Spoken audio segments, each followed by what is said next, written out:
This show is for discussion and entertainment purposes only. The Finding Gnosis Show is a platform for open discussion, exploration, and opinion sharing. The views expressed by hosts, guests, and participants are personal opinions and do not constitute professional, medical, legal, or financial advice. All topics discussed are only intended to spark curiosity, entertain, and encourage independent thought. If any subject interests you, we strongly advise conducting your own thorough research using reliable and professional sources. Critical thinking and due diligence is key. Stay curious, stay informed, be well, be lucky, and don't be an arsehole. Relax and take a moment to go inwards, seek inspiration from what is going on inside your mind.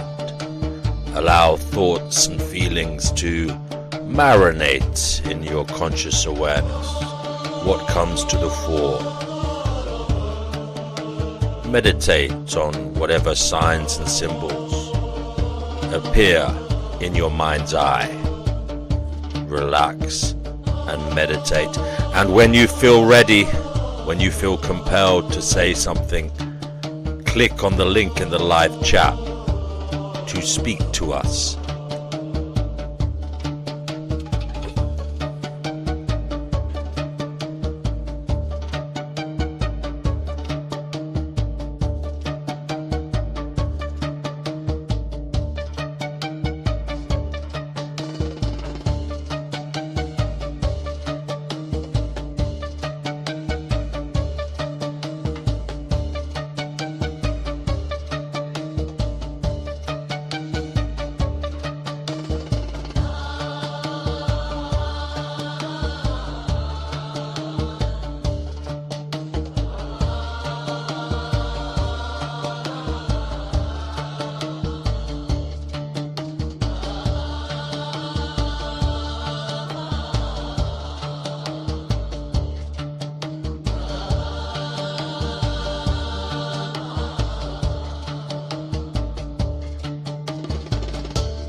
Hello, everybody. Welcome to another live episode of the Finding Gnosis show. I do hope you are exceedingly well. We have already with us somebody who has clicked on the link to join our live conversation as we try together to find out just what the hell is going on in this strange existence that we are apparently sharing, and what we should be doing whilst we are here. Life abolitionism, you are on the show. Welcome. How are you today? What is it you'd like to say to the world? Actually, I probably should be on my laptop so that you guys can hear me better. I'm going to log. I'm going to log into my laptop also on my phone. But I think I would like to discuss my argument that life slaves owe no duties. I think that is probably the most controversial argument, and I'm not apparently a lot of people disagree with me. Like if you're here involuntarily, um, should you have duties to society? I would say that you don't. Okay, brother. Well, we can talk about that. We do need participants. So, anybody watching, please share the stream on your channel. If you've got, I know you've got a few channels, Life Abolitionism, so it'd be good if you could share the stream. Get different points of view, talking about this matter that is so close to your heart. And I know it's something that you feel very strongly about. Indeed, is it fair to say it keeps you awake sometimes? Well, I didn't realize that was I didn't realize that was going to be a controversial part of my book, but a lot of people disagree with that. Okay, so for people who haven't heard about your book, would you like to explain what it is, where they can get it, and also do that first? Sorry. Yeah, well, while I'm talking, I'm actually trying to get on my laptop so I can pull it up. But basically, my book is called "Whose Life Is It? The Moral Debt for Life Enslavement," and so my position is that we're here involuntarily. Um, our parents put us here for their own benefit, and then society and the master state extracts from us. So everything about our existence is built on an unjust enrichment. So I would say that we should not be useful, because the more useful we are, the more they're going to extract from us. The more they're not going to support our exit rights. The more they're going to continue to procreate because they have a desire to extract. So it's perpetual extraction. And the more useful you are, the more it's like you're incentivizing procreation. You're incentivizing your own enslavement. Like, stop being so useful to people.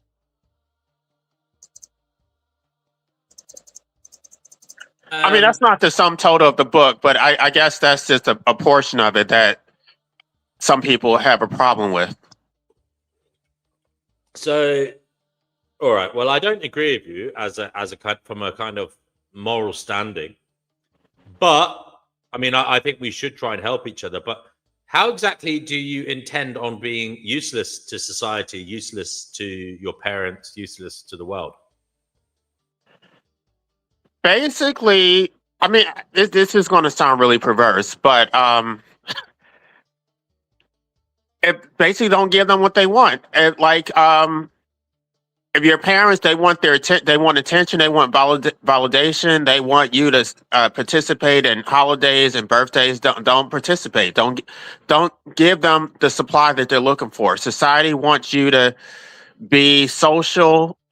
You don't have to be social. You don't have to give them what they want. Like, I guess you have to work, but beyond that, you don't have to do all the extra stuff. Like, as long as it's not, I mean, I guess my position is that they pretend that they're so interested in your well-being, but they're not. Like, they're only interested in their continued extraction. So,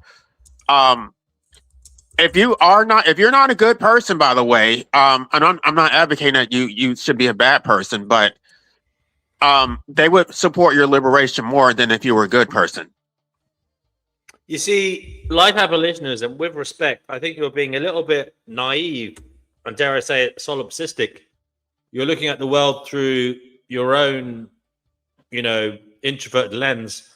And I would say it would make very little difference if you or anybody rejected their parents, because for the most part, there are other siblings that they can get validation from.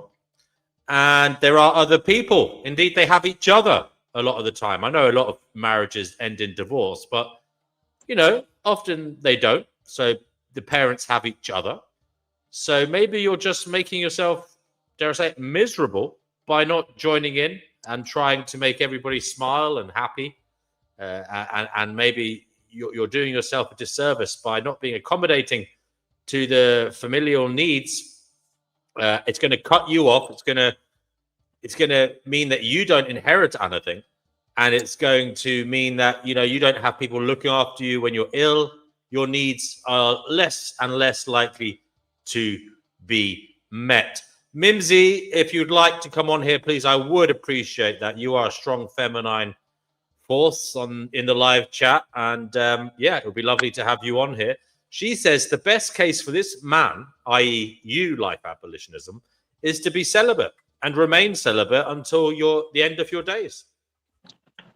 I don't think I have to be celibate. I wouldn't be heterosexual, but it's basically the same outcome.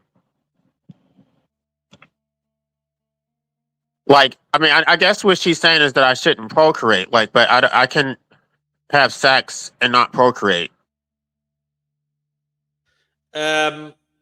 But you get what I mean, life. You're thinking you can have some kind of consequence on the world, but really all you'll end up doing is making your parents perhaps think a little, or maybe you'll make them unhappy, but it's not going to change the world, is it? No. I guess I can give more specific examples. Everybody has things that they think are important, right?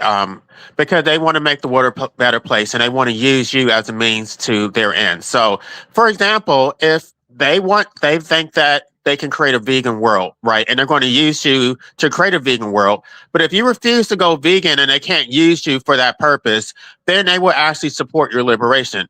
And if you look at the worst monsters in history, Hitler, right? Would they support Hitler's liberation? Absolutely, because Hitler was a monster. They would not want Hitler to exist. So if Hitler was a nice person, they would want him to continue existing. But if you're a nice person, then you're just going to continue being a slave.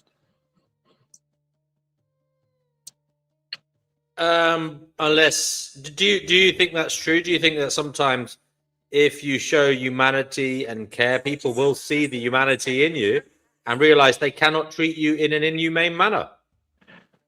But the question is, what is actually inhumane? Forcing someone to exist against their will is inhumane, but they're going to see it as benevolence, that we're doing this for your own good because you don't know what is in your own best interest. So because your life is so valuable to them, they don't want to lose that. So they don't care about your own, they'll pretend that they care, but they don't really care.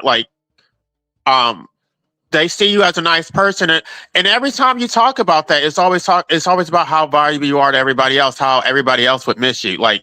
There's never a discussion about how anybody's beneficial to you. It's just, oh, you can help so many people. No, stop doing that. Stop being so helpful. Do you really think this is going to bring you well-being and happiness? This point of view?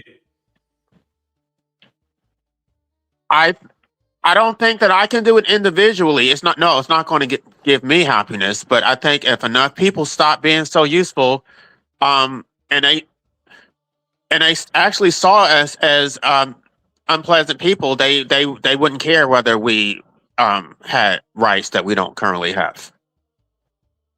I mean, for you to stop being, you're saying useful. Let's be clear here. You're talking about being useful to parents, right?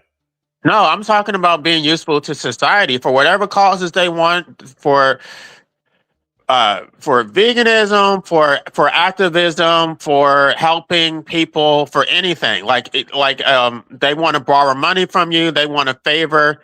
Don't stop being so useful. Stop being like the main reason How why are you going to get your look? You'd have to be in a very privileged position to practice this philosophy, life abolitionism. I mean, are you not hungry? Are you not sometimes in need of somebody to fix something for you, to do something for you? I mean, what happens if you basically fall on your ass somehow by, say, an act of God, a flood, a hurricane, some act of thievery that leaves you, in a bad position? Would you not be looking for a bit of the common good in humanity then? Would you not be hoping that others would help you? And do you think they would want to help you if you'd been such a Scrooge, such a misery guts, up to that point? Are you not endangering yourself by practicing the behavior aspect of this philosophy? I don't think that they're going to help me anyway. They haven't helped me. I don't think that they help most people who actually need help. I think that you should help those who help you. You should be transactional. You should not Yes, sacrifice. but maybe they're not helping you because you're not helping them. You're not I building up have helped a rapport. people. Are you building up a rapport, a social rapport I've with others? helped. I have helped people many times in the past, which has been to my detriment. I've been a sacrificial animal. But again, maybe you're helping the wrong people. Maybe you see you're doing this kind of, I would say, generalization. You're casting a shadow over the whole of humanity. Do you think there's nobody that's deserving of your help in this species that you're part of? My brother deserves my help, like people who I think are going to reciprocate, but society in general, no, I don't think that they like it's not going to benefit you at all. It's actually going to So you're going to just, as your life goes on, you're just going to help your brother, and that's it. maybe like at work because I have to do that, but beyond that, no, I'm not going to do it And because I think you're being a silly bugger, if I'm honest, because you're cutting yourself off. You've got a very strong view on matters, but I think metaphorically, it could be the noose around your neck. It could be the thing that causes your end, because you're lessening your contact with others, and we are a social species. We do need help as we age, especially, and in times of impairment, vulnerability from illness or misfortune. So I would say you're endangering yourself just by concentrating solely on your brother. I mean, your brother, depending on him like this, he could move. He could move elsewhere. He could do something else. You might have a falling out. I don't know. I don't want to say what else could happen to him, but he may not be in your life forever. And it may be difficult for you then to replace him. So again, you're putting yourself on the back foot, life abolitionism. You're not spreading yourself. You're spreading yourself too thinly. And, people may not be so becoming in terms of helping you in the future when you need it. Are you saying you will not need help in your life? I'm saying that they don't help me anyway. So it's like I'm helping them, or I have in the past, and it's never reciprocated. So I don't see any benefit to doing that. When did you ever need help, and when did you ask for help of somebody? I've needed help for years. I mean, with the way my life turned out, the way that I graduated law school and couldn't get work. Nobody helped me. Nobody cared. Nobody had any empathy whatsoever. They looked at me like I was privileged because I had so much education. I couldn't get work. People were even when I was doing financially bad. Like people would borrow, my so-called friends borrowed money from me and didn't pay it back. I've always helped people. I've given them money, like if they need rides or I've helped people with their problems. I'm sorry. I'm really sorry to hear that. Now, but let's be honest. There may be a plethora of reasons for why this is happening, and it may be somewhat down to you in that you're befriending, relying on. You in the past, you have been befriending, relying on, and helping people who perhaps didn't deserve your niceness. Is that fair to say? Have you noticed a pattern in your life where you have befriended people who were in any way toxic to you, maybe not giving you time unless they wanted something, being selfish, being malevolent? Are these the type of people that you've generally had a kind of bond with during the course of your adult life? Yeah, but I didn't realize it because I thought I was supposed to do that. I thought it was wrong to be selfish. I thought that I was Okay, supposed to. so no. But basically, we're getting somewhere. Then you have, throughout the course of your adult life, you have bonded with, befriended people who haven't treated you well. I can't even think of an example where some like people would always talk about how I was like because I had a lot of female friends. Like I would take them out to eat, pay for everything, take them to concerts, and I always pay for everything. And they would always say like, "You're the only person I know who's ever done anything nice for me without expecting anything in return." What was I going to ask in return? But I've never had anybody do anything nice for me. Um, I'm really. That does. I'm very sorry to hear that. That saddens me. Life abolitionism, but we are getting somewhere in that. It seems for whatever reason you have in the past been a doormat. You have befriended people. You have given yourself freely, okay, without boundary to others, only to be, let's just say, cast aside in terms of them reciprocating anything to you in return. Have you, for example, these people that you've helped in the past, have they invited you to social situations, parties? Have they invited you on a holiday? Have they asked you to come round for, I don't know, cups of tea, drinks, walks in the park?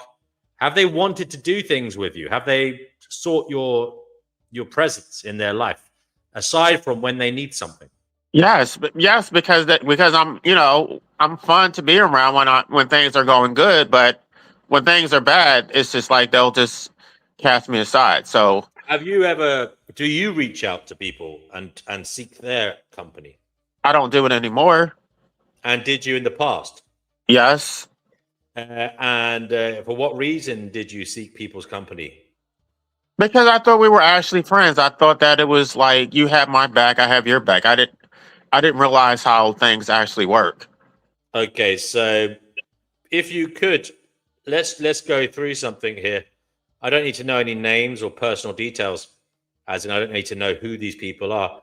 But have you had people in your life you have considered your best friend, Yes. aside from your brother? Yes. And how long ago did you consider them your best friend? How long ago? Like was it First like of all, how many are there? How many best friends have you thought that you've had in your life? well, I had two that said that I was their best friend and I assumed that it worked the other way around, but it didn't. Okay, you've had two that assumed you were their best friend. They said to Right. you that you were their best friend. But I'm asking you, who have you considered to be your best friend? Well, I mean, I just assumed that I was their best friend. I thought it worked both ways, and until So certain, there's two, there's two people. Okay, so there's only been two people in your life you've considered to be your best friend. And when did it stop in both cases? How long ago? well, I had one best friend from high school who I was friends with, and then, gosh, this woman was so terrible. She knew that I was gay. She knew that I was a virgin. She tried to. I visited her for like the weekend, and she didn't have any food in her house. By the way, she had food stamps. She got a SNAP card, but she didn't buy any groceries, knowing that I was coming. I felt sorry for her. Bought groceries. She's just like, well, you should have given me the money, and I would have just bought groceries with my food stamps. I'm like, no, it's for your house. Like anyway, so I'm sleeping in a bed, and she hopped in a bed naked with me, trying because I was in law school at the time. She wanted me to impregnate her so that I would take care of her, I guess. And I rejected her. and then my brother came over because we went to high school, so my brother knew her too. Um, so then she tried to seduce my brother while I was in the next room. And when my brother reached out there, saying like, "Oh, well, my brother would be upset because, you guys are friends." She was like, "Oh no, your brother is gay." My brother didn't. I mean, we never discussed that. Like, um, and then I forgave her for that. Then after that, I was doing bad. I graduated law school, but I didn't have a job. I was staying at my father's house. Um, she borrowed money from me. She swore up and down she was going to pay it back. That her daughter was going to get kicked out of child care if I don't pay it today. Like it was so um, like she was desperate. She was in desperate need. So I gave it to her, and then she ghosted me. She didn't return my phone calls.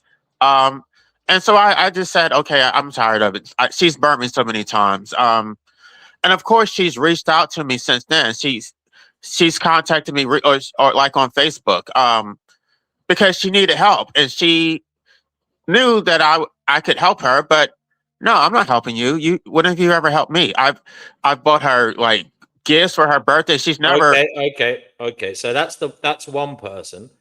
right. It's a female. Okay, we'll call her your female school friend. Now, who else is it in your life that you've considered a best friend? My friend from law school who guys, this woman, I don't know. I guess we were friends because when I was in law school, things were going good. We went out to eat all the time. Like I would usually pay. I took her to concerts. Like she borrowed money. I never felt comfortable lending people like large amounts of money because if they can't pay it back, then I'm screwed. But she would like borrow like large amounts of money, like to pay her rent and stuff. And I gave it to her because we were close friends. Like even when I was in law school, she broke up with her boyfriend, right? And I'm supposed to be studying for my exam. She knows I have all this studying. Um, Her boyfriend cheated on her. She's crying, and she knows I'm trying to study, but she just wouldn't leave me alone. She keeps calling me and nagging me to come over, and so I brought by her And food. you I did. tried to, And you did. And you did. I did. Just and then I don't know. It's just constantly like she would always like whenever I was. So that was in law school. How long after your law school finished did you stay friends with her, and why did you stop talking to her? Or what happened? How did the friendship fizzle out? Basically, she didn't care, like because I was struggling with the fact that I couldn't, I graduated, but I couldn't get work, and she didn't care, but she still wanted me to like listen to all of her problems and be supportive, and I was, but she was never supportive when it came to me. She just basically told me to get over it. She just she was very dismissive. She kept talking about how everybody has it Okay. hard, Mhm, like mhm.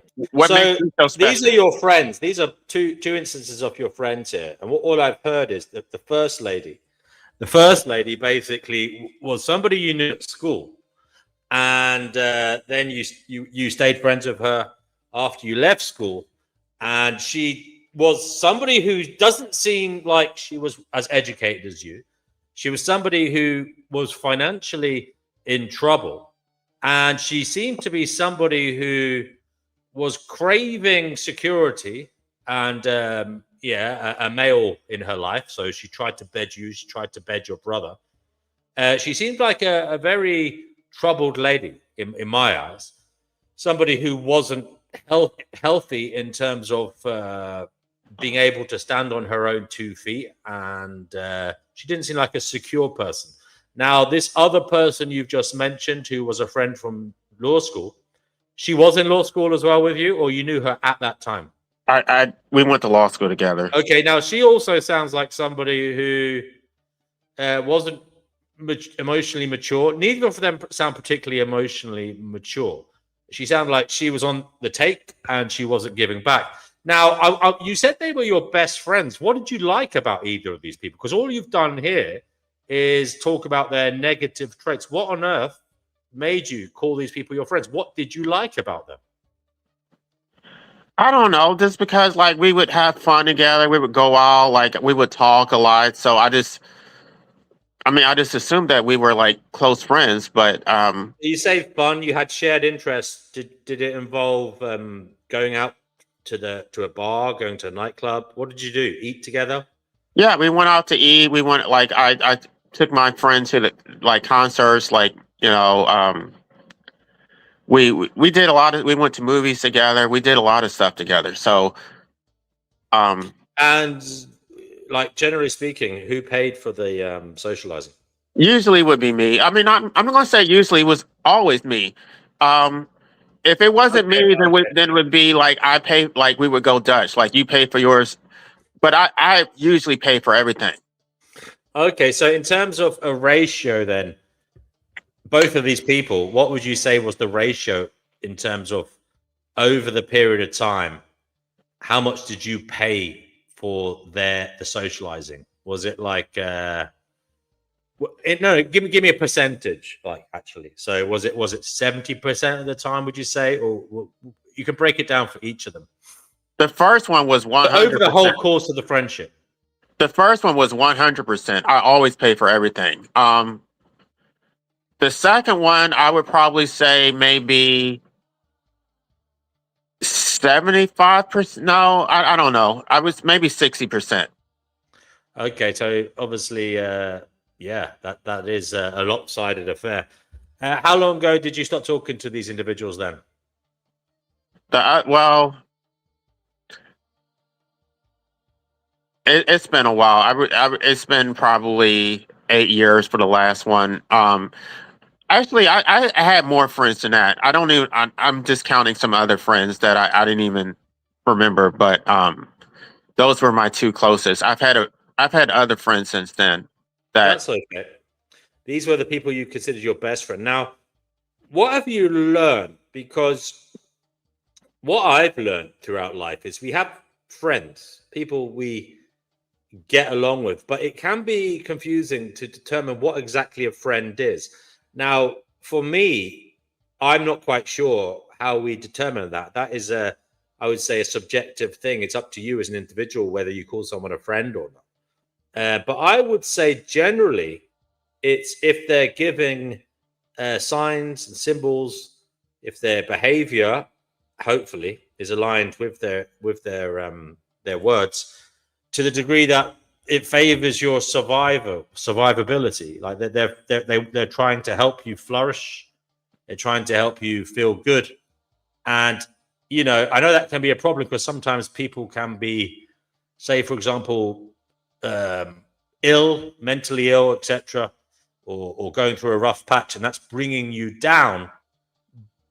But I suppose the acid test is whether they're doing it maliciously, whether that is a kind of predatory behavior to victimize you, to bring you down, or whether it's their own pathology, their own unfortunate state of affairs that they'd have whether you or not were in their life, to the degree that they want to better themselves. They don't want to be in a bad situation. They're not using it. They're not becoming unruly, or they're not putting on a show to bring you down. They literally have some kind of problem that is beyond their making.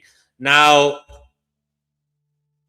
is it fair to say that you perhaps were a little bit of a romantic? You believed in this notion of having a best friend, and perhaps that was a little bit childish, and perhaps you should move on from that.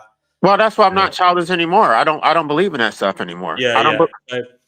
Is it not the case then that maybe you're looking angrily towards a period of your life when you were naive, and what you should be doing is looking pragmatically at the present day and what you can do to make your life better, okay, without depending on, as I said, romantic naivety, things that do not help you, That's things what that are I'm not doing, even real. though. But that's Okay, what I'm doing. that is what you're doing. Now, given that, as I said, I don't think the philosophical take you have on life is beneficial to you long term. How can you get your needs met in a social world that in a way that is more likely to guarantee you safety, well-being, and dare I say it, joy in Okay, life. let's start out with this comment from Mike Dawn again. He says he's quoting Leviticus 20:18. Man shall not lie with Don't worry man. about that. Life Abolition, don't worry, but that But, is him but jesting. He doesn't really no, mean that. He's no, no, jesting. no. But it goes to my point, right? The reason why he cited that is because he wants to extract. He wants to impose a duty for me to be heterosexual so that he can get what he wants. He gets to live in a heterosexual world. He wants to sacrifice me so that I can be miserable, but it doesn't matter how I feel, right? It doesn't matter that I get any pleasure. He doesn't want to live in a world with homosexuals. So I should sacrifice my happiness in order to make him happy. And meanwhile, he doesn't have any duty to reciprocate. He's not going to pay my bills. He's not going to help me.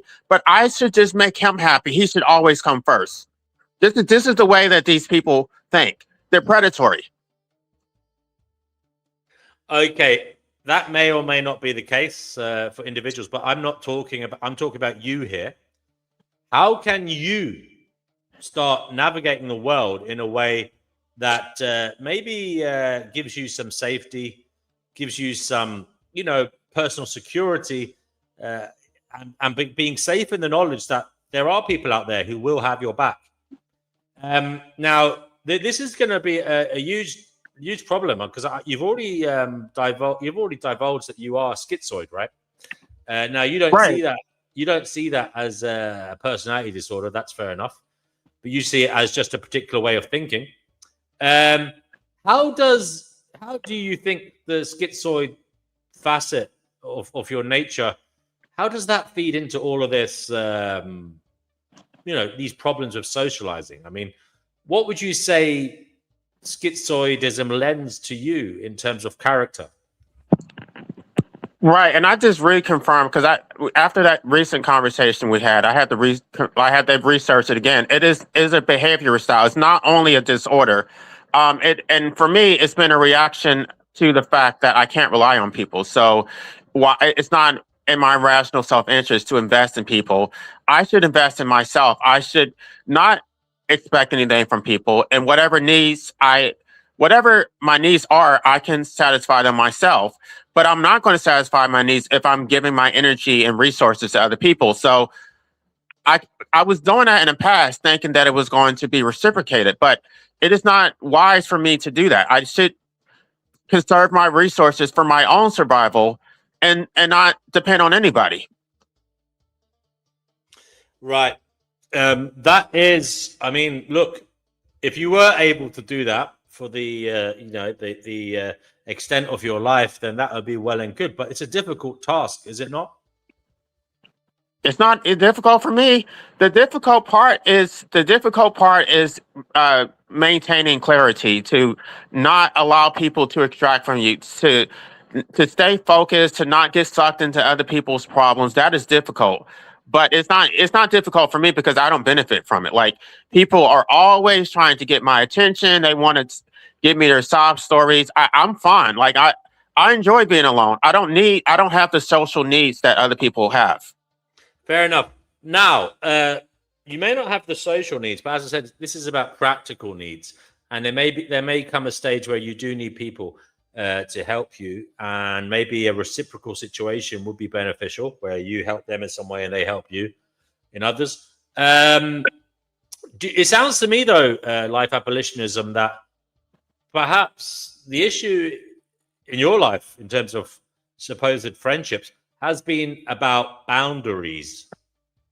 Maybe you haven't addressed red flags that you would say, that we would say now are evident in these people. Maybe a lesson was for you to speak up when you feel aggrieved, when you feel disrespected, and somehow hope that your vocalization will shape the friendship, the relationship for the better.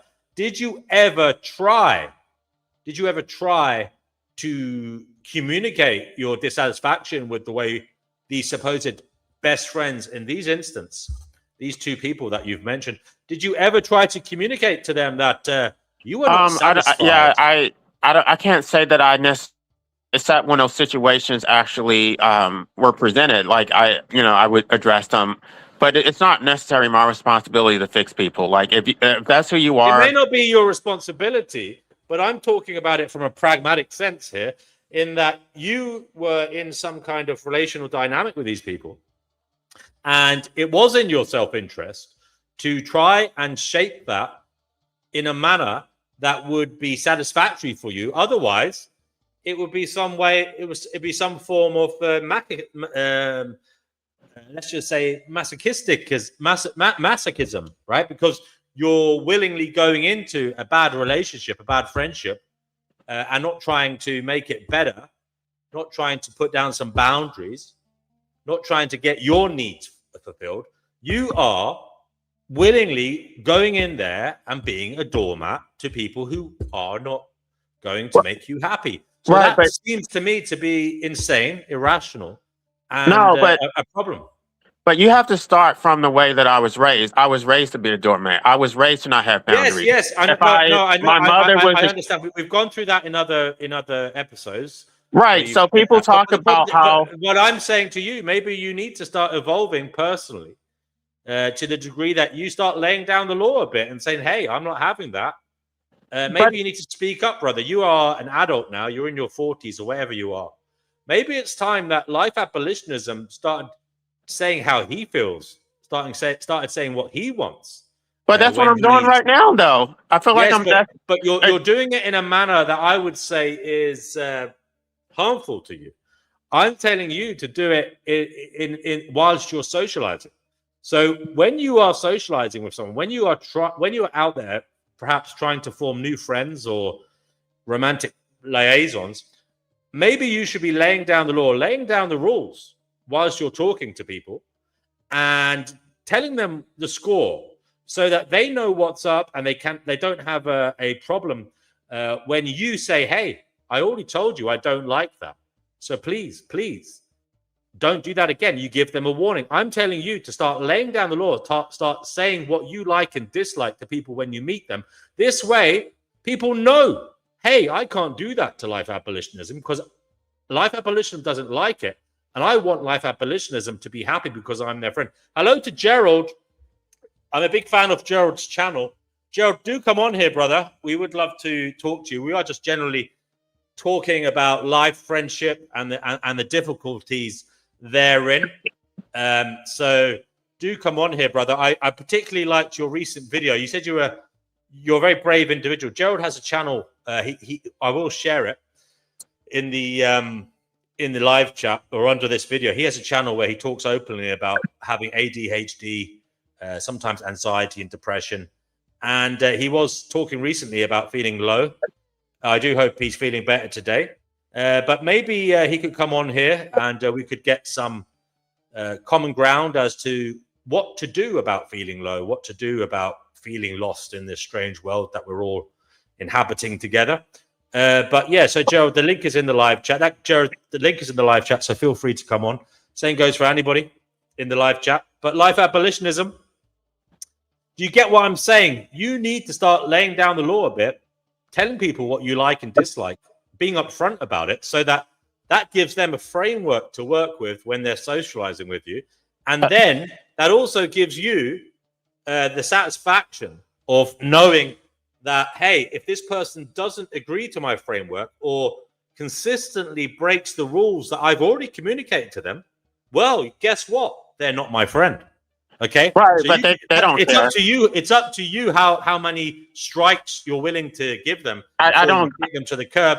But I would say 3 strikes and they're out, unless it's extremely serious and it endangers your life or your finances to the degree that it's a borderline crime. I would say in that instance, get rid of them straight away.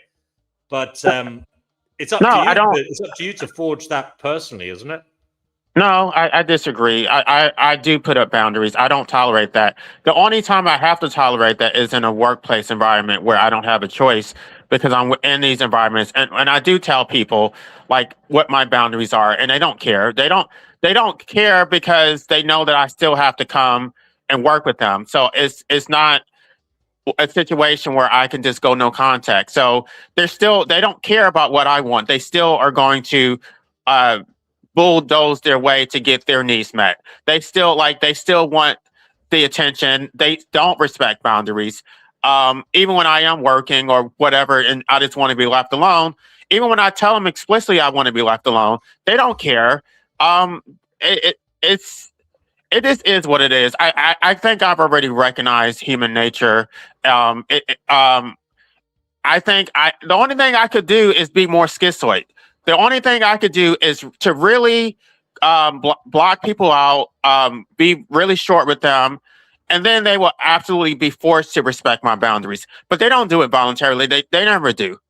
I can put like my earbuds in and just ignore them, and then I would be extremely rude, and they would get their feelings hurt. But that is the only way they will actually respect my boundaries. Well, I mean, okay, that may be the case, live abolitionists. As I said, I'm just trying to think of ways you might be able to live a life and get your needs met. Now, it may be that if you embrace your schizoid nature, which you believe you have, okay, there are ways to get financially successful. So you might be able to do some kind of job online. You might be able to do something that involves you not having to mix so much with people or to forge deep working relationships with people. And you may be able to become financially successful to the degree that you're able to pay your way in life and use money to get your needs met as you age. Is that do you think you're capable of that? Do you think that's a possibility? I mean, Gerald I don't says know. he's extremely shy to join in, but will listen. He says, "Forgive me." Well, yeah, I mean, that's fine, Joe, but we are extremely friendly, and it would be great to have you on here to talk about life and your views, because you have some very interesting views on this reality on your channel. So it would be great to, shoot the breeze with you. So do feel free to come on here. Nobody will be attacking you, and we will give you space to talk as and when you want to. We won't push you to say anything. It's a case that people can interject as and when they feel like it. It's only because life abolitionism is a regular here, and we have a very strong history in terms of we have spoken many, many times. So that's why we're having this kind of robust conversation. But we're not like that with newbies or people who are shy. It's only because life abolitionism gives as good as he gets, and he has a very strong opinions.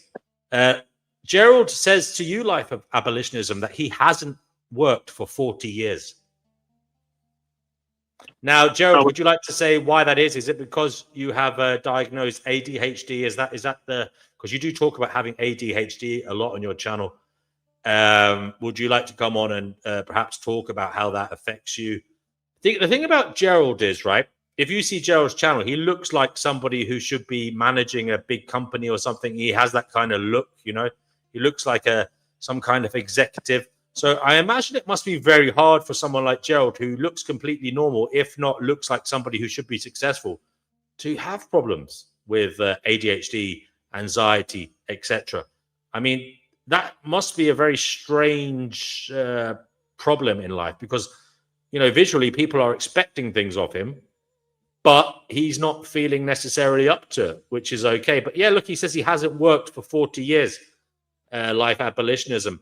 But I don't think he would consider himself schizoid like you do, life abolitionism. Well, I think the disconnect is that most people, pretty much everybody is social, and then they think that because they have their needs, that you have the same needs that they have. So they can't imagine that they're crossing their boundaries, because they think that you're just as social as they are. So you're getting something out of this exchange the same way they don't understand that it's draining. They don't understand that they are imposing, that you have no desire to engage in this conversation, and they're trying to extend it as long as possible. Like I can have a short conversation with you in order to get to make you feel good, and then I just want to be left alone.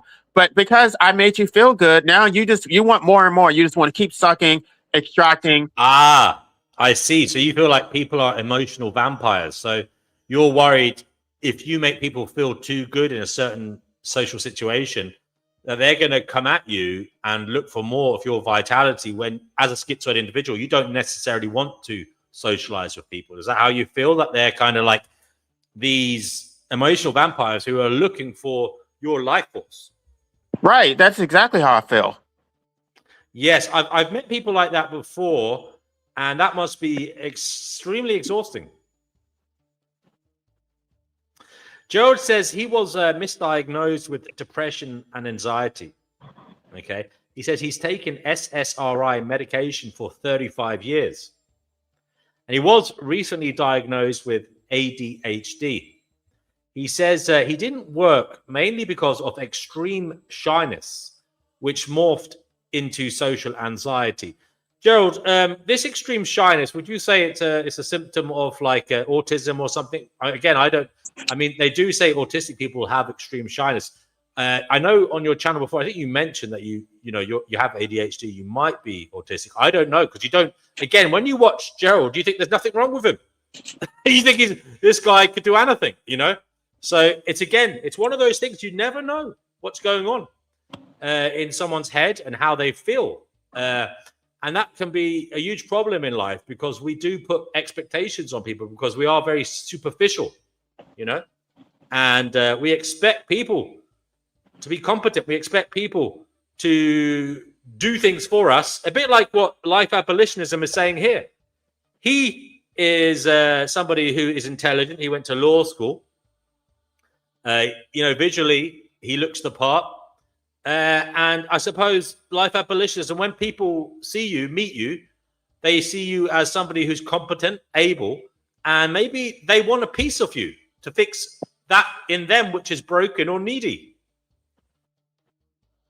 Right, but what do I get out of that? I used to think that there was something noble about that, but it's like that everybody becomes your pet project. Like they're constantly. That's why that book cover is the way that it is, because that's how I feel. Like this, people surrounding me constantly trying to get their needs met. They never reciprocate. It's so exhausting. But again, have you tested the water? Because life abolitionism, not everybody is the same, right? I mean, with respect, you seem to look at things in a black and white manner. You say people this, people that, but not all people are the same.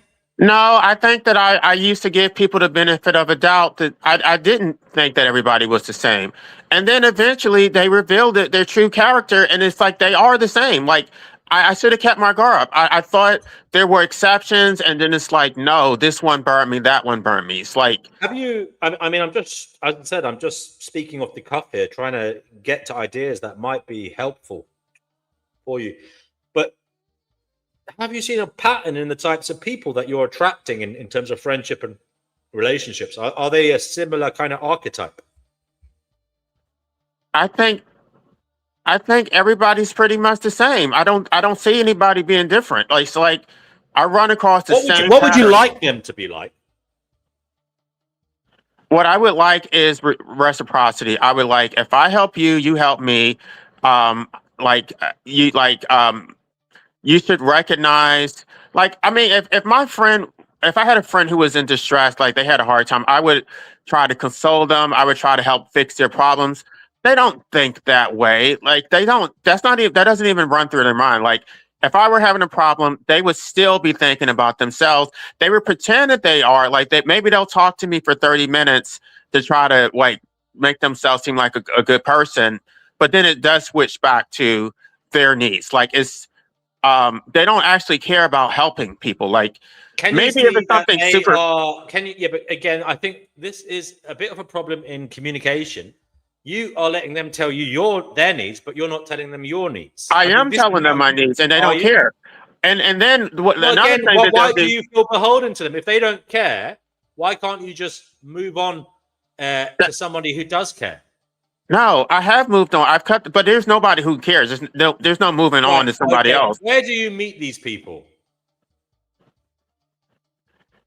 I meet them at work. I meet them like in my activism. I met at school. I meet them.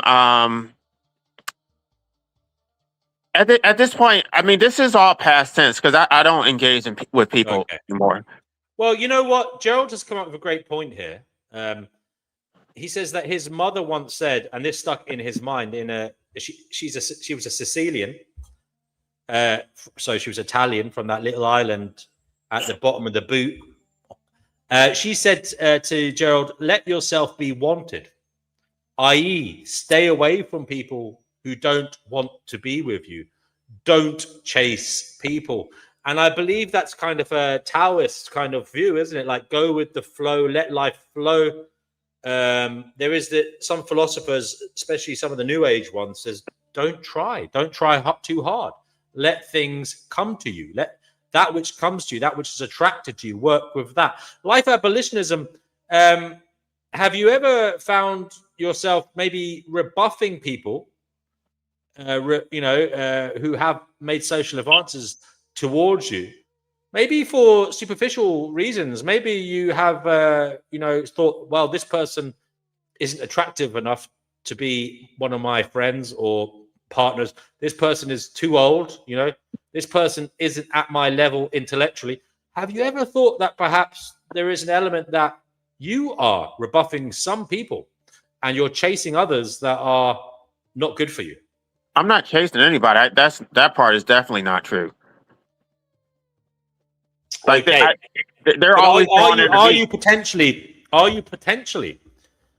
quashing the efforts of those that are reaching out to you unduly? You're not giving them a chance. I mean, maybe there are people who feel mesmerized by you. Maybe there are people that respect you, but for some reason, your social paranoia, your schizoid nature isn't doing you personally justice. And maybe you're not seeing what is happening, as in there are people, or there could be people that respect you, like you, and would enjoy to bathe in the glory of being a friend of yours.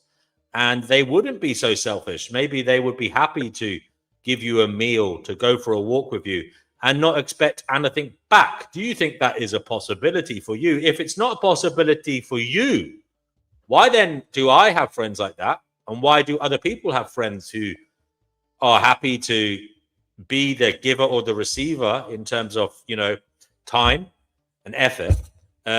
Why are you an alien in this regard? Probably because I mean, I don't want to sound insulting. I think I'm probably super empathic.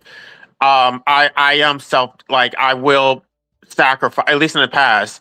I don't think that most people will completely sacrifice themselves. And if somebody had a problem, are you going to stay up all night and help them? It's just a lot of people are not willing to extend themselves in a way that I have done it in the past. And then a lot of times people don't actually have solutions. So the main problem is that I am so helpful, because when they have problems, I actually do have solutions. They talk to a lot of people and they don't get the answers they're looking for. And they come to me and it's like, oh, he actually knows something. And so they just want to keep coming back for more and more and more. Meanwhile, I can never go to them because they don't have any answers to my problems. Would you consider these people introverts, extroverts, ambiverts? They're all extroverts. I don't. Okay. I'm just trying to basically go through their character traits and to see maybe if you should shift your search to people who have the opposite kind of character traits. So maybe you are an introvert, you are a schizoid. Maybe you should try and befriend some introverts. Well, that's the conundrum, because the introverts want to be left alone. So it's like, if I do see an introvert, I will respect their boundaries and not even mess with them, because I know how it feels. I don't want to mess with them and take their peace away. Gerald's channel is in the live chat, guys. If you want to subscribe to it, give him some support. By the way, were you able to get my book, or do I need were you able to download it, or? I haven't been able to download it yet. Sorry. Do you want to share the link in the live chat so we can do that now if you want? Well, because it was only available for free. Well, I don't mind purchasing it. Share it in the private chat, and I'll share it in the in the live feed as well. It was only available for free for 2 days, so I would have to make it available. No problem. Life abolitionism. where can you find introverts? Because yes, I agree. There may be people who are like you, schizoid. They don't necessarily seek the company of people all the time. But again, you might have this ability to reciprocate to each other. Say, hey, look, sometimes I need things done. Sometimes you need things done. I know. We're not the type of people that want to hang out with people all the time. But look, maybe if we become friends, we can do things for each other now and again without suffocating each other with our presence, having the foresight to realize and to accept that we don't want to be in each other's living rooms all the time.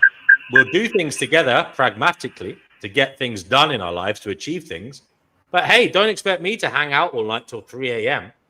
Let's just do something practically. So you want to get your 10,000 steps in, let's go for a walk. You want somebody to go shopping with you to carry something. I'll do that for you because I know you do it for me. But hey, we don't have to hang out afterwards and go to a cafe. Maybe you need to find a list of introverts who are suffering like you, and start a kind of practical checklist of things you could do for each other that you both struggle with. I guess I'm sorry, it doesn't echo. I'm trying to turn my phone off. Can you remove? Okay, thank you. The problem is that I don't have the same needs that other people have, so it's not worth it for me to even make the effort. Can you hear me? I can hear you. Okay. Yeah, I don't. So it's like if I actually had social needs, then I would make the effort, but I don't. Like I'm perfectly fine being alone. Even when I'm at home right now, there's people that constantly ringing my doorbell, wanting my attention. I'm just like, you think that you're doing me a favor? Like I just want to be left alone. Like I'm at work and it's like I'm stuck there, and it's like, will you please just leave me alone? I have to constantly change my number because I don't want people calling me. So where do you see yourself in 10 years' time with this attitude? Well, if I get the right that I'm asking for, then I'll probably be someplace that is much better than where I'm at right now. Okay. Life abolitionism. You are somebody who is a hard nut to crack. Okay. With all respect, I mean that you are somebody who has strong opinions. You have these character traits that make you see life differently to me, differently to most people. And I do wish you all the best in the world. Gerald says that he understands you. Wow. So, Gerald, would you like to come on then and say what exactly it is you understand? But he says for him, he needs someone around. So that must be a difficult conundrum to be, the victim of. So you understand him, you get where he's coming from, but you also need someone around. So life abolitionism, what do you think of that? Gerald says he understands the way you feel. That to me, that communicates that he feels like that sometimes. Right, but I think a lot of people feel that way. They don't really enjoy like their social interactions, but they still have that need. So they'll tolerate the slights because they're getting something out of it. But for me, I'm not getting anything out of it. So I don't have the same needs, and then I'm still having to deal with the slights. Like it's not in my self-interest at all. Gerald says he finds it hard to be around people, and he wants to be on his own, and yet at the same time, he needs people. But can you imagine what it's like to not have that need, and then you're constantly having to make other give into other people's needs? It's very draining.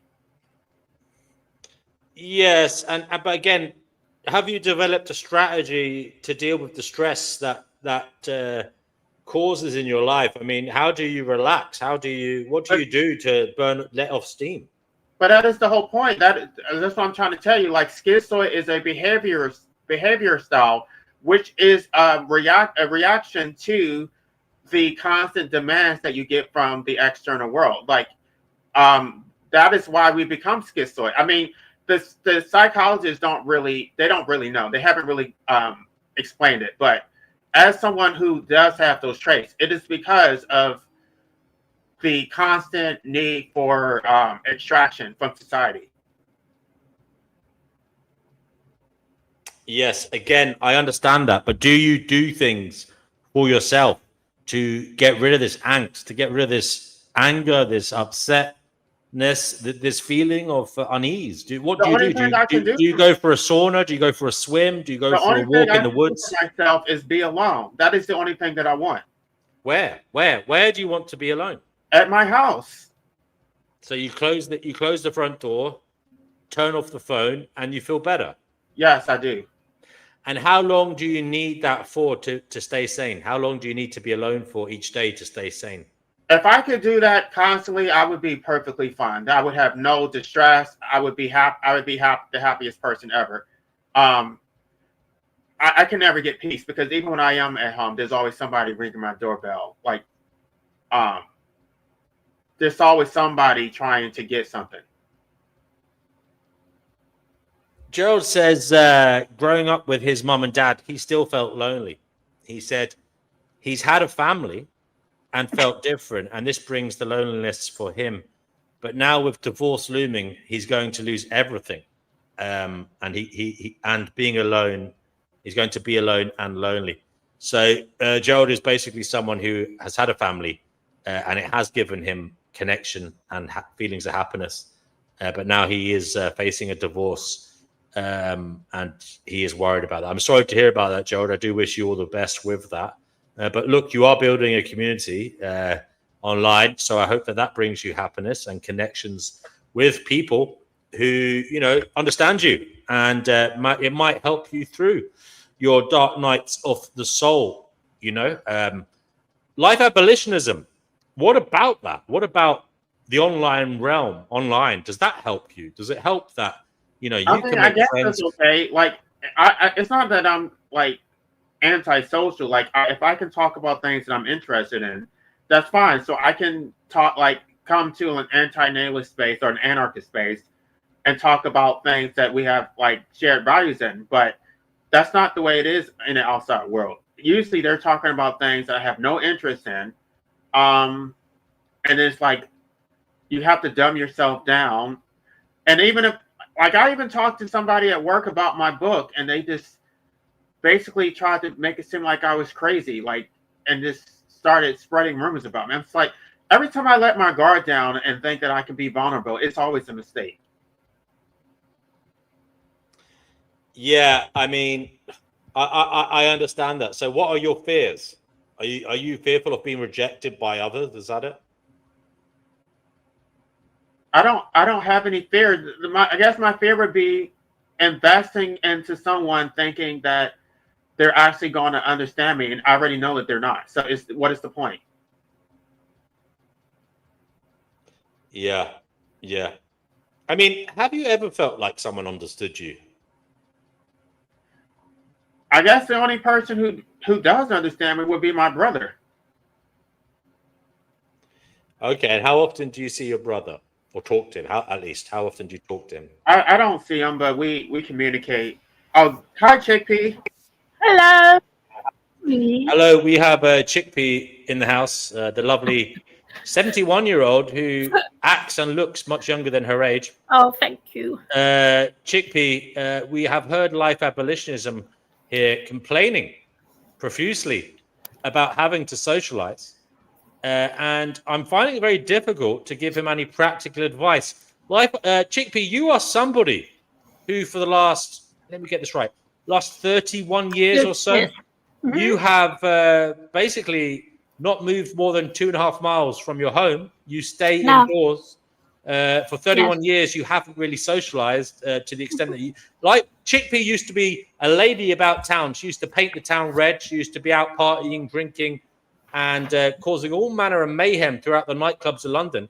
And then 31 years ago, she had a radical hysterectomy. I can only say that because she talks about it so much on this channel. And ever since then, she's had this feeling of peace internally to the degree that she doesn't need to socialize. She doesn't want to socialize. She stays at home and doesn't go out mixing with people. Chickpea, how can life abolitionism survive with these feelings that he has? What advice can you give to him as somebody who doesn't socialize, somebody who hasn't left their home in 31 years. Tell us what is going on. How can he survive? I told you it's all to do with your sex hormones, life. It is. So life 'Cause I'll tell you something, abolitionism. right? I don't have that need to fill because I've had the yop like a cat gets. I don't. My needs are met. Water, food, shelter. All my needs are met. I don't have that need. Gone. So Had a life row with this. abolitionism. The chickpea often posits that the problem in life is hornyitis, being horny. Yeah, true. And she's saying that is what gives you these feelings of needing to meet people, whether you know it or not. Subconsciously, that is what is driving you. Self-interest. Life abolitionism. I don't know how to say this other than, are you a horny bugger? Well, that's not my problem because I have easy access to sex, so I can get those needs met. The social stuff, like that's the thing that they get wrong about schizoids. They say that we don't have a sexual desire. No, we don't. We have an aversion to intimacy, but it's not sex. Okay, so basically, you're somebody who can have sex without the feelings. Right. So you don't see. So basically, I'm trying to let me get this right then. So you generally, when you get horny, you have sex, but it's just like it's more or less going through the motions to get your needs met without having a social kind of bonding. Is that right? Right. And what's that like? It's perfect for me. And you are you've already said this, so I can say you're a gay person, right? Right. You're a gay man. So how do abolitionist? Is that gay? yeah, life Sorry, abolitionism sorry, is a gay man. sorry. Oh, I didn't know that. I thought you Okay. knew that, EP. Life Sorry? abolitionism. Is it easy to be a gay man and have these views? Then is it because is it the case where you're going online cruising for your next quick fix and it just sorts you out and that's okay? Yeah, pretty much. So there's no complaints there then. Have any of these people that you've laid down with, these men, have any of them had interest in forming an allegiance with you beyond the bed sheets? It happens, but I don't get attached to people. I don't like. And even when they try to so-called get to know you, it's really like they're trying to see how useful you can be to them. So where do you work? What kind of car do you drive? Where do you live? So they're trying to see how you can meet their needs. So no, I have no desire to do that. Chickpea, any What? advice for life abolitionism? No. No 'Cause- advice. Well, like I said, for me, it was the whole sex drive. Once that went, that was it. I didn't need to go out looking for what But it is I was Chickpea, out do you looking for. you're somebody who doesn't socialize? Do you ever feel vulnerable because of that? Because we all need people, right, to do things for us. We Oh, need some no, kind of. I talk to my neighbours and everything. You know, I Okay. talk to the local people. So you don't feel so isolated. You have people who would help you in your hour of need. I did have. I haven't, not so much so anymore. Unfortunately, everyone's died on me. But I've always been independent anyway, in a weird sort of way. But yeah, yes, something I want to think about actually. I actually agree with that, dear Pops. I think people need to stop being so codependent. Like that was my mistake. I was very codependent, and now that I have detached from pretty much everybody, I feel much better. Okay. Life Yeah. abolitionism. Do you form? Are you friendly to your neighbors? Do you smile and nod at them? Do you say have a good day? I used to, but I don't anymore. That was a mistake because then they Wow. felt comfortable to constantly ring my doorbell and make comments and ask for stuff. So yeah, I don't do that anymore either. Wow. Life abolitionism. I am lost for words. But you're not looking for help, are you? No, I'm not. I'm perfectly fine. I think it took me a long time to accept who I am, and I like who I am now. What advice do you have for people who may feel the same way as you? Give us, let's just say five different types of advice you'd give to them. basically, you don't need to be fixed. I don't think that you are the problem. I think that you don't. That's what I'm saying. You don't have a duty. If that's who you are, if you don't enjoy socializing, you don't have a duty to sacrifice your happiness for other people's benefit when you're not you're not getting anything out there. So you need to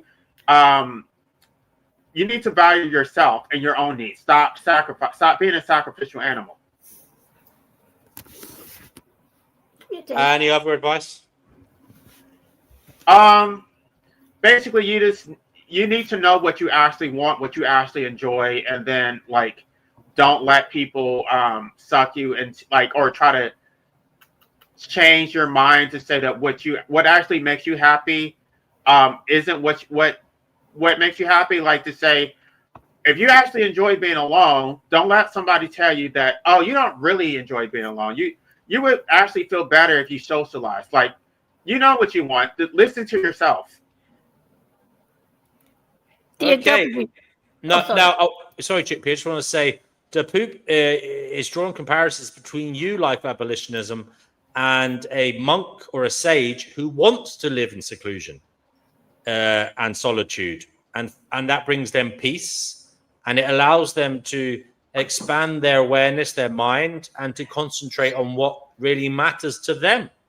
Is that somewhat the way you feel about your existence, that when you move towards seclusion, it allows you to be creative, it allows you to open your mind up to what you really want to think about?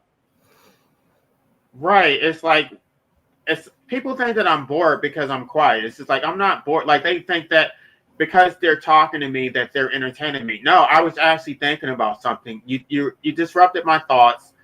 Now it's I can't even get my thought back because what I was thinking about was actually important. I was thinking about how I was going to promote my book. I was thinking about what type of content I was going to put out on YouTube. And now I just lost my idea because you decided that you decided that your needs were so important that you were just going to disrupt my solitude to talk about your nonsense. And you think that your selfishness is justified. And then if I do actually buck up against it to insist on my boundaries, then I'm rude. Now I'm the aggressor who hurt your feelings. Okay. Chickpea, what did you want to say there a little while ago? Why do I want to go out and I've got 7 little cats to spend my day with? Why would I? Okay, so Chickpea spends a lot of time with her feline friends. They bring her much joy and merriment. Life abolitionism, are you in a position to adopt some animals? I don't adopt them, but I feed stray cats. So well done. Yeah, so that's enough for me.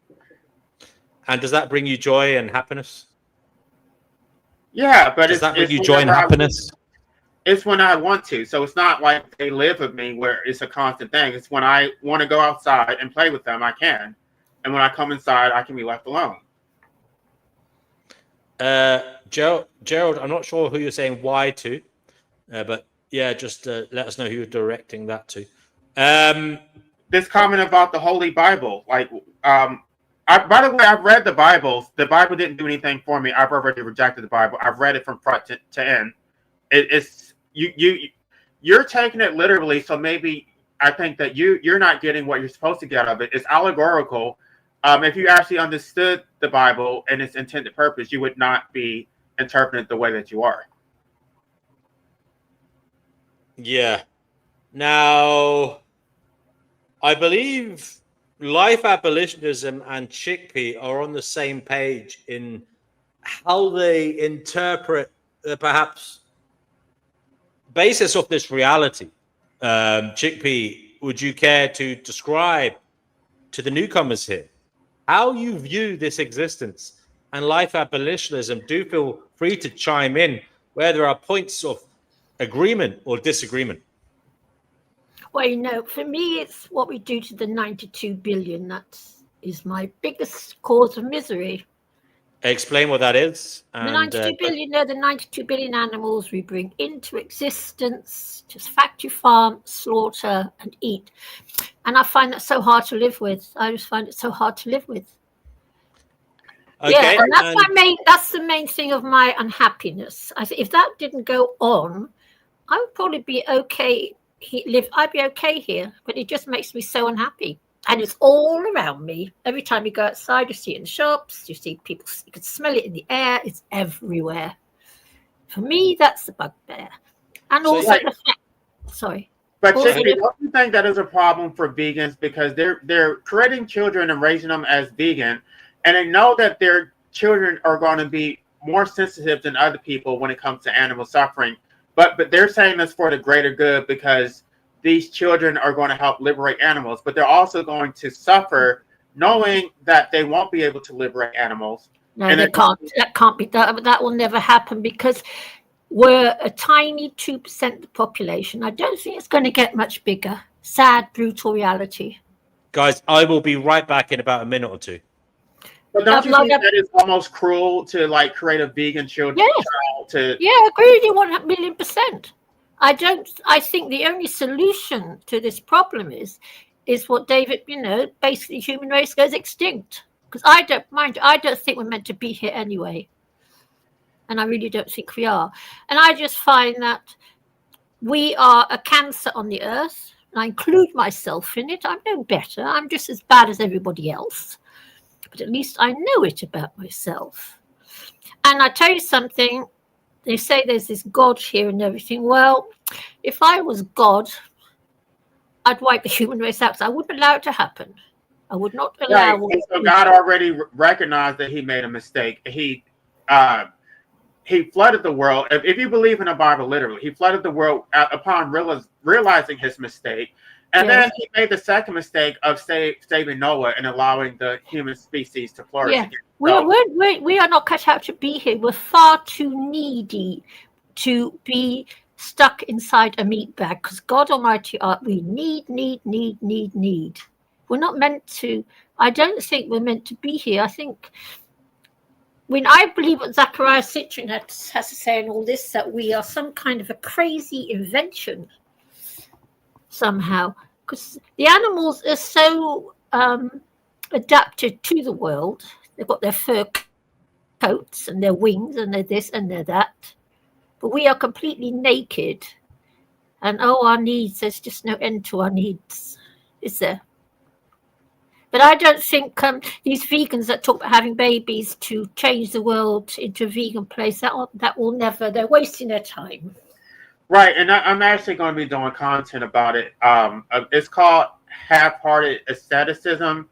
Like anti-natalism is full asceticism, but veganism to me is like if you're going to be a vegan and still procreate, it's like you're going to have like it's life affirming and life denial at the same time. Yes, it's contradictory. Like you're procreating, but you're not accepting what humans actually are. Like you think that humans are these virtuous, ethical creatures, like who are going to resist their omnivore nature. Infinitely, and that they're actually going to go against their nature. You can have humans. It doesn't make sense. I mean, it's so contradictory. Yes, I have to be. As usual, life abolitionism brings up some points that I don't agree with. I'm not an anti-natalist, but I am vegan. And I don't see any contradiction in terms there, life abolitionism. Also, I am a realist. I realize that, people will not choose to be vegans. So it may be that we as a society have to manufacture tasty food that is plant-based and outcompetes meat products and also is legislated for. Are you familiar with Friedrich Nietzsche's Will to Power? Gerald was a vegan. Sorry, life abolitionism. Are you familiar? I do know Friedrich Nietzsche. I haven't read all his stuff, but I've read some of it. The genealogy of morals, human, all too human.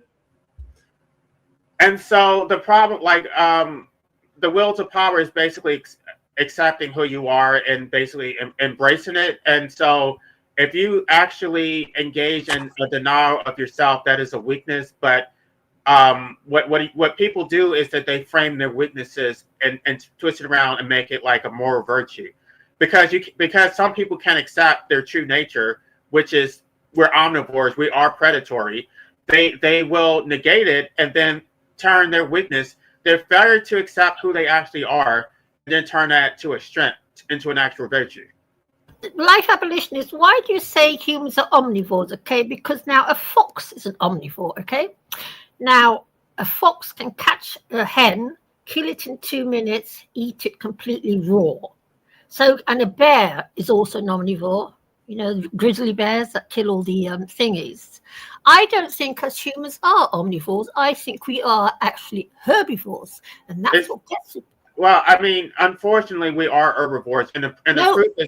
Wait, let me just say, because the proof is the fact that we can't survive entirely on a plant diet without supplements.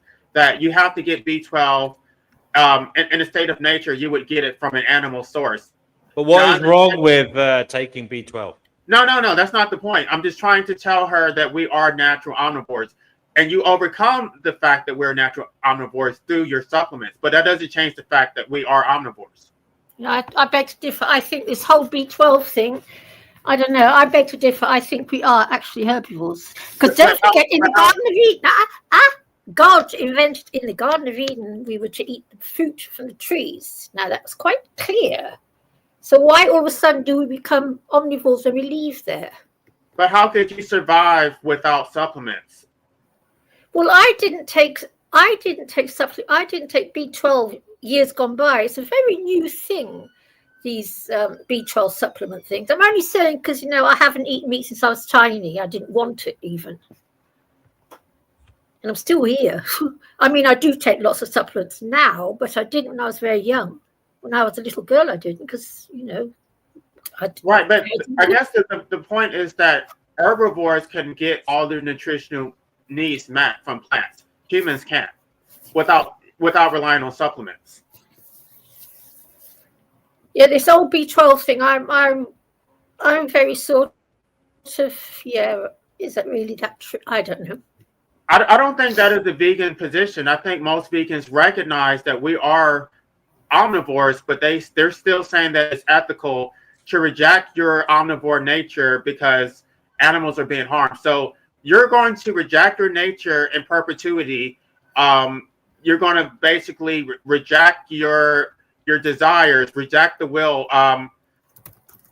basically deny life when it comes to your natural diet, but affirm life when it comes to procreation. It's completely contradictory. I'm going to do a whole. I'm confused about now. I've just Googled this.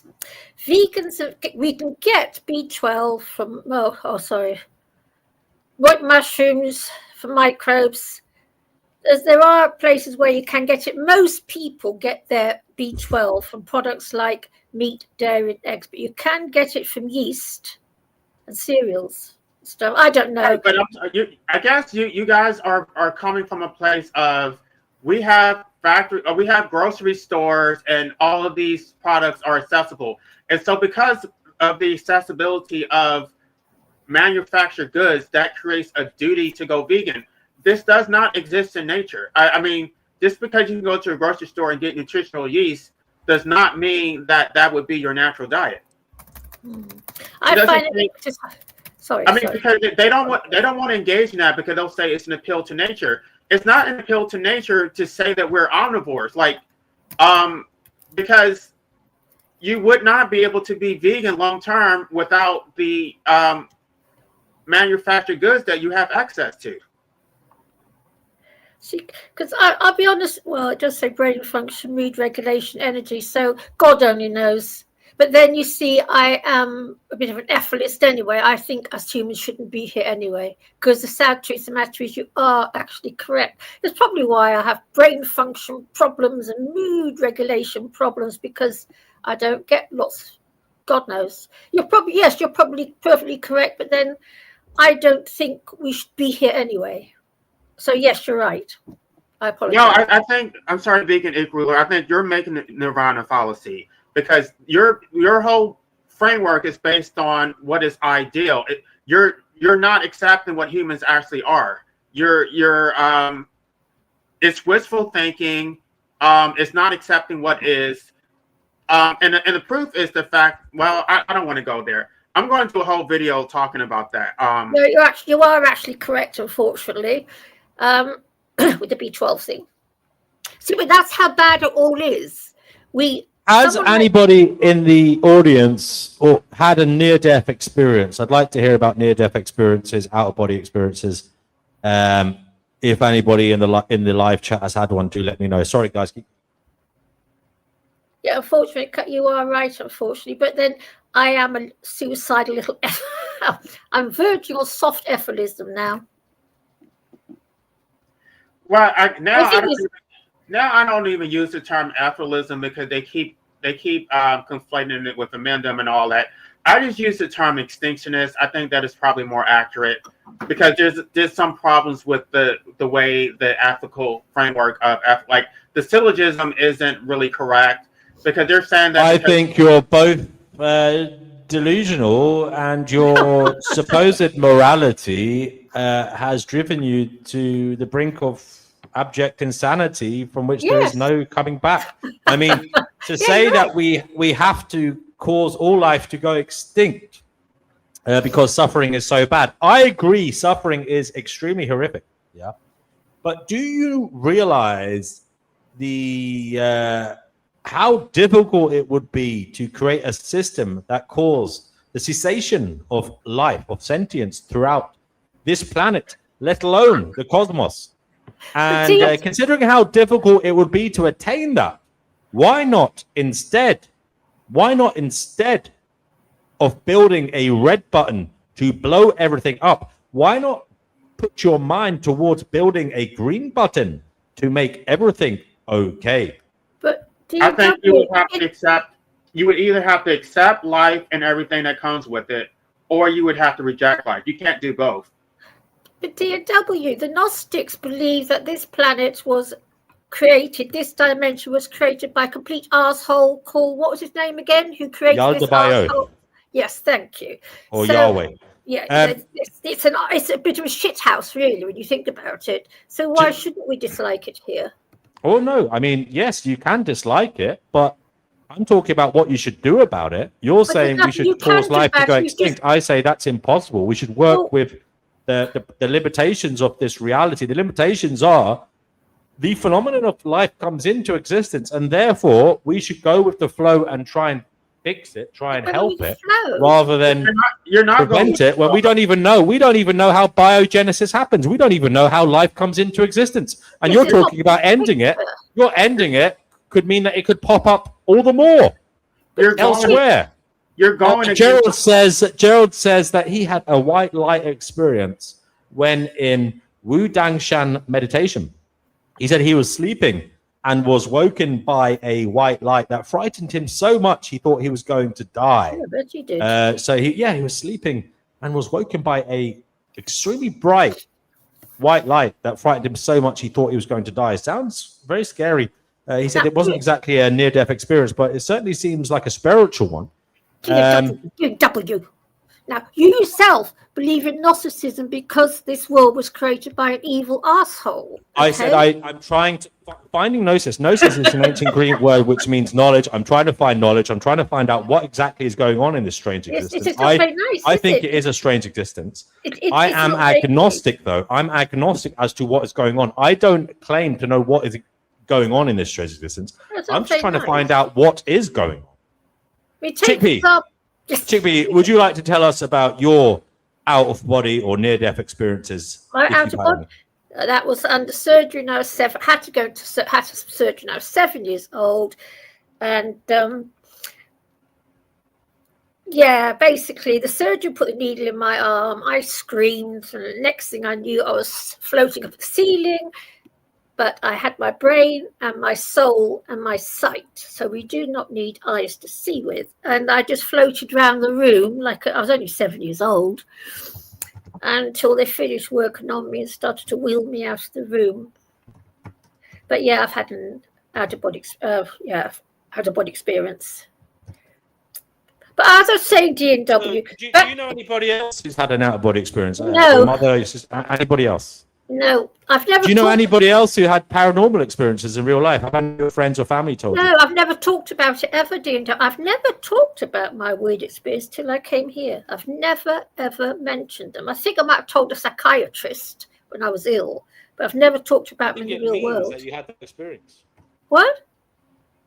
What does it mean? Can't hear you, dear W. What on earth does it mean? What does it mean, this experience that you had? Does what this experience? No, this out-of-body experience that you had. What do you think it was? Well, I think basically, I got so scared because I remember yelling out in absolute terror when something went wrong when you stuck the needle in. It really, really hurt, and I remember screaming like a mad thing. And the next thing, I came out of my body. I do remember it quite clearly, even though I was only 7. It's weird. I remember it very clearly. Life abolitionism, my schizoid friend. Have you ever had a paranormal experience? I don't know. I can't. Nothing that I can actually articulate. Well, would you care to try? It's a stretch, and I don't think it's worth. But DW, getting back to the shithouse world we're living in. Now, you've looked into Gnosticism, what the Gnostics believe. The Gnostics believe that this world was a horror story, basically, and I agree with them. I mean, like, I love lions and cats, as you know. Well, lions and cats. Have you seen what lions do to zebras? Of course, but I've never said it was a bag of roses, have I? I've never said it was all Yeah, that's why I marshmallows don't and want to be ribbons. here. I just don't want to be here. But Chickpea, he's not a traditional Gnostic. He's not using the word Gnostic in the same way that, like, That's why I come here, in the hope that I find my way around it. But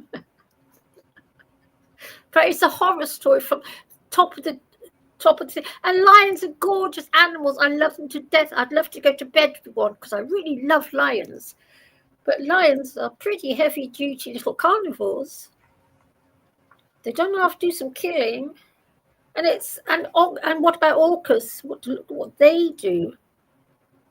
right, but that's the whole thing. I horror didn't talk about what Nietzsche said about that, because how can you appreciate the beauty of lions and then, like, some of them are arbitrarily saying that carnivores should not exist, only herbivores exist. Like, it's so arbitrary. Gerald says when he was 9 years of age, he saw a ball in the air hovering above him. Wow. And his parents couldn't see it. Shidea says we're in a sandbox of monsters. Yeah. God's sandbox.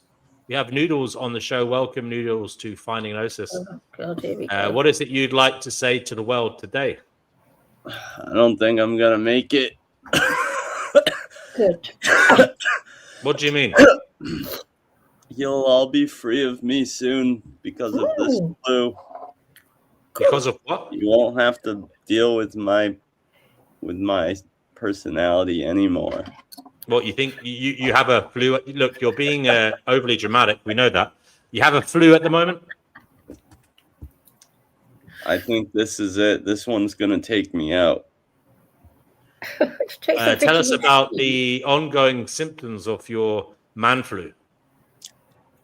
Well, I got a cough, and I'm fatigued, and I'm lightheaded, and I got the aches and pains, and I had a fever a couple days ago, but it broke. But I still get these hot flashes. Even though as I don't have a fever. Vegan. There's something that can help you feel better, but it's not vegan. And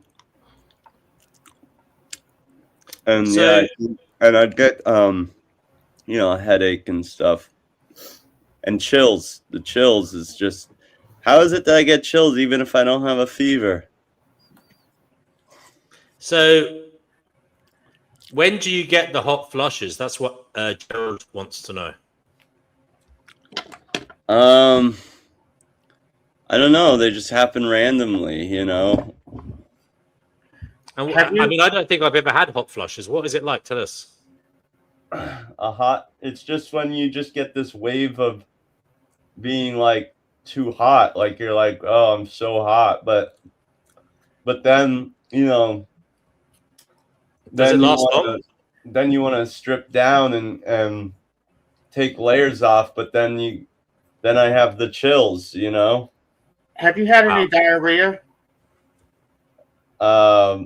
Not no, not not during this one. I only got nauseous for a few times, like a couple. Yeah, there's like one day I had bouts of nausea, but fortunately I got through that without throwing up at all. Probably because I barely ate much, and I've only started eating stuff again, like that isn't just water-rich fruits the past couple days. The only thing I can recommend that actually is vegan, I would take a very strong, like potent probiotic. But that's not the best thing. That's not the best. Gerald says you get chills without fever because your immune and nervous systems are reacting to illness and temporarily confusing your body's temperature signals. Oh.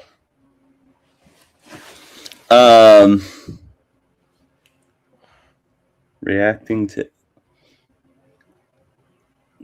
Yeah, I mean, I just been the only thing that's really been helping me is I have alternated back and forth between the Tylenol cough syrup and ibuprofen. Let me tell you something. I feel like the Advil, that's the ibuprofen, it really helps. Right, but there's clearly some type of infection going on. Like that's only well, it's the flu. Right, but yeah. Anyway, I need to get this stuff called Tamiflu, but I don't think they sell it over the counter. You have to get a prescription.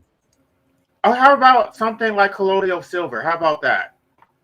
Well, Tamiflu actually has a lot of peer-reviewed science behind it. Oh gosh. So I think I'll go with the Tamiflu if I can get some of that. But hell, I don't care. Fucking get me some silver. Where the fuck do I get silver here? Go to Weren't you born with a silver spoon in your mouth? Go to Amazon, they sell it. Amazon Were you born with one in your butt, DNW? No, I definitely didn't have any silver near me when I was born. I tell you that much. Sorry, go ahead. You're like a werewolf. It would have killed you. Oh, right. Is that what happens to werewolves? I didn't know that. Are werewolves allergic to silver? Is that a thing? That's why they use the silver bullet. Oh, yes, of course. I forgot about that. Yes. Well, Jay's going to come on and talk to us soon. That'd be good. Yes, I do know that they can. Sorry, go ahead, Chickpea. Go ahead. On the subject of looking after babies, why don't you just get yourself a couple of more shelter dogs and have a load of dogs? Think of all the attention you'll get.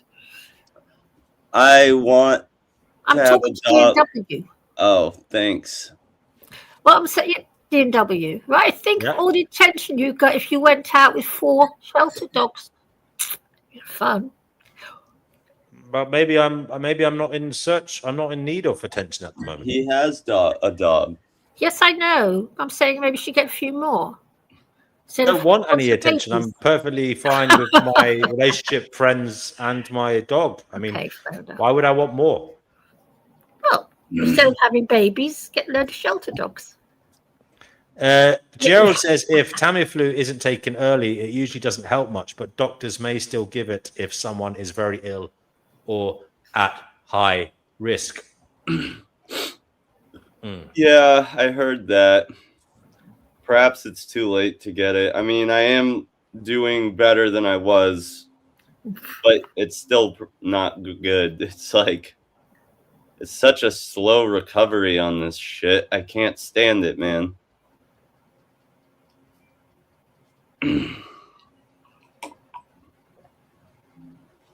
And what's your appetite like? What's your appetite like?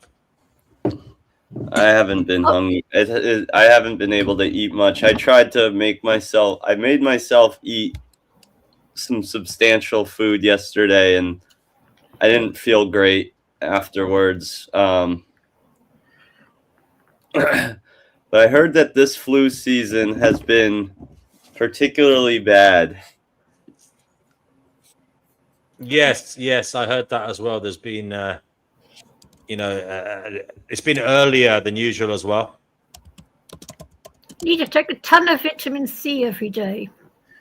Well, Dr. Gerald says, rest as much as possible, drink plenty of fluids, eat light, nourishing food, and let the body fight it. Paracetamol can help with aches and fever. Why does nobody here believe in vitamin C? I believe it. I know I should take it. Sorry. But there really is no vegan equivalent to like bone broth. Like, what can you take that is There's but the only like, what is it about bone broth that it makes it so much better? It's I think that probably what you're thinking of is just broth in general, which is the salt. It's the salt that helps. No, it's the minerals in the bones that are extracted that are very healing. Like, and it's bioavailable. Okay, so what minerals are those? Lala.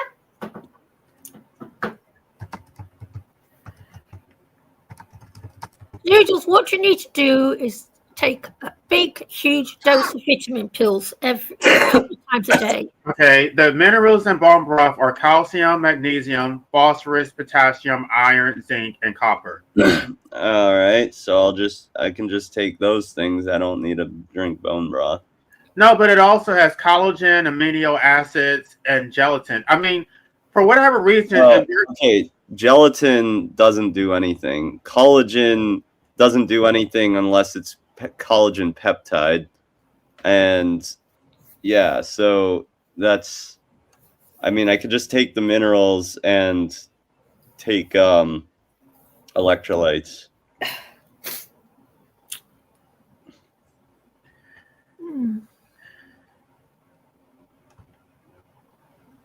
114% spike in Boston recently in the flu cases.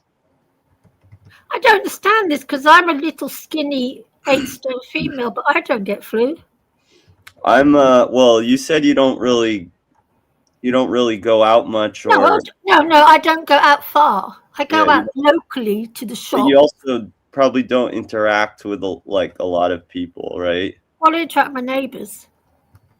Yeah, but you're not like dancing and getting sweaty or like no. But even when I did, I didn't get flu. Like, I'm grateful for vitamin pills. I take loads of vitamins. I'm immunocompromised. My body does not make. Oh, sorry. It doesn't make immunoglobulin antibody. Oh, right. Okay. Oh, I've got the opposite problem. I make too much. Shame some of mine, isn't it? Okay, so this is the reason why vegan equivalent is because the bone broth has cofactors like collagen, amino acids, and healthy fats. These components work together to improve absorption and provide the building block for tissue that a simple mineral pill cannot offer. All right, so what you're saying is that some of those minerals are fat soluble, so I can just take them with a fat source, like, I don't know, olive oil or something. And then also, like I said, collagen does not do anything unless it's collagen peptide, and it's not collagen peptide that's in bone broth. So that's just nonsense. But if you want to share a peer-reviewed study on that with us on the screen, I'd be fine looking at that. No, that bone broth has the collagen has glutamine, which is good for the gut. So you can't really there's no plant-based alternative for that. Yeah, there is. It's called glutamine. It's a supplement. You can buy it at the store. Look, there's Primrose.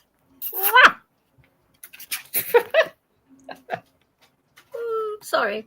So the cases have risen 114% in Boston, rising hospitalizations around 1.9% of Massachusetts hospitalizations, and earlier than usual activity driven by H3N2 strain, leading to concerns about another severe season with reported adult deaths and a call for increased vaccination.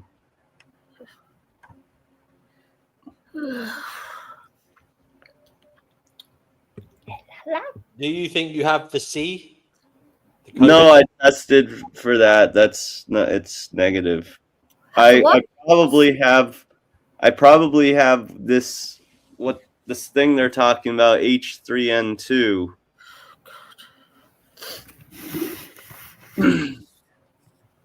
D&W, what do you think of Primrose? Is she cute?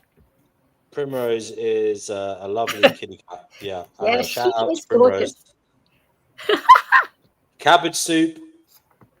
I have cabbage. I do have some cabbage. I reckon Gerald should open a little cafe or something, or at least a food stall, because he is a bit of a foodie. If it was vegan, I'd go there. I was gonna make the energy to do these things. You know, they get up and go to want to actually start a business empire. You know. I was gonna Life abolitionism. Have you ever thought of starting a business empire? I was supposed to, but I didn't get my father's money. I was supposed to be starting this vegan business, which I haven't been able to do. But you say vegan business? Yeah, I haven't. You're opposed to veganism, and you were going to start. Well, but because no, it's more nuanced than that. I'm not opposed to veganism. I'm opposed to the way that they're doing it. So let me get this straight. You come on here quite a lot talking about how veganism is, let's just say, a lacking way of living. It doesn't have the right array of nutrients to allow for a healthy way of life. And yet you want to jump on the vegan bandwagon and start a vegan business? No, because they're not doing it the right way. That is the problem. I mean, there's a better way. What is the right way? What were you going to do? Because if I say it, I'm giving away my business idea. Like, I feel like the answer is so obvious, but it's like the $100 bill that nobody's picking up. Fair enough. Why don't you email me and I might be your venture capitalist? Well, I want to talk to Brother Marcus about it, but I want to do that privately. I think he might be interested. I don't know. I want to talk to somebody before I put money into it, but I don't know who's not going to take my idea. Who knows? We might have the life abolitionism vegan cup of soup. Who knows? You might be. We don't know what you're going to do, but good luck with it, and hopefully it will turn you vegan. Well, D&W, speaking as a long-term vegan, I tend to just live on wholemeal bread and nuts and seeds, a lot of fruits, and I have been told by my GP I'm in very good shape for my age, better than most people. There you go. Very the way that I'm talking about. It would appeal to even all those anti-vegans who talk about how veganism is unhealthy. They would even accept this method over the method that you guys are telling to just eat a whole bunch of beans and lectins and portrages. They're not going to ever accept that. Welcome to Finding Gnosis. We are on a journey to find out what the fuck is going on in this crazy existence. Step up and have your say by using the link that is pinned at the top of the YouTube live chat. Welcome to Finding Gnosis. D&W, you're calling this a shithole place and everything, but you want to add to the population. life is the only thing that can solve the problems that life faces. So if you say so. Well, you know me, I'm very anti-babies. Oh, God. Yes, we know that. The problem is the solution.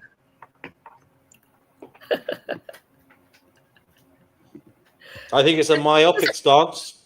Is it your life as a phenomenon pops into being, and therefore we, as the intelligent species, or the most intelligent species that we know of, have a duty, a burden, if you like, whereby we have to carry the cross of being that which is aware of how bad it is in this universe. And in our awareness, we should be moving towards trying to help all life throughout the cosmos, throughout time and space.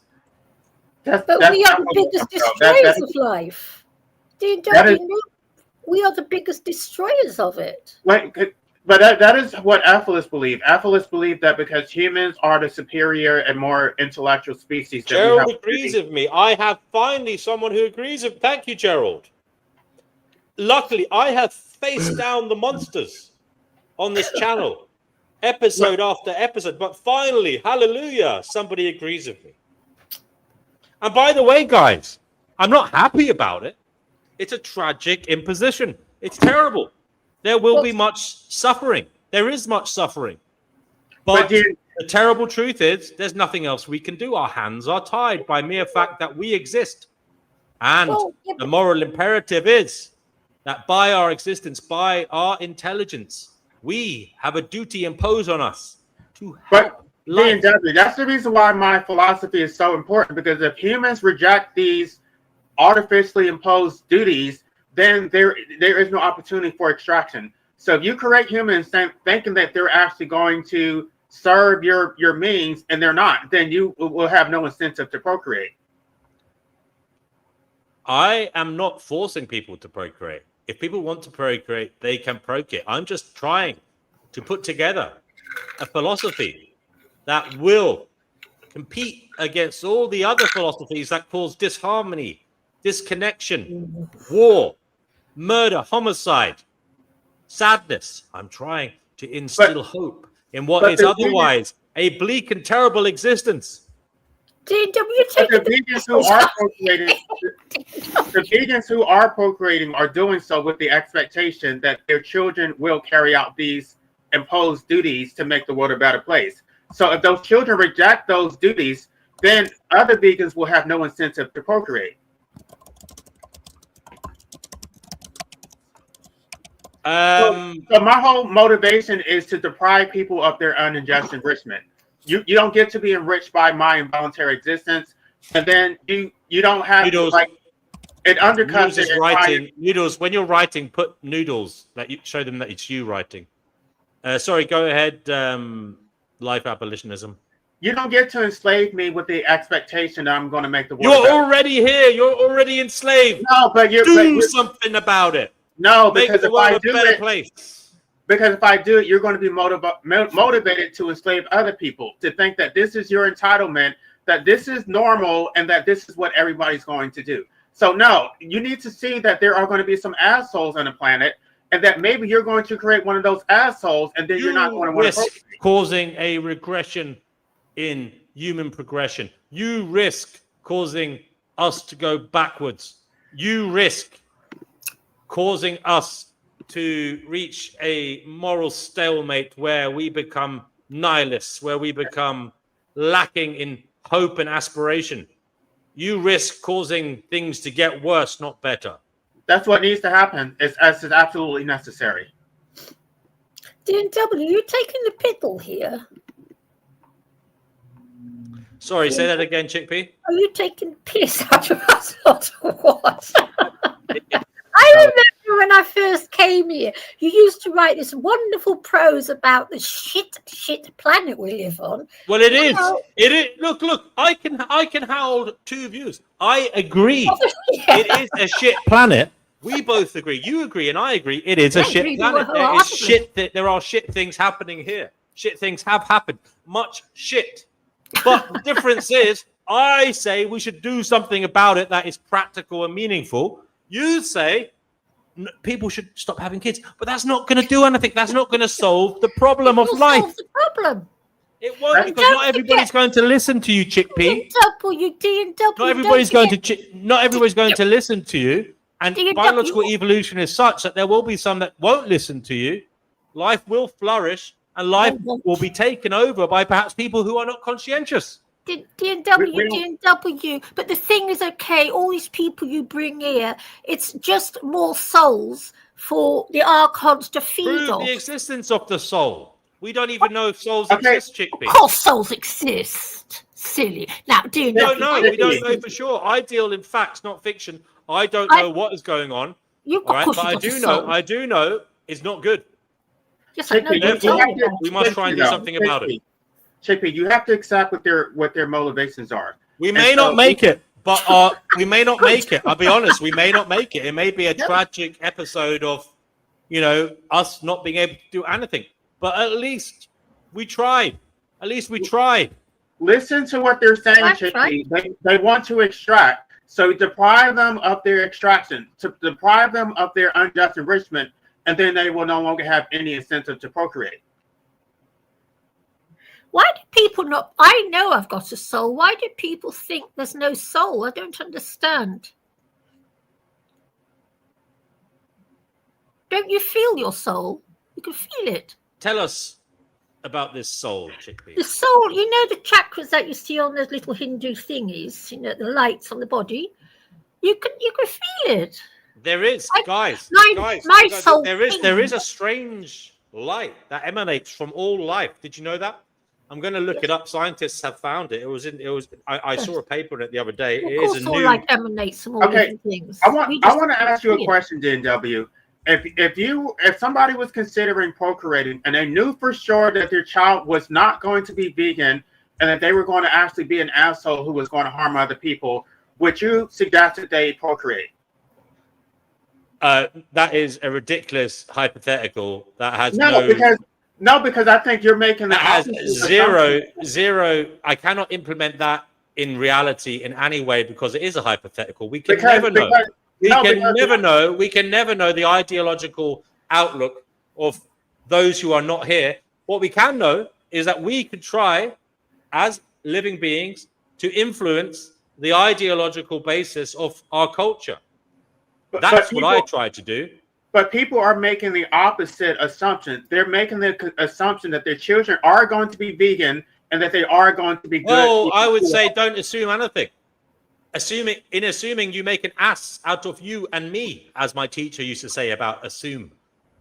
Now, the thing is, I would say deal with what is going on rather than what may be. But aren't you at least you have a hand in what is happening. You're still a pessimist, right? Like I am. I'm beyond pessimism, life abolitionism. But I say things are so bad. Things are so bad in this existence that we are forced to act, whether we like it or not. But you would have to accept the worst outcome. That if you procreated, the pessimistic position would be, I could be creating the next Hitler. I could be creating the next dictator. You could indeed. Which is why it is all the more important for you to act with strength and vitality on what is, as in the present day, to try and ensure that there are frameworks in place to ensure that a future Hitler does not occur, even from your own loins. And by that, I mean, encourage psychotherapy, encourage social cohesion, encourage the adults in the world to look out for young ones, to make sure that their needs are met. Encourage that nobody becomes so disheartened by reality that they become antisocial and psychotically psychopathic. I want to say, I'm going to look up, because I did say, by the way, Gerald said he's going to say something controversial. Feel free to come on and say it. We're all down for a bit of controversial opinion here because, life is controversial. Existence is controversial. We are not in a world of peace. We are in a world of war, where nature pits us all against each other, where nature pits species against each other, for the most part, where the physical reality we exist in is, although appearing to be the supporter of us, is just biding time to cause the ruination of all that is. The sun glowing in the sky, warming our bones on a sunny day, is one day going to cause an abysmal end for all life on this planet as it expands in its own death. Its own death will cause the death of all that is on this planet, whether we like it or not. I want to read about light. Light. Apparently, it is a scientifically established fact that all living organisms, including humans, emit an extremely faint glow known as ultra-weak photon emission, UPE. It's called biophotons. Yes, or biophoton emission. This light, which is invisible to the naked eye, is a natural byproduct of cellular metabolism. Yes, and it disappears at the moment of death. The scientific explanation, folks. Biophotons are faint light particles generated during chemical reactions within living cells, particularly involving reactive oxygen species produced by mitochondria during energy production. The light is extraordinarily weak, emitting only about 10 to 1,000 photons per square centimeter per second, which is 1 billion times dimmer than a standard light bulb's emission. Specialized, highly sensitive equipment such as electron multiplying charge coupled devices are cameras that in a completely dark environment can detect them. There's a link to life. A recent study confirms that living organisms, mice and plants emit significantly more UPE than dead ones, with the glow fading rapidly after death.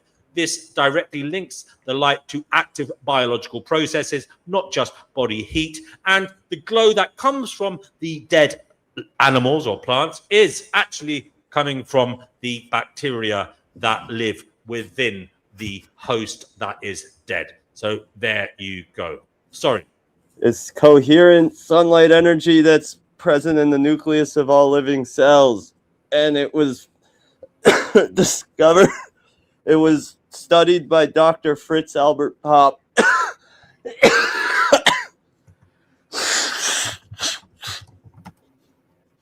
We do hope your light is not fading at the moment, Noodles. Well, according to Fritz Albert Popp, you know, the more biophotonic activity people have, the better their health generally correlates. Interesting. There are metaphorical and religious contexts to all of this. The idea of a light emanating from life also has significant metaphorical spiritual connotations across various cultures and beliefs, often symbolizing vitality and health. The phrase "you're glowing" is a common compliment often used to describe perceived health, happiness, or pregnancy, inner strength. Many spiritual traditions speak of an inner light or divine spark that represents purity, truth, and strength, which guides individuals through dark times. Divinity and morality in Christianity, Jesus is referred to as the true light that gives light to everyone coming into the world, symbolizing divine truth, salvation, and a moral path. You just learned that. I could have told you this. Yes, I was just reading of the AI. You know what? Actually, raw meat has the most disgusting energy to it. Have you ever noticed it? You are eating a lack of light. So you are eat the light, eat the apple. That's why the biophoton thing is so big in the raw vegan movement, because they say, you know, they think that if you eat more biophotons, then you will have more biophotonic energy yourself. Although I don't think there's any evidence for that. But maybe because you end up just having better health, you have more biophotonic activity. Now, biophotons are like the cell phone signal on which the RNA message travels from cell to cell. Jay says, but it was eating that apple that got us into trouble in the first place, D&W. Well, it wasn't an apple. It was a pomegranate. Was it? Well, metaphorically or allegorically, it was not an apple. You're wrong. Really? You're wrong, Jay. Are you telling me? I think in the Quran it might have been an apple, but not. Are you telling me, you are the Jew here? Are you telling me in the Talmud it's a pomegranate? I don't know, but I know He hasn't read it's not the an Talmud apple in the Bible. He hasn't read the Talmud. Sorry, life abolitionism. I was raised a Catholic. I haven't read the Talmud, and I'm not a Talmudic Jew. Okay. I think you should read it. Why should he read it? Because there's some very evil things in there that he should know about. Yeah, there's evil shit in every religious book, dude. Well, you should read it and cast it away. That's like cast it into the fire. I don't even agree with all the a lot other of demons. Stuff. When I was in Israel for my birthright, because I had never been bar mitzvahed, so they were going to bar mitzvah me there, and I had to pick my my new Hebrew name, and one of the guides suggested that I pick my that I use Joshua, and I read like the story of Joshua and how he killed all these people just because God told him to, and I was just like, this is stupid. Why would I want to be Joshua? That dude is like a mass murderer, even though God told him to do it. So of course those people were already judged or whatever. Well, so what do you think about the people? So I don't like, there's a lot of stupid shit in all of these books. I mean, in the Christian Bible, or in the Torah, the Christian Bible, Jesus is you can't even have lust after someone who isn't your spouse, or you should just you're better off plucking out your eye. Right. So, you're right. That's why I rejected Christianity. But I mean that's about whataboutism. I mean, I'd say cast them all into the fire. None of them are any good. Why hold on to any of them? No, I don't I don't hold on to the religious aspects of Judaism. I hold on to the some of the positive ethnic and cultural aspects, I want to make vegan kugel, and I love latkes, and Gerald says the Talmud says much worse. It does, but he's not going to look into it though. So I already know about the horrible quotes in the Talmud, because I agree with Noodles. There are horrible quotes and all, but I would say, Noodles, I would say overall, not that I care, because I think they're both bunkum. I would say the New Testament is generally a little bit more saner, right? In terms of it doesn't have as much craziness and evil in it, right? Would you not say that? I don't know. I'd have to read it through more. No, the verse that he said came from the New Testament about gouging your eye out. That's New Testament. Yes, but I would say there's more instances in the Old Testament of what we would call craziness than in the New Testament, right? Yeah, the New Testament probably seems better, but the whole thing is, it's they're all so stupid and antiquated and dumb, and the thing with I don't know, it's all dumb. The New Testament is based on human sacrifice, which is completely evil. Is it really? Oh, you mean Jesus was sacrificed for our sins? Is that what you mean? What do you mean? Right, you sacrifice a human to save humanity. Why couldn't God just, out of his own benevolence, just have mercy? I have no good answer for that. Only that, I agree. I mean, personally, do you think Buddhism is probably the better approach if you want to have a spirituality? And also, Joe brings up Paul. Paul wrote much of the New Testament. I think he wrote 60% of it. But even Buddhism is stupid because it's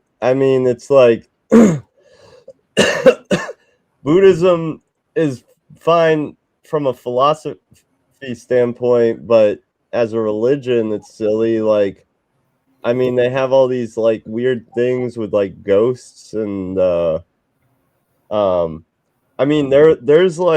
ways that people interpret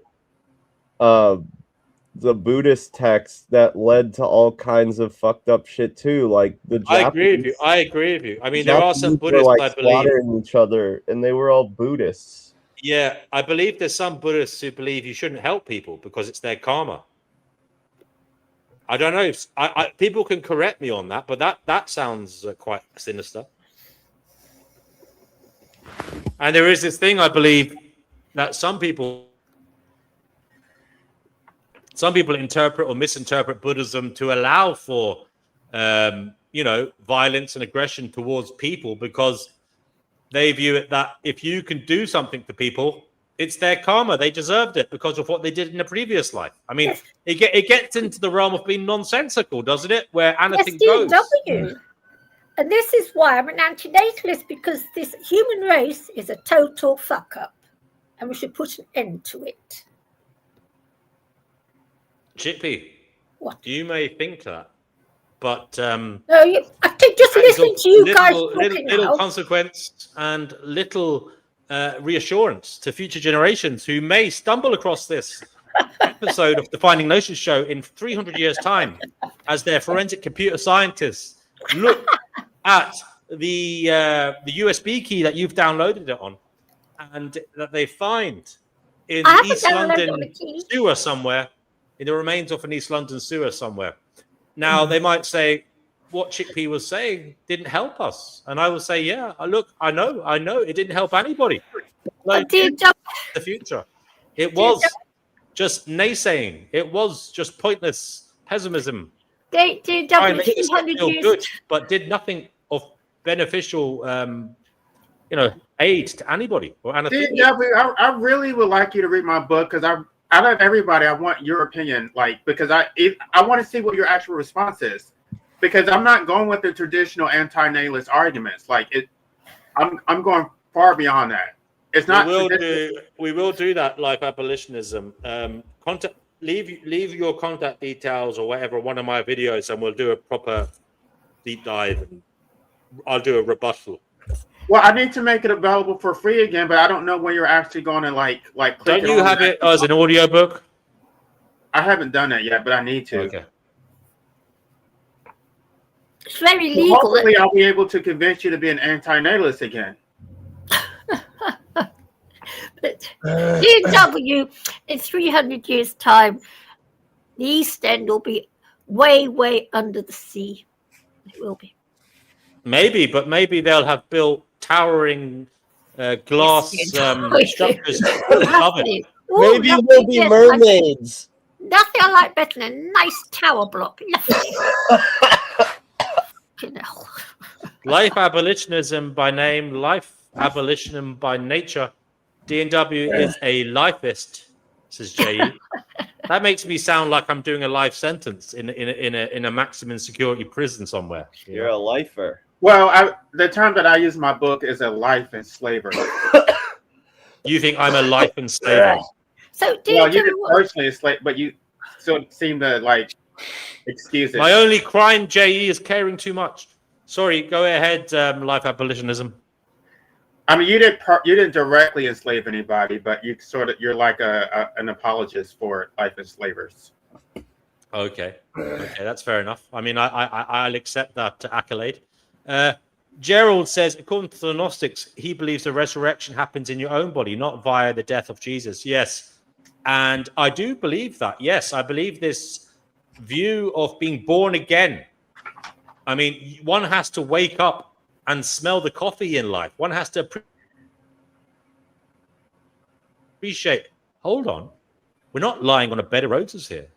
I have been an arsehole. I have been a cunt. I don't want to be an arsehole anymore. I want to do better, be better for myself and others. I believe that is part of waking up. That is part of the process of being born again. Realizing also that we are not the center of the universe. We are but a fragment of the whole. The universe doesn't orbit around our solipsistic viewpoints. There is much going on. Yes, and I would say that to you, life abolitionism, and to all of us. It is not all about what you think, whether you like it or not. And that is one of the greatest difficulties of this reality, whether we like it or not. Whether we like it or not. We may be neurodivergent. We may be freaks of nature. And that has to be put into the arithmetic somehow, life abolitionism, does it not? The strangeness of our thoughts, the uniqueness of them. Maybe we have to work with what is, and that is there is a great force of vitality beyond your mind that does not involve you in the sense that it is others. Right. Oh, DNW, what's become of you? You were such a lovely, grumpy guy. Now, what is wrong with you? But that's what I say is half-hearted aestheticism, that you're like you're accepting one aspect of life, but you're life denying in the other respect, because part of the vitality of life, unfortunately, is consuming animal products. So you would either need to go all the way and reject life, or like I'm going to break it down. I'm going to break it down according to Frederick Nietzsche, why it makes no sense.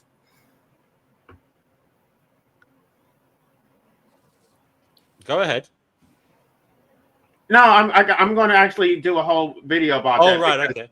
I thought you were going to do it now. It's a lot to break down, and I don't want to, I don't think I would do it. These accusations of, joie de vivre emanating from my mouth. I don't know what planet you're on, Chick B, but I am extremely grumpy. I am not happy about the state of affairs that we exist within.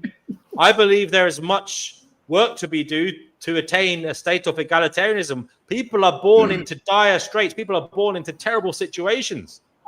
People are blamed for who they are, even though they didn't choose who they are.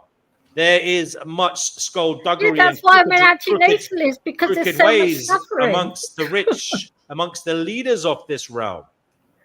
The masses are often kept ignorant by social engineering, by miseducation. There is much to do here, Chickpea. We are not born again as a society. We are not waking up. We have to wake up. But why are you so worried? The realization that we need to lift everybody up. There can be nobody left behind.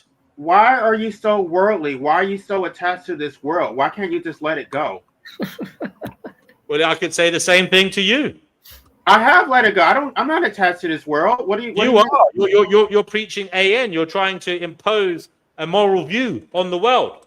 I'm telling people to stop being attached to the world. Why are you doing that if you're not attached to the world? I'm telling other people to no longer be attached to the world. But you're basically creating a moral view. That is an attachment to the world, is it not? I think. I'm sorry, guys. By the way, I'm sorry if I'm looking for a charger for my mouse. I've got one of those wireless mouse. Guys, all we have to do is focus with pure love energy, and we can create a tesseract that opens up a portal to anywhere in the universe we want to go. Love for every. I'm not going to take the bait. I almost said something. Be careful what you say. Noodles, you're going to have to keep an eye on who's coming and going from the stream, because I need to find a charger for my mouse. So Noodles, where's the love for the Palestinians though? Like, do you love everybody? No. Exactly, you don't love everybody, so it is selective. It's discriminate. Yeah, I was just talking shit. I wasn't being serious. Obviously, there's no such thing as a tesseract. Mm-hmm. So it's not possible. Nobody loves everybody. Nobody's going, like, this whole egalitarian society is very pie in the sky. People are they are selective when it comes to who they want to flourish. So there's going to be those who flourish, and there's going to be those who suffer. It's predetermined, and so for some of you to have your happy fairy tale land, that means other people are going to have to suffer for you to have to obtain it. Well, life abolitionism has spoken. What's next on the docket? That's not an argument. It's not a retort. It's just an observation. I've spoken. Apparently, you haven't spoken. So if we want to let that stand, then I've spoken. Noodles has not spoken. There you have it. Life abolitionism has spoken. What's next on the docket? I agree. The Palestinian question is complex, Gerald. Poop says he doesn't want to go anywhere in this shithole universe. Well, with an attitude like you, with an attitude like that, Poops, there isn't much fear of you going anywhere in this shithole universe. You're right. He didn't have anything for that. You're so right. Say that again. No, look at the comment. LMAOVE didn't have anything for that. VE is noodles for those of you who don't know. Javier says you can lead a horse to water, but you can't make it drink. The same applies to awakening the masses. They themselves must willingly do so. Indeed, but can you not lay down a framework? Can you not inspire them somehow with your words or deeds? We have Escape the Matrix on the show. Welcome, Escape the Matrix. It's great to have you here. What would you like to add to the conversation? What would you like to say to the world? This is your moment. Thank you, DNW. I appreciate you giving me the floor. And hope you're doing well. Hope everybody's doing well. But I do want to ask you a question on your own panel, DNW, if you don't mind. Yeah. You obviously know Divine Hazel, one of our good friends on here. What happened earlier? I want to know what happened to her earlier. She came on here and something about her getting blocked. What was that all about?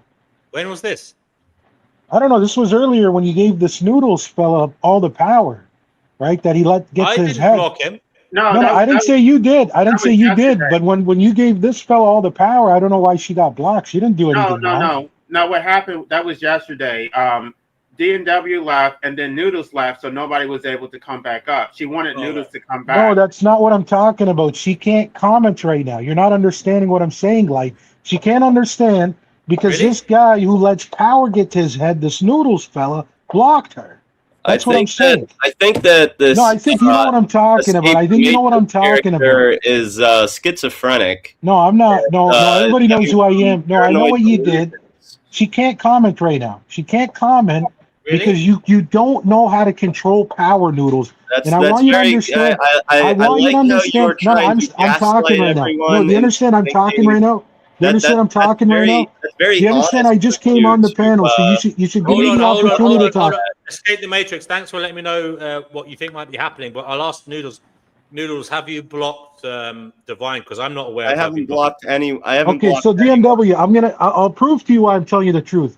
If you go to your YouTube section and you go under blocked people, I guarantee you'll find her there. And I don't have the power to block do that. Okay, there's a way to. Okay, so the way to do it. Okay. I'm talking to DNW, not now.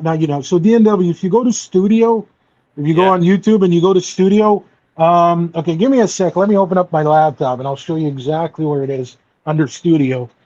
But it's you'd have to go to Studio, and then I know it's like Community, but just give me a second here. Okay. Oh, geez, I gotta charge my laptop. Give me one sec. All right. So I'm pulling up my laptop. Going into the studio. I'll get to the bottom of this. Hopefully, it's literally gonna take me like 5 seconds because all I gotta do is just I put my password in and then I just gotta go to YouTube. I've gone to Community. Okay. It's not here though. I'll show you right now. Okay, YouTube. Hold on. So I'm typing in now YouTube Studio. Because I just got to see it to remember it. It's one of those things. If I didn't have a million taps up, if I didn't have a million taps moderation. I know it's somewhere in there. User management. If you give me a minute, I know it's somewhere there. Whoa. Okay, no. I'm looking at moderators. No, approved, hidden. She's not in there, mate. She's not in there. Is she under moderator? Let me have a look here. Standard moderators. Let me just have a look. Settings. Where am I? She doesn't seem to be in the moderators. No. Yeah, so he got rid of her. He got rid of her mod status. Why are you saying that I did? Hold on, Noodles. Noodles. I'm talking to DNW now. No, shut the she should be. She should be under managing moderators. You are such a lying piece of shit. She's one of. I've been coming here forever. I don't even have a mod. I know. Is she under managing moderators? Do you have her there? She's not here. She's not here. Right, because he got rid of her reds. That's what I'm explaining to you. Anything to her. That's what I'm telling to you. He got rid of it. See, I don't know how to get it. it back. I don't know what's happened. I don't know how to if get it she back. comment, watch, I'll show, and I'll tell you actually the other one you need to go to. You need to go under settings for to see all the people blocked. Give me a second here. Yeah, no, I can see the people who have blocked. I can see that, and she's not. I got. Is it hidden users? Because she's her name isn't there either. Okay, so what it is he got rid of the wrench. He got rid of the wrench. He must have unblocked her or something. But he got rid of her wrench though. Like he got rid of her mod status. Well, and she's not banned, so she can come on here and comment, and I can give her wrench back. If she comments, yeah. But I mean, I don't know. She probably got upset or something like that. But that's not cool. What happened to her? You know what you did, bro. Knock it off. Shut the fuck up, dude. You know exactly what you did. You're slandering me. No, I'm not slandering you. I'm not. It's the truth, bro. You've been abusing the wrench. The truth is, I can't see any evidence of this on the YouTube side. But who else would have? DNW, who else would have taken it? I don't know how to find out if someone's been blocked on StreamYard. Okay, but DNW, let me tell you this. Okay, let me tell you this, right? I've been going to lives for years on here, right? And I've been given the power that Noodles has on another channel. And I'll tell you this, there would only be two people who would take somebody's wrench away, either the owner, which is you, or the guy that has the keys, which is Noodles. That's what I'm telling you. And that's why the fiasco just mysteriously happened when you give this guy the keys. It never happened. Can I just say, hold on, guys. Hold on. This is all bullshit because I went live earlier today, but nobody came on, right? Nobody came on the show. Yeah, this is true. Nobody came on the show. And what do you call it? She commented. She said, "Welcome to the Finding Gnosis show," and then she retracted the comment. She deleted the comment. Honestly, it showed up. So she can comment. Well, how long ago was this? This stream has been going on for 2.5 hours, right? Yeah. For about an hour and 20 minutes before that, I had a different stream that nobody came on. So then I deleted it, and then I started again. But she commented on that. I can actually probably try and go to... I see if it's on... I might have deleted it off Facebook. But I'm just saying I might have deleted it because nobody. Okay, but DNW, it was a bit embarrassing. DNW, you don't think it's mysterious that she doesn't have a wrench anymore? They don't go away. I'm telling you. I'm on YouTube. They don't just go away. Yeah, I don't. That is, as I say, I don't know how that happened. I don't know. But you didn't take it away. You know you didn't take it away. Maybe she did it by mistake, though. I don't know what. She can't take her own wrench away. It's impossible. There's no way to do it. I'm telling you, it's physically impossible. Like right now, you got this guy, DER Poops, who has a wrench in the chat, right? I don't know who this person is. He has a wrench. Whoever this person is right now cannot physically get rid of the wrench. You can't do it. It's impossible. Only the person that can do it is the owner, such as yourself, or the guy that you give the power to. What I'm going to do is I'm going to share the screen of the Facebook stream that was... this stream was live earlier. I deleted the YouTube. What it is, guys, is this stream goes to Facebook, X.com, and YouTube. So if you are watching on anything else, do come over to YouTube because that's the main arena for all of this. What I'll do is I'll share the YouTube screen, the Facebook one, and we can have a look at this. Because there you go. Can you see that? Give me 1 sec. Yep, I see it. All right, now, so this is going to be a bit laborious, but I have to go back to show you that she did comment at some point. Now, this is going to be extremely laborious, so bear with me because I'm going to have to keep changing. So keep the conversation going, guys, whilst I'm doing this, and I'll find out where she comments. So, yeah, here she is. Here she is. Look at this. Look at this. Yeah, I see Hello, it. And welcome to the Finding Gnosis show. Yeah, this is, and if you look over on the right-hand side, you can see 4 hours ago. Yeah, this is 4 hours ago. This was live 4 hours ago. And she did comment. Now, what she did do, which is really weird, is she deleted the comment. I don't know why. How do you know she deleted? How do you know it wasn't Noodles that did it? I don't have access to Facebook. It said comment retracted, right? So what I'm going to ask you to do, guys, is this is how we can get to the bottom of this, right? I'm going to now falsely moderate the live chat, yeah? So this comment by Shy Deo, the sudden tea is crazy, yeah? Where is it? This one. I'm going to go into YouTube. I'm going to go into YouTube now and moderate that. I'm going to delete it and see what comes up. All right. Let me just go. And actually, I'll tell you what. I might try and do this live as well, so you know what I'm doing. 1 second. I'll just get out of this Facebook. We don't need that anymore. Now I'm going to go to the YouTube. This is weird. I'm doing a live off our live. So there you go. This is actually the live stream live. Can you see that? This is like fucking a window into the window. Okay, it's popping up now. Yep. Can you see that? Now you see this comment here. The sudden T is crazy. Yeah. Yep. Now I'm going to sorry, Shy Dale. I'm using you as a guinea pig here. I'm going to let me just see. Remove. Now it says message deleted by finding Gnosis. View deleted message. Can you see that? Yeah, I see it. Now, what I want you to do for me, please escape. You want me to comment? Let me comment and I'll delete mine. And then I want you to delete. I want you to delete the message. I'm already on it. Mic check. And then I'll put remove. Okay, so it says retracted. So what do you see now? There you go. So that's what I'm saying. So it showed message retracted, which means she deleted it herself. I got DNW. I'm not denying all of that, but I'm just saying what happened to the wrench, because she can't get rid of it. She can't get rid of the wrench. Okay, because I'm going to tell you this right now, DNW. Unless she accidentally deleted it. She can't. I'm telling you, it's physically impossible. I've been on here forever. So here's what can happen, DNW. Noodles right now on the StreamYard, when he comments, like where I just commented, it's not going to show up as Noodles or vegan, whatever. It's going to show up as Finding Gnosis, because he's on behalf of your channel. So he can comment, act crazy, start swearing, and we'll think it's you, but it's actually him because he's on the StreamYard. So it's the same thing. Yeah, I don't think he can do that, brother. I don't think he can do that. Yes, he can.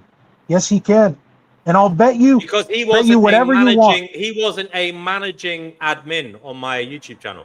Okay, is he right now? Right? Does he have the power to let me on and off the panel? He does, correct? Yes. Do that. He also has. Do that, Noodles. Go ahead. What? Just let him on and off. Let me on and off for a second. I'm back on. There you go. Okay, and now here's what I want to ask Noodles, if he's going to be honest. Right now on the StreamYard, can he, the same thing DMW just did, when he can time somebody out, delete them, ban them, do you have that power, Noodles? Yes or no? I can delete comments. Yeah, and I can time people out. And can you ban people? It says ban user and delete. There you go. So when you banned, what's her name? That's when her wrench disappeared. Banned anyone, dude. When you ban her, that's when her wrench disappeared. Anyone. I'm telling you that when you ban someone, hold on a second. If he banned her, she wouldn't be able to comment at all. She commented because he unbanned her. I never touched it, dude. You're making shit up about me. You're a liar. Telling you. Well, you've tried to bully me several times before. No, I haven't. You're some schizophrenic bully. Noodles, I don't have a problem with anybody here. You don't like me. Dude, I don't have a problem with you. I don't have a problem with you. Oh, yes, you do.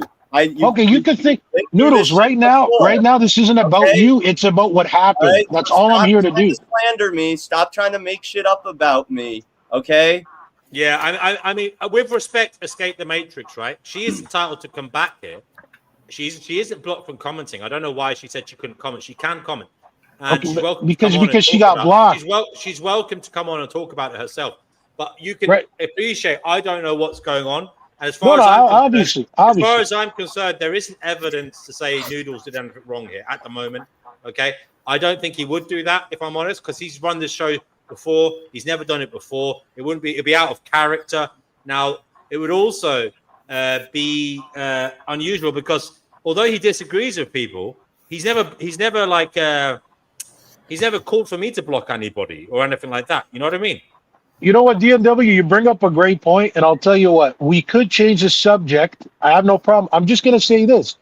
What's going to happen is if Divine decides to come back, because I'm pretty sure I don't think any of us would be happy to get banned from your channel, not by you, right? Like, I wouldn't like it if the Snoodles guy, but I'll tell you what, I think the most fair thing to do would be for me to drop it and allow her to tell you what happened.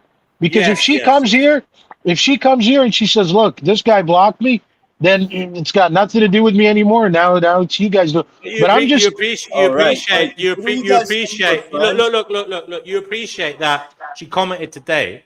So all the evidence I have is that she hasn't got a wrench, and all the evidence I have is that she could have done that accidentally herself. Are you saying you can't unwrench yourself? Is that what you're saying? That's what I'm telling you, DNW. It is physically impossible. Will we test that now if you want? If you want, you can give me a wrench. Here's what I'll do for you. I'll hop on my laptop. Here's what I'll do so I can prove it to you. I'll click on the StreamYard on my laptop. Give me a wrench. I will share screen my YouTube, and then you can take the wrench away again if you want. But I can do that for you right now, no problem. So let me come on. Give me 1 second. Hello to Pamela. Hi, Pamela. Pamela, come on, because we need a bit of grumping on the show. Okay, so I just hopped on the. I don't know if you see me there, DNW, on the laptop. And yeah, I see you, Sanctuary Seeker. Yeah, 1 second. I'm going to. Do you want to share your screen then? Because I'm going to present your screen. Yeah. You have to present your screen, Sanctuary Seeker. We can't hear you at the moment, mate.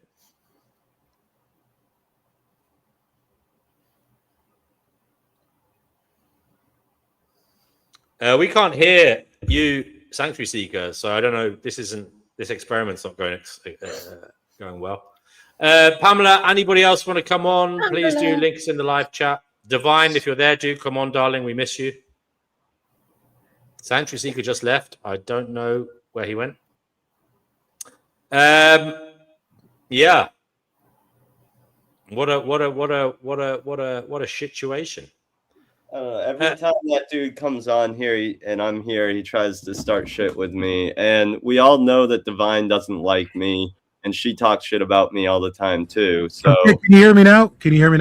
Yeah. Okay, so let me share my YouTube, and then okay, where's the share screen? So I'll show you my YouTube. Okay, live. Just share, present the live stream. Yeah. It's there. Do you see it? Yeah, this is your channel now. Okay, watching my channel. What I'm gonna do is I'm gonna quickly comment so you can. We'll do the wrench experiment. Yeah. Hold on a second here. Okay, where am I? Okay, there it is. Sorry. It's just I got so much tabs up. Okay, hi. I just put hi. You see that one there? Yes, I did. Now I am going to now make you a moderator. Okay. Okay. Add as moderator, standard moderator. There you go. You are now moderator. So let's have a look, see what happens there. Okay. You have to comment. You have to comment again, and it should show up with a wrench, right? Yeah. Normally, even says you're a monitor. There it is. There you go. So okay. It says it now. You are a standard. Yeah. Now, as a standard, let me see here. When I click, it says remove.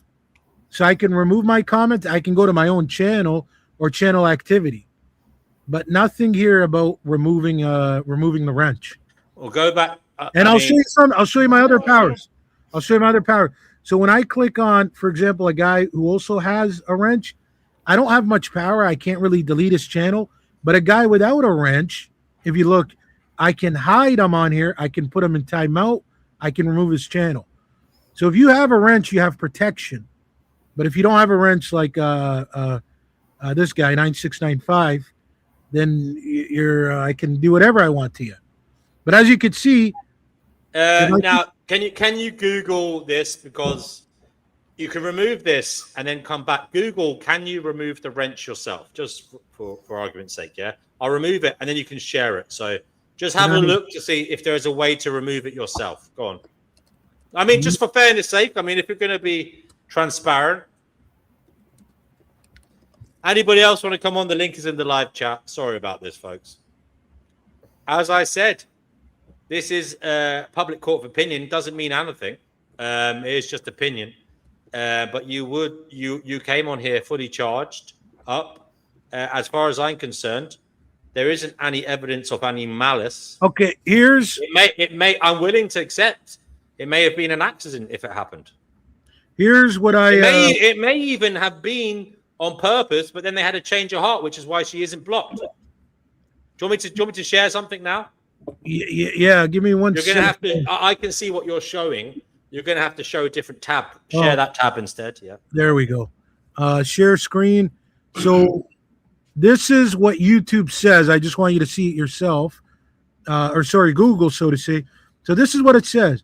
No, you cannot remove your own moderated status wrench from another user's YouTube channel yourself.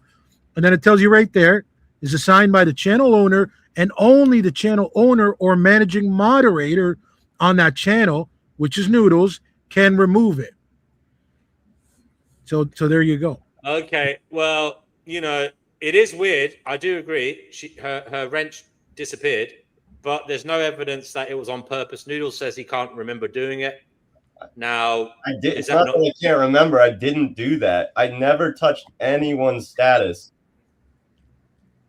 There you go. All I do is let people in and off the stream, and occasionally, if someone has to speak, I'll mute them, and that's it. Yeah, that's all I do.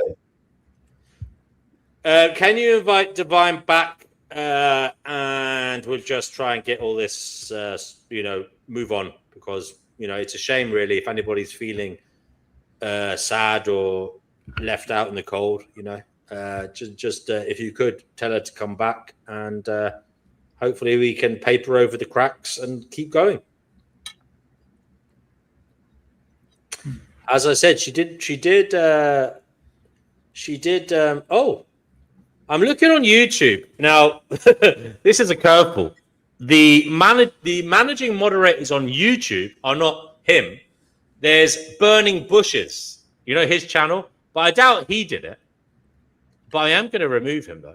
So we had basically Vegan Equilibrium is like an admin kind of whatever. Is it an ad? I don't know what you call it. Admin manager on StreamYard. He isn't a managing moderator on YouTube. So I don't know whether you can do that from the StreamYard side of things. Maybe he deleted a comment on StreamYard, and maybe that knocked her off the wrench. I mean, sometimes she does say things like "fuck you, Noodles." Did she do anything like that in the chat? I never deleted any of her comments. Okay, well, look, as I said, one thing I will say is, I'm sorry I wasn't around. I can't say for sure anything, Sanctuary Seeker. We are all adults. She hasn't been, let's just say she hasn't been banned for life. She can come back. I'm willing to reinstate her wrench. So hopefully everything will be okay. We can proceed as we were and try and get on with things. Sanctuary Seeker. Yeah, I'm listening.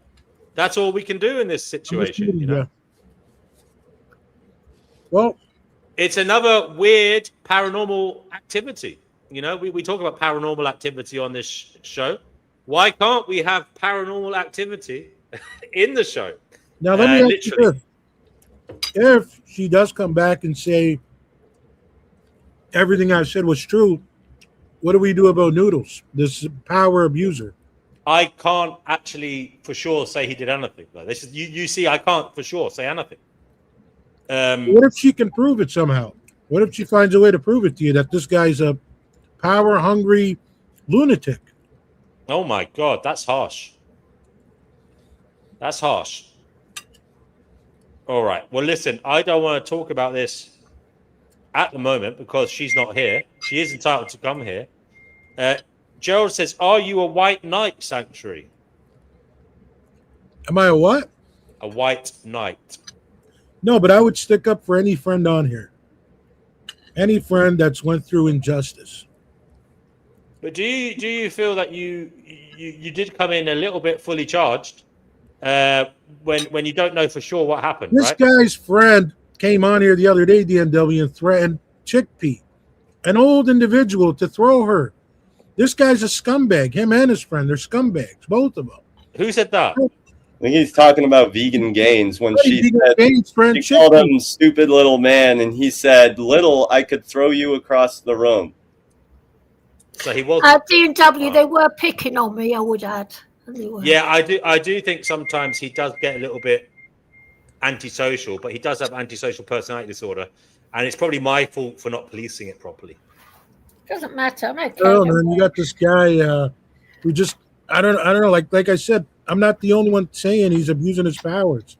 You know, like D&W, what you gave in him, I have it on other channels, and I treat it like I'm just a guy in the chat. So sounds like you're a little envious. I'm letting people on and off. Sounds like you're a little envious. No, it sounds like we're all here for D&W, not you. And Sounds you're the like guy you're a little. ruining. Sounds like you don't like me, and you're a little No, envious. Do you understand that you ran people out of here because you're abusing? Yeah, I've never kicked anyone off this channel. You did. I've never There's a reason she doesn't have a wrench. Never deleted comments.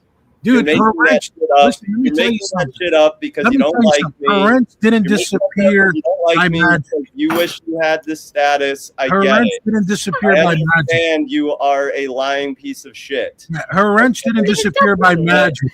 You Tell me what abuse of power that you can prove that I've done.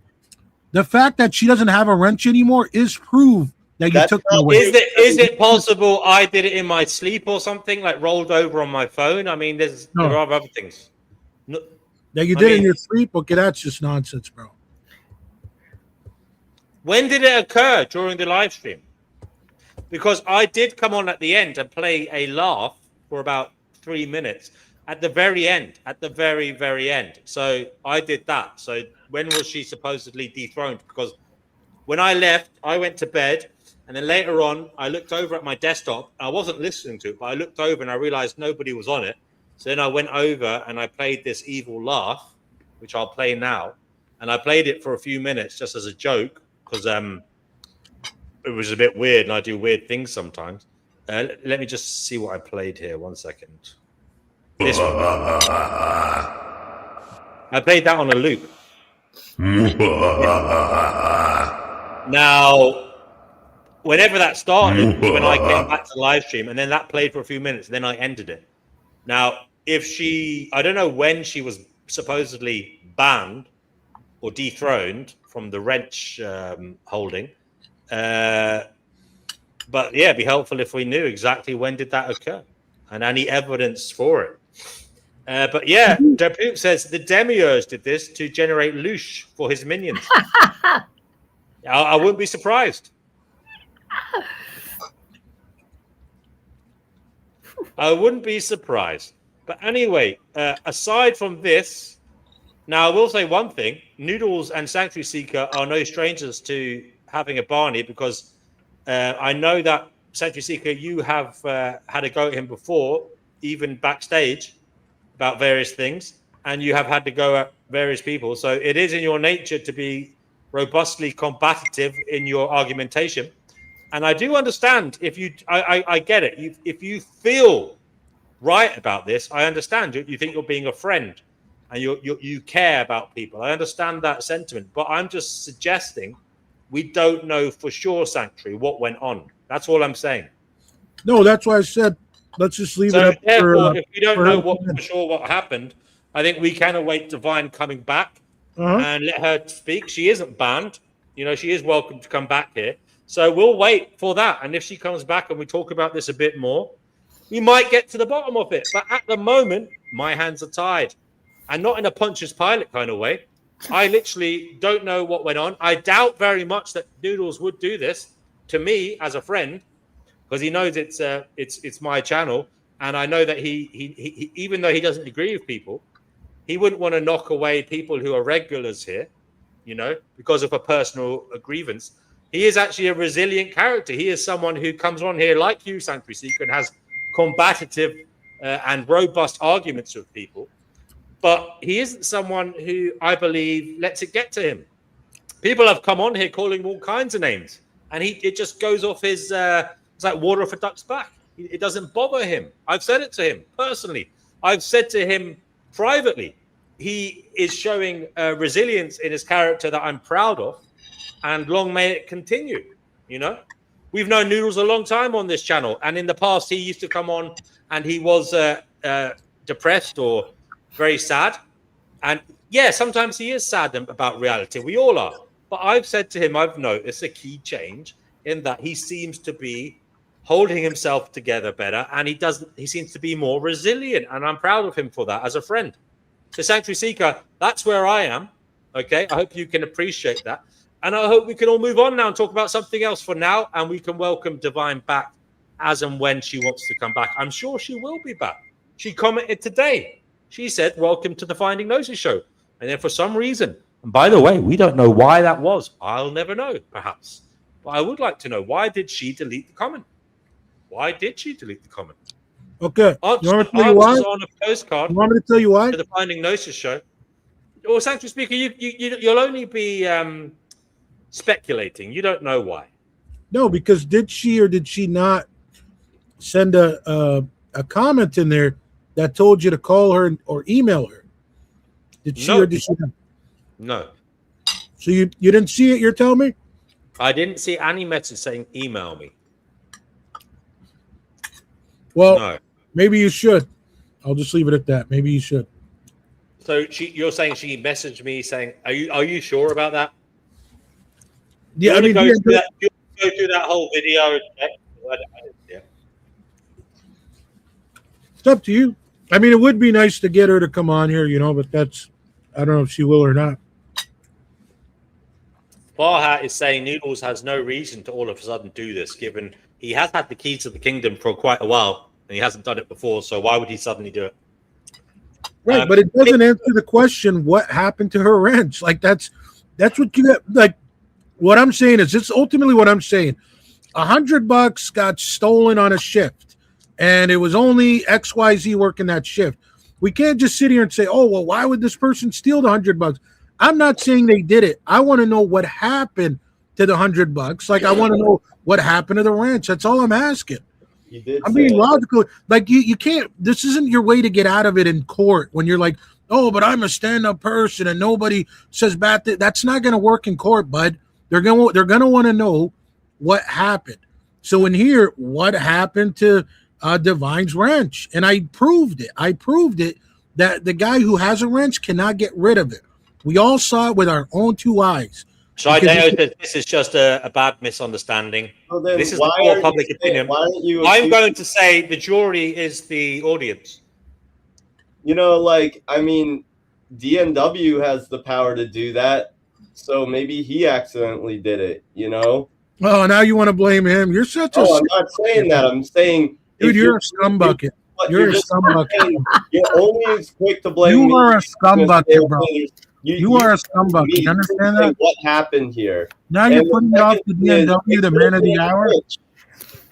It could have been something. It could have been something else. We don't know.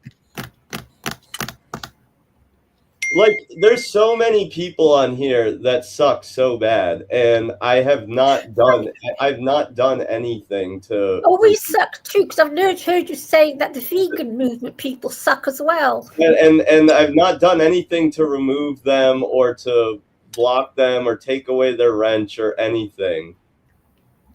In fact, there's like there's times when I was running the show or when DNW wasn't here, Divine was in the comments and I said, Divine, do you want to come up on the show?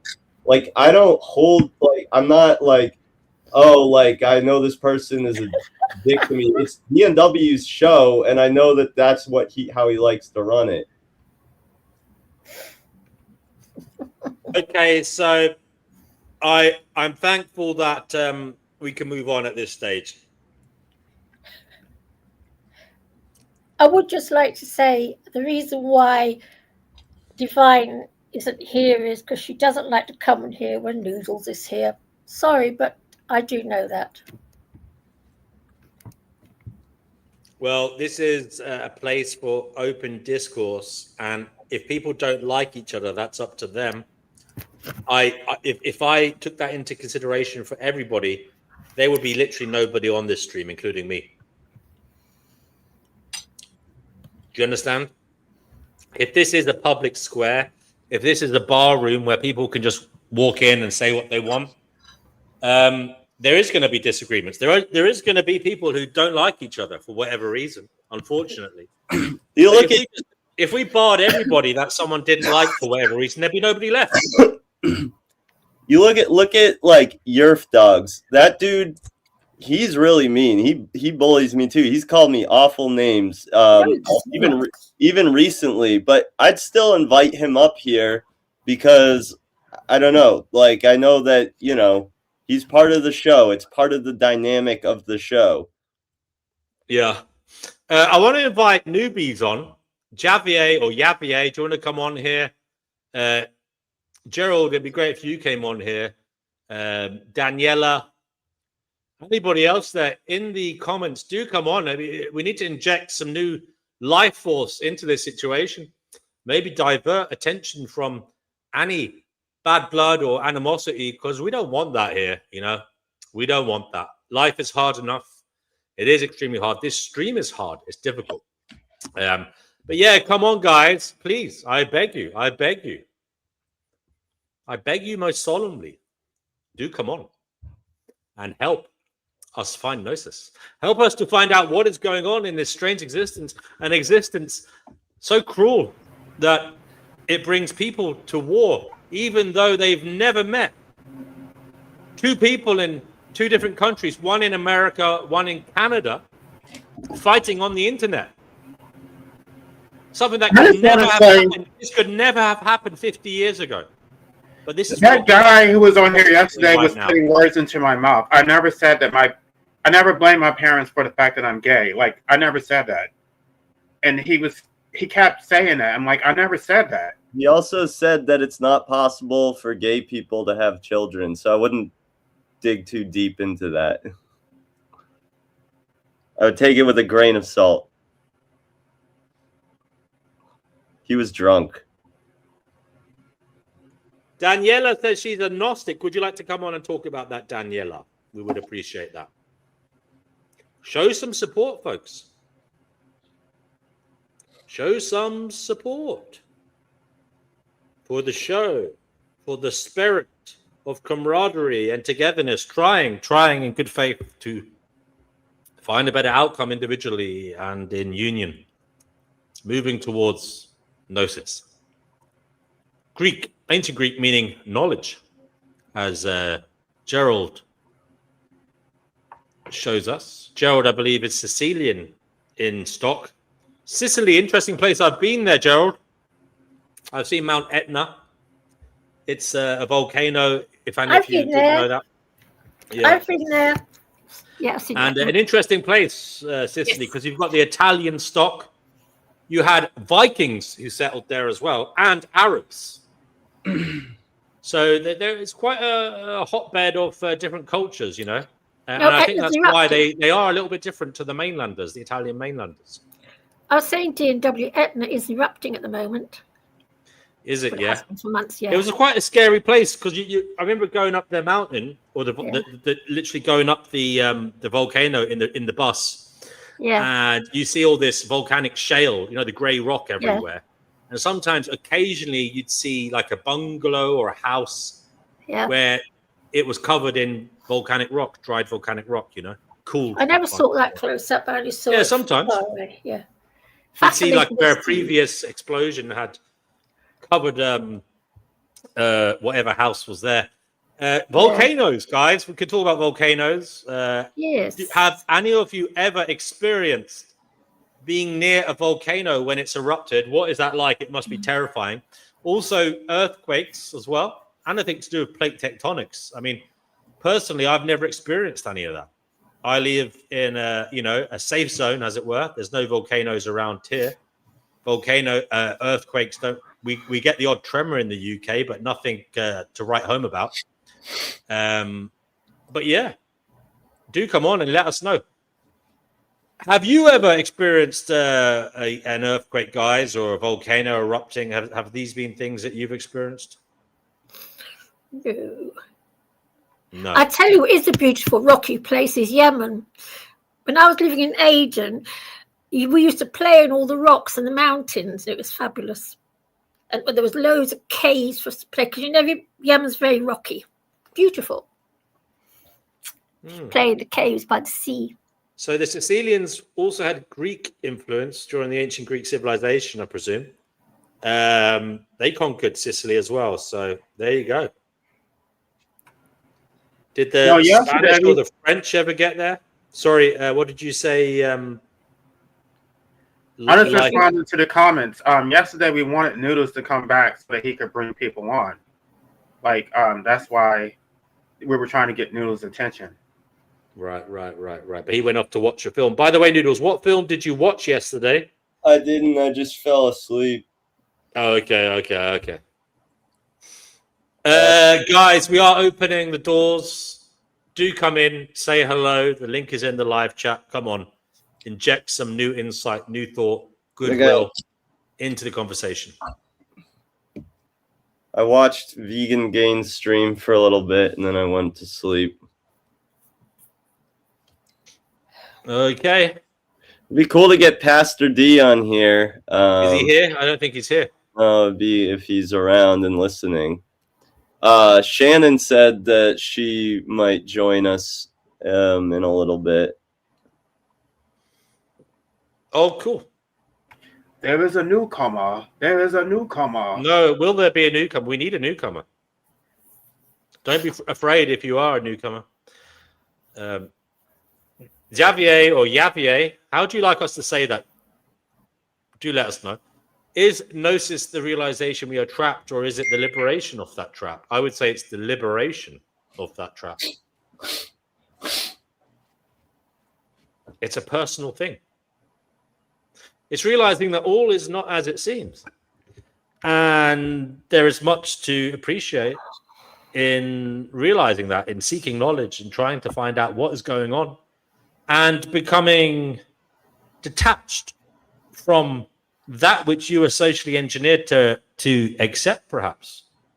To see the error in perhaps some of culture's indoctrination of you as a child. To see that there isn't a worldly religion at the moment that has everything correct. To see that lots of things are just people's opinions, that reality as we see it is a subjective experience. Nobody can see inside your head. Nobody knows what you've been through. Your journey is your own, and you have to find a way to make peace with yourself on that journey. But do you actually see value in detachment? Because, it sounds like it's the opposite. Joe says, maybe Gnosis is the realization that our true self is divine, freeing us from the illusion of the material world. Yes, I've heard that before. Farhat says, maybe Noodles or D&W pressed something whilst in their sleep that made her lose her moderation powers. Yeah, I mean, it's possible. It is possible. Sorry, life abolitionism, what did you just say? I was asking, do you actually value detachment? Because it sounds like you want us to be attached to the material world. No, you have to detach yourself from some things. But you have to also appreciate that you have to use your rationality to guard yourself from being, I would say, unduly attached to things you can't fix or you can't sort out. Okay, you have to find a sensible, rational way of moving forward without letting your emotions stagnate, bring you down, hinder yourself or others.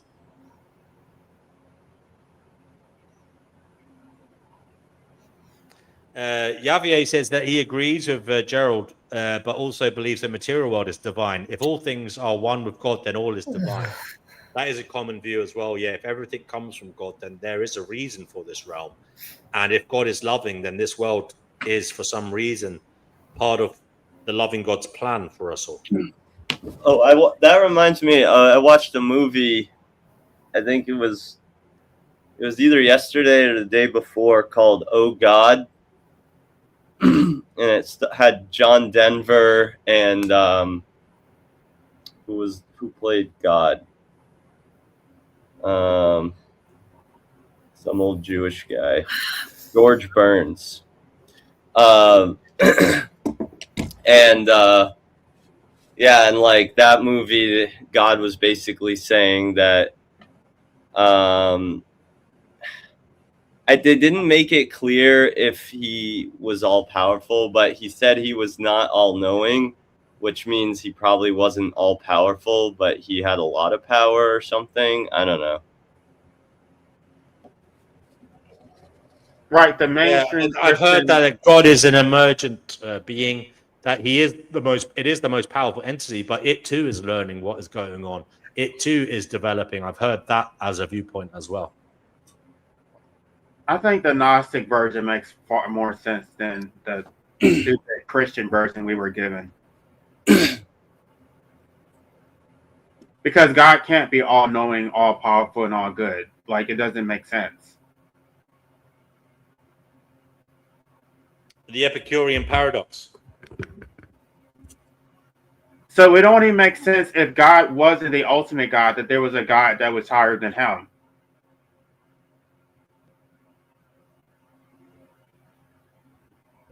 Okay.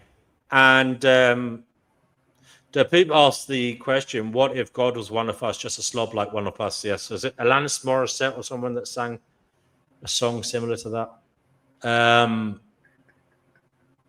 Okay. Javier says, you can make a good argument using Gödel numbering and sequencing that infinite knowledge is impossible. If so, maybe even God is not omniscient. Would you like to come on here? Omniscient, sorry. Would you like to come on here, Javier? The link is in the chat. I'm getting a little bit fatigued. It's been quite an eventful stream. So I wouldn't mind sitting back in the easy chair, putting my feet up and letting other people carry the stream for a bit. I wish I could figure out how to do that. That would be great, to like have a live stream and I can like go shopping and it's have people still streaming.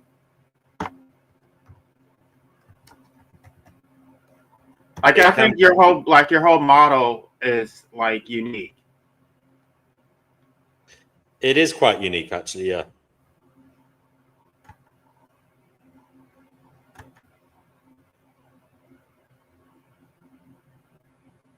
No, it was Joan Osborne. That's who sang that song.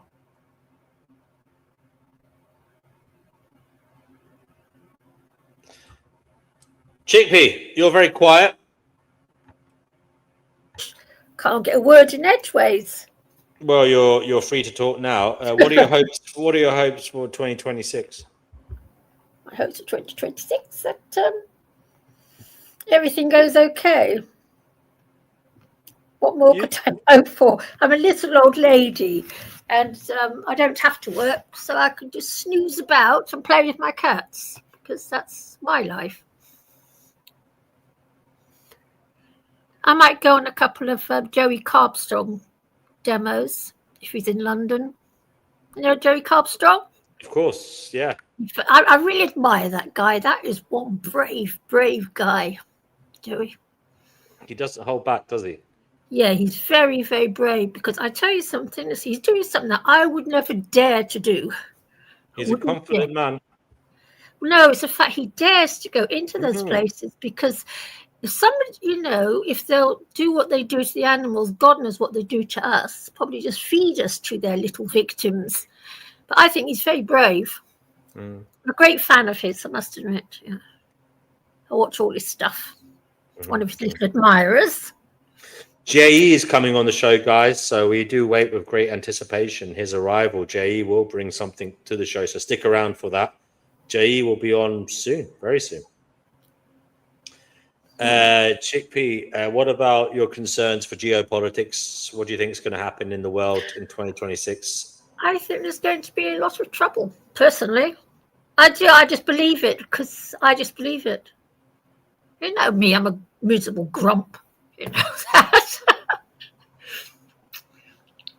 But I think that we negate Russia. And we're not doing the right thing in that, because I think Russia's more powerful than people like to think. But I'm not going to worry about it because there's no point.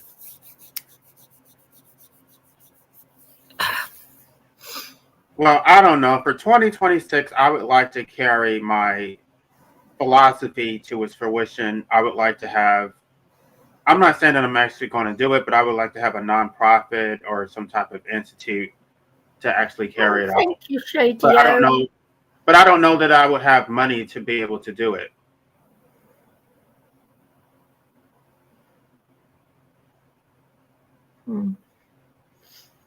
Hooray, Russia has more nukes than the US, I know. I think people ignore Russia. And I'll tell you something, I'm not so sure. Well, that's the reason why America keeps bullying these countries who can't really fight back. They're not going to mess with Russia. No. Oh, no. No.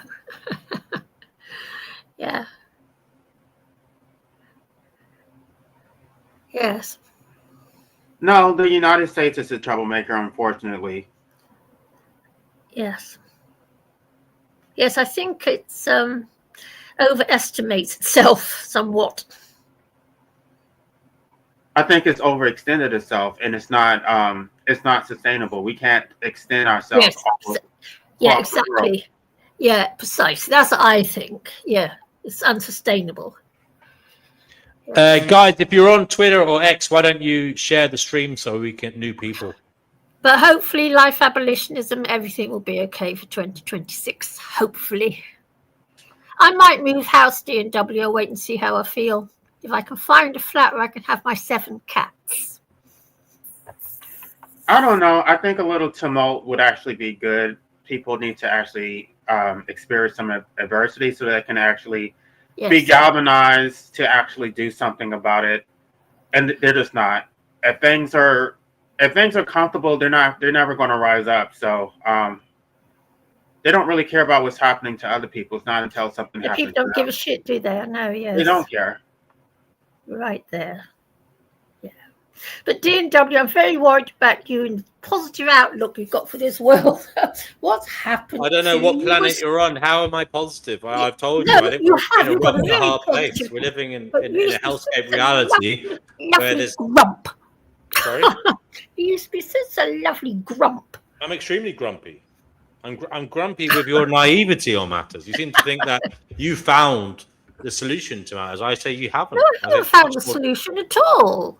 Well, I've never found the solution. I'm just, like I said to you, when the time comes, I will go into the dark, and I'm terrified.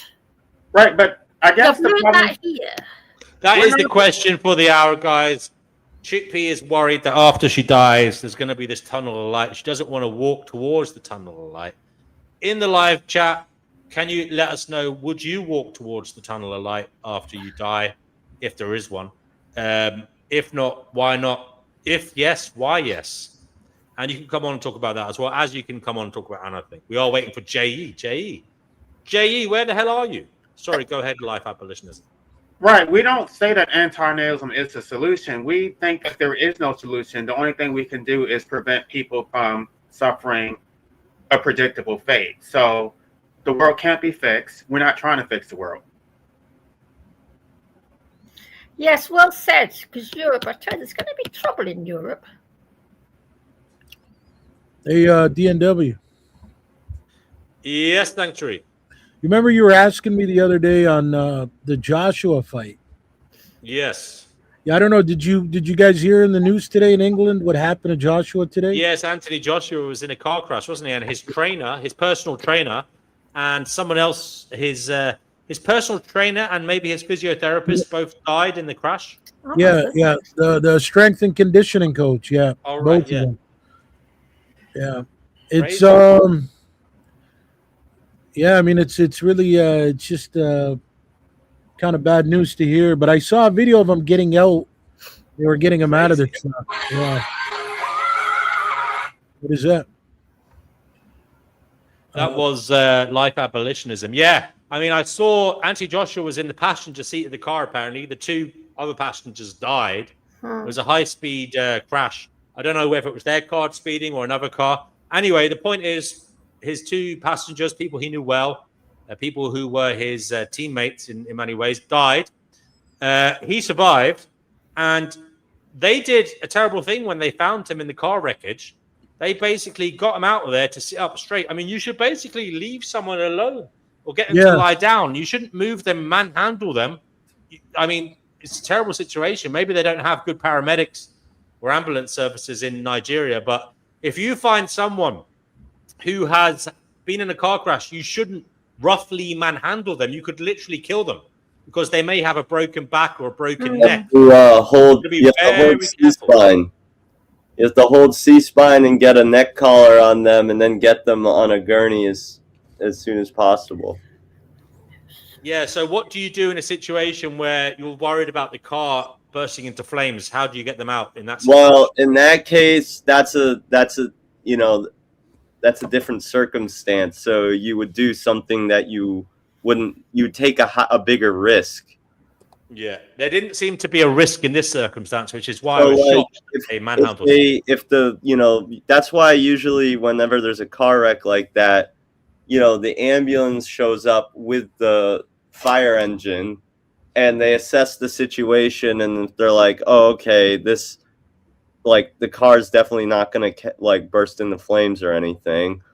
Then they usually, what they do is they try to have someone come behind. If the person's in the front seat, they'll have someone come behind the seat and hold their head straight. They call it holding C-spine because it's to try and stabilize their cervical spine.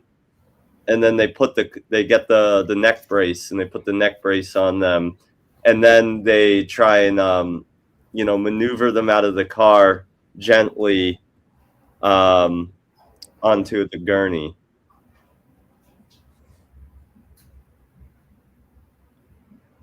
But that neck brace will hold their neck in place. Yeah.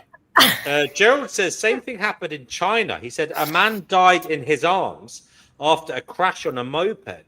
The ambulance just picked him up like a sack of potatoes. Same thing happened with an old guy, but this time the old guy was still alive, but they manhandled him too. Yeah. We have J.E. on the show. J.E., welcome to Finding Gnosis. What would you like to say to the world at large? Who's J.E.? I'm a newcomer. Who's J.E.? You are J.E., if ever there was a J.E. No, I'm a newcomer. There is a newcomer. There is a newcomer. Exactly, I'm a newcomer. Welcome, J.E. J.E., what would you like to say to the world? Well, I just want to say that I just want to say that what was I gonna? Oh, jeez, I'm losing my memory a bit. I just hope that everyone, has a good 2026, and that we can all continue to find more Gnosis heading into the new year. Wonderful. You have Shannon Blair. Shannon Blair, welcome to Finding Gnosis. I do hope you are exceedingly well. Well done on your contribution last time. How have you been doing? Pretty well, thank you. Glad to be here. That's good. That's good. Good to have you here. Any good topics right now? Well, we've been talking about a bit of everything. Now, one of the things we talk about often on this channel, Shannon, is what the hell is going on? Do you have any spiritual beliefs? Have you ever had any paranormal experiences? Well, I try to stay away from my own beliefs, so I keep those kind of hush, but paranormal experiences, when I was younger, I think, for sure. Would you mind telling us about them? Well, I was a kid, so one time I remember being at this house that was near my grandma's house, and there were a lot of stories about this house always, but I didn't necessarily know that at the time. And there were a few things that happened there. One was weird, where there was the bed upstairs that was in this one room had this ceiling that was really, really low. Like if you sat up in the bed, you would hit your head. and it was like an extra spare room that they didn't use too often.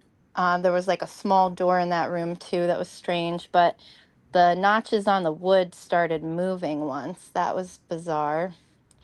And I was totally sober. I was young. Sorry, the We notches also on what moved? on the wood, like the Hmm. I don't know if I'm using the right word, if Yeah, notches yeah, is the yeah, right word, but yeah.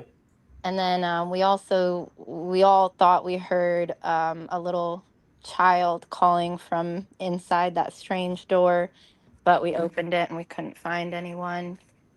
And then there was this place called the cider mill, and that was also near my grandma's, and there was a red light up in a tower, and apparently it wasn't plugged in. I didn't see that for myself, but that was interesting. So there was like the part of New York where I'm from, upstate, has a lot of history and a lot of stories.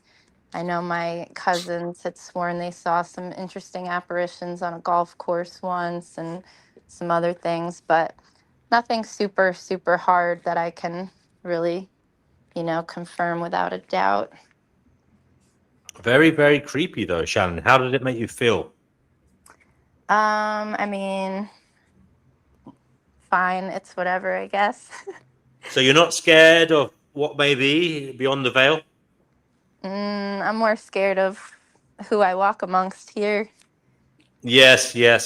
Funnily enough, I'm not religious, but I remember I spoke to a Catholic priest when I was younger, and I said I was worried because I did a Ouija board and I did tarot, and I was worried about like evil and demonic entities. And the priest said to me, "Don't worry about demons outside of this realm. The demons are walking amongst us. Humans are the real demons." There you go. I don't know. Was he misanthropic or was he telling the truth? What do you think? Probably telling the truth. Probably telling the truth. Oh, for sure. Jay, have you thought about something to say yet? You were a bit lost for words earlier. Oh yeah, I agree with Shannon. I think you got to worry more about the humans that are around you every day than what can happen to you in the afterlife. Deal with the here and now. Yeah. Daniela thinks demons manipulate people's actions here, so Daniela does That's believe interesting. in demons. Yeah, Brother when I used to have go you to here. And Keith Van. Sorry, go ahead.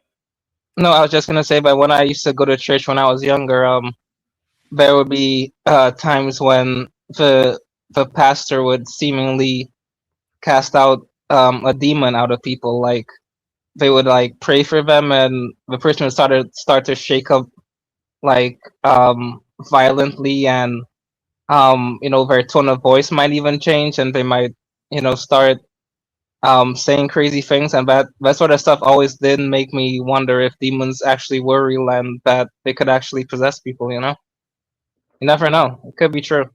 Creepy. And Yeah. what about the people who he apparently exorcised? What did they say afterwards? Yeah. Well, they would say that they usually express gratitude, and they would either break down in tears or they start praying by themselves, or something like that. But yeah, they would usually express gratitude and thank him for being delivered. So, yeah. Yeah. Anybody here believe in reincarnation? And if Oh, so, why? Well, we know Chickpea does. Well, I have been. I'm sure I have been. I tell you, because I watched those. Well, I mean, I was born when I was a tiny little thing. I don't know where I learned to knit and crochet, but no one taught me, and no one did. And I could do it, and it was weird. I've got a horrible feeling I have reincarnated because that'd be just my luck. It would be just my luck, but I've got a horrible feeling.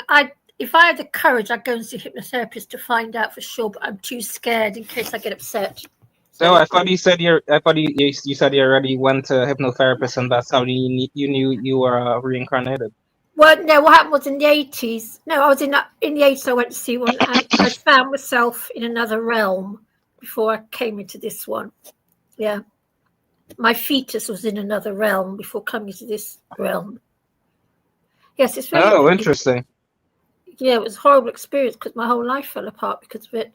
I went completely off the railings. Yeah, it's very upsetting. And it's taken me, I've never ever spoken about it till I started coming here. And now I've told the whole world about me and my little time in another dimension. There's something very strange going on. Yeah. But I think most of us, because in India, children talk about it quite normally. Because don't forget, we live in a society where you mustn't talk about anything, nothing, apart from utter rubbish. Anything of any relevance just gets pushed under the carpet, doesn't it? I mean, you know that. Shannon, you said earlier that you don't talk about your spiritual views. I'm not asking you to do that, but I am asking you why it is you are reluctant to do so. Oh, well, there's a couple reasons, I guess. But the main one is because I'll talk about spirituality and religions, just typically not my own beliefs, because I don't like anyone to be able to argue that veganism is not the only option by using something against me that I've said about myself. Okay, so basically, would you say your veganism is linked to your spirituality? I'm not going to press you on that anymore, but is that one of your beliefs? Well, I think that no matter what someone's beliefs are, unless they're like, literally worshiping Satan, I think basically all of the religions and most people who are spiritual, their beliefs would align with veganism. Mm-hmm. Yeah. Mm-hmm. Yeah. Interesting. Wait, by the way, not to advocate for Satan, but what if isn't there a Gnostic theory that actually Satan was the one trying to free humans? Actually, yeah, Lucifer, King of the light. Yes, there are many different theories, and I understand Shannon's reluctance to talk about her own views because it does attract perhaps attention you don't want. People will try to persuade you or change your mind. It will anger some people even. So there is this view sometimes, and I think Alan Watts even was bizarrely he was somebody who said this. He said, "Don't talk about spirituality." You mustn't talk about it. Yeah. But yeah, he always talked about his spirituality. Though that's the thing. Well, that's the thing. You think he did, but did he really? I don't know. But he is famous for saying, "Don't talk to people about spirituality because don't speak it's a about very it. personal journey, and it won't make sense to anybody else because it's your life, it's your experience." No, people mock you, D&W. Get mocked for it. Well, what is your personal spirituality, Chickpea? What do you mean? Well, my she's a Gnostic, right? is veganism and veganism, I suppose. And Gnosticism, right? Yes. Shannon, there's a question for you there. Brother Marcus said he heard you don't want it to impact your vegan advocacy. Is that correct? What, me? Yeah, I mean, like, let's say if I were to talk about my political views or my views on abortion or my views on basically anything controversial, vaccines, religion, anything, then anybody who feels differently than me is going to automatically discredit or discount every other thing I say. So, like, if I were to say I'm a Republican, then basically most people who are Democrats or liberals would probably not listen to anything else I have to say. If I were to say I was a Democrat, then the same, Republicans and conservatives would not want to hear me because they think that we're so different. If I were to say I'm Muslim, Christians and Jews might not want to listen to me, so whatever the case may be. But I like to educate myself on the different religions. I'm not an expert on any of them, but Wait, but Shannon, isn't it the case though that people would be reluctant to listen to you just by the very fact that you're a vegan anyway? I mean, So I've got the facts, so, and I'm not trying to necessarily force anybody to do anything. I'm just trying to educate people, and if they don't believe me, I hope that they go and do their own research. you're kind of breaking up. You're kind of breaking up, Shannon. She's breaking up. Sorry. Yeah. Is that better? Yeah. I said that if people are like, I have good information, I have solid facts. I think I say things that make people think, and when they do think about them, they usually make sense. And so if they don't believe me or whatever the case, then I hope that they look into it and look it up. Okay, I got one for you. Was Jesus a vegan? So I was not alive at the time. Were you on the last time I was on? She doesn't really want to talk about it, Sanctuary. You know, about what? About she doesn't want to talk about her spirituality, right? Well, I believe that Jesus was definitely an animal rights activist and definitely that's why I asked someone her. who did not eat animals. That's why I asked her, and you're the one I told you the last time. No, he ate lamb. Yeah, he did. Where does it say that? He didn't eat any lamb, and it's Where does it say he ate lamb? Okay, let me pull it up. Let me pull it up. No, where does it say he ate lamb? It doesn't say that anywhere. Okay, so let me ask you this, Chickpea. Why would he command Peter to go and clean the lamb? Why would he do that? Why would you repeat that? What? Let me ask you: if he was a vegan, what vegan goes telling other people, "Go and clean that lamp up and prepare it"? But I'm not going to eat from it. But you guys go and prepare it. Oh yeah, and not only that, right? But the whole thing with the loaves and the fish. Why would he tell people to go and why would he go and get fish, right? The problem is when I talked to Shannon the last time, she tried to twist the Bible into what her agenda is that she's pushing. That's the problem we had last time. Well, there are stories outside of the New Testament. There are Gnostic Gospels, etc., where he doesn't eat lamb, or he doesn't ask to prepare lamb. He didn't even do the feeding of the 5,000 with the loaves and fishes. I mean, you do realize that Jesus, as a story, is perhaps, as a person even, is perhaps bigger than what we perceive as the New Testament. He was in some way influential to other texts that we don't have, perhaps because of the influence of the Roman Empire. The Roman Empire chose basically what went into the modern day Bible.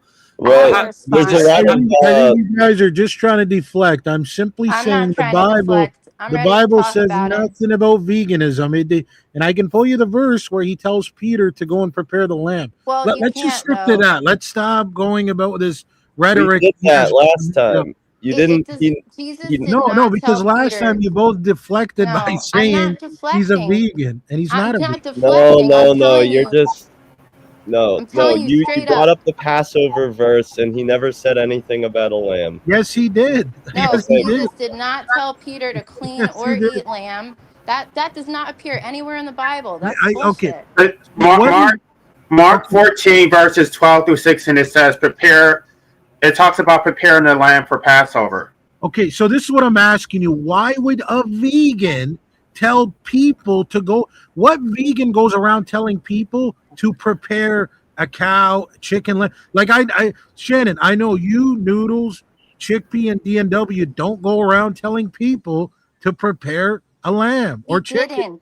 Because you guys are not vegan.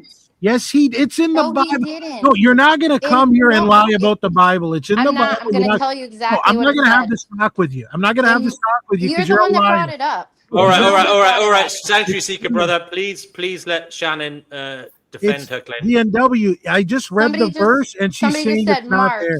Mark 14, 12 through 16. Okay, and how are you going to say it doesn't exist? Well, one second. Let her read it, Sanctuary, please. Go ahead. The disciples asked Jesus where he wants them to prepare the Passover meal.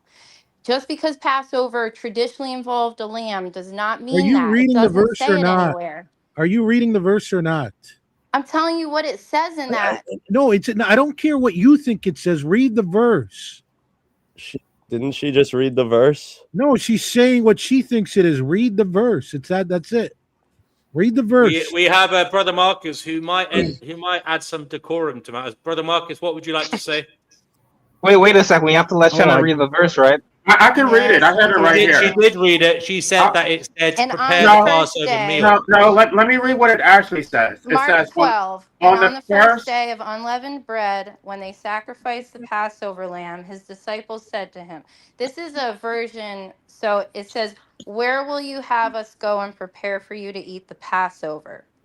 He sent 2 of his disciples and said to them, go into the city, and a man carrying a jar of water will meet you. Follow him. 14, and wherever he enters, say to the master of the house, the teacher says, where is my guest room? Where may the Passover with my disciples? And he will show you a large upper room furnished and ready. There prepare for us. And the disciples set out, went to the city and found it, just as he had told them, and they prepared the Passover. But it doesn't actually say in the Bible about anything about lamb. No, you just read it. When it was customary to sacrifice the Passover lamb, Jesus' disciple asked him, where do you want us to go and make preparations for you to eat the Passover? So they're preparing the lamb for Jesus. Now, Jesus never tells anyone to kill or clean a lamb. He just gives directions for a room and then replaces the sacrificial focus with bread and wine. There's not a single even portrait of the Last Supper that has any lamb. It's not recorded in history that there was any lamb there in any type of way. Now, I Jesus will was be. a Nazarene, and the Nazarenes did not eat animals. That's what they were, a people who did not In the eat book of animals. Nazarene, it talks about that, and in the Essene Gospels, it talks about it, and other Gnostic texts. But I will say that, it is a little frustrating that Jesus didn't make it a little more clear and obvious how in the, how against. Well, I know that in the books where he did make it very obvious how against animal slaughter he was, those books are considered apocrypha, like they were taken out of what we now know as the Bible, probably by the Roman government or something. But it is frustrating it's not just clearly in there, and actually there was this guy on here last night. He mentioned some verse in the Bible where Jesus says something like, it's not what goes into your mouth, it's what comes out of it, or something. But that doesn't mean what you're making it out. He's saying it's more important to focus on the spirits that comes out of you rather than focusing on what you're eating. So in nowhere does he say not to follow Jewish law. No, I understand. What I'm saying is that I don't. Okay, but let me ask you this, Noodles. Was he a Jew? Was he a Jew? Hold on. What I'm saying is he a Jew? Wait, hold on. Let me just finish what I was going to say. Was he a Jew? Answer the question. Yes, he was a Jew. Yes, he was. So he went by the Jewish law, which means you can eat cow, you can eat chicken, as long as you slaughter them in the kosher style. That's what like that meant. saying, is someone a whatever, then they can do it. That doesn't mean that just because they can, that they did. No, that's he was not literally right. part That's of a not, movement of people that were against eating animals and did not eat Yeah, animals. but where does it but say that's it actually in the not Bible? correct, though. Under Jewish law, they were required to participate in Passover. They had to eat the animal because that was a part of the Passover tradition. They had to. I just want to say that I don't think that it's like. I kind of agree with Yerf Dogs about the Christspiracy thing. I do think that there's some holes, and that it's not great to try and make it out to be that Jesus necessarily was. If we could show without a doubt he was vegan, yeah, that would help. But I also don't think it's great to play into people's fantasies. I think, for example, Vegan Gains did this debate with a Orthodox, I think it was like a priest or a minister. Okay, the vegans eat fish. Let me ask you this: wait, can I just vegans eat fish? Wait. Let Noodles finish his point. Yeah. Well, he's going in just a never-ending land. Like, I let's want get to to a finish point reading here. more of Mark. Wait a second. Wait, I wanted to hear what Noodles had to say. Just give him a second. So yeah, there was a debate he did with like a priest or something where instead of trying to convince him, oh, veganism is in the Bible, he basically tried to show that the guy's criteria for like basically this, basically name the trait, the symmetry breaker, was not very clear. Like the guy wanted to say, he's like, okay, why is it not okay to eat humans and why is it okay to eat animals? And the guy was like, oh, humans are created in the image of God. Okay, well, if we've found these beings that were not created in the image of God, but they were like us in all other ways, like you could communicate with them, whatever, they were friendly, they helped, that, like, would it be okay to eat them? And the guy was like, he wanted to like bite the bullet, but he was having a hard time with that because really he knows that that's just a bullshit answer. It's more about like how he can relate to a being and how he's conditioned to relate to a being. Okay, now let's get back to the Bible. Okay, did Okay, Jesus so back to Mark. did Jesus make all those fish? Did he make, what was it, 5,000 fish out of one fish? Did that No. happen? We Or no? talked about this last time. We didn't talk about it. I'm asking you what's in the Bible. I don't care about One at a what time, you- please. One at a time, Right. please. I know you don't agree with each other, but I want please. to just finish. So I'm asking, is it in the Bible or is it I not want in to the finish Bible? up on the last thing No. first. I want to stick to scripture, not your opinion. Is it Yeah, in I'm the reading Bible? Mark 14, 22 through Is it in the 25. Bible that So Jesus this is made? where. Oh my God. Sanctuary. She's reading the Bible. Shannon, could you say which edition of the Bible, what version you're reading, and then tell us what verses you're reading? Yeah, unfortunately, I believe this is coming from the English Standard Version. So there's going to be, a lot to look back on in before all the translations. If there's anything like super questionable, like the fish, for example, but that's not in here. So, okay. Okay, So yeah, this was. he ate fish. He ate fish, Okay, right? he And he did it, but made that's not fish what for we're other. talking about. I'm No, reading that's the what Bible. we're talking I'm about reading him the being a. Bible. We're finishing from earlier because Jesus, what I What's read earlier? earlier, all Jesus talked about was preparing a room. And there was there was just locations, nothing about killing or cleaning or cooking anyone. Hey, But Noodle, later stop. on in Mark, starting in 22, Jesus reframes the meal. And as they were eating, he took bread and after blessing it, broke it and gave it to them and said, oh, we all know this one, right? Take this, this is my body. And he took a cup, and when he had given thanks, he gave it to them and drank of it. And then he said to them, this is my blood of the covenant, which is poured out for many. Truly, I say to you, I will not drink again of the fruit of the vine until the day when I drink it new in the kingdom of God. Okay, we Notice the get it. We bread and get it. wine, no Yeah. lamb are the focus of Jesus's words, like Okay, ever. now, but I'm asking you about the fish.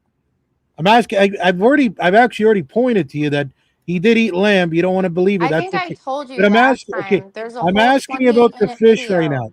I'm asking you about the Yeah, fish, he and you're didn't eat deflecting. fish. Okay, so let me Mistranslation. ask you this: why, as a vegan, would he make multiple fish for others to eat? Like what I'm Can't trying to keep figure out. repeating Okay, myself. Shannon, what I'm trying to figure out is why does this vegan, who is such a vegan, goes She around? said it was a mistranslation. So the Bible's a That's her mistranslation. view. That is her final view. Whether you accept that or not, she's not operating from the same view as you. You view it as an That's not adequate scripture. translation. She views it as a Right, mistranslation. but that's not scripture. That's what I'm saying. Right now she thinks the Bible should be what she thinks it should be, and I'm telling you that I think that's that's actually what bogus. you're doing. Isn't that the case for a lot of people? I mean, words are problematic. People It may ascribe be. different meanings to them. Meaning even changes over the ages, It may Sanctuary. be, but here's This what I'm is a saying. part of the problem of language in general. DNW, you're not going to convert people to veganism by lying on the Bible. That's what I'm saying, and that's what she's doing. No, I'm Right? not. And on top of that, she's a very aggressive vegan. She says dairy is rape. Like, that's aggressive. I mean, dairy is actually kind of Yeah, rape, to be coming honest. It from a kind of rape is. victim, it's rape and worse. How is it, Jay? Right. Well. Why don't Don't you they? explain the Don't dairy wait. industry to us? Don't they Wait, no, let him involuntarily explain jerk it. off the Let him cow and the explain gut? it. Okay. Let him explain it. Tell us what you know about the dairy industry. How's it work? Jay says it's not, so let him talk.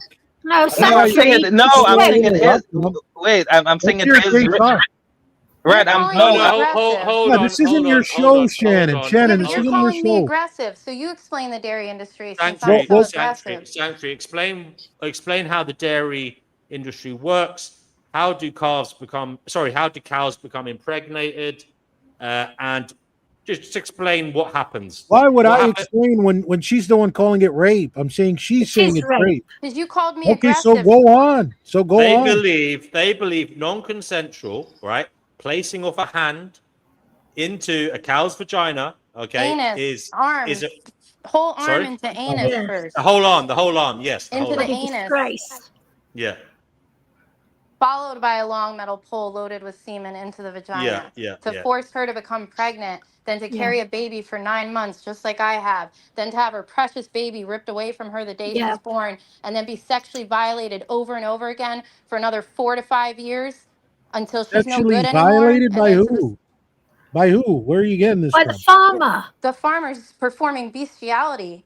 Yeah, they are sanctuary. Okay, so let me. Artificial insemination. It is a thing, Sanctuary Seeker. No, that's fair enough. So let me ask you this: so when I go to an organic cattle farm that I deal directly with, how is that dairy rape?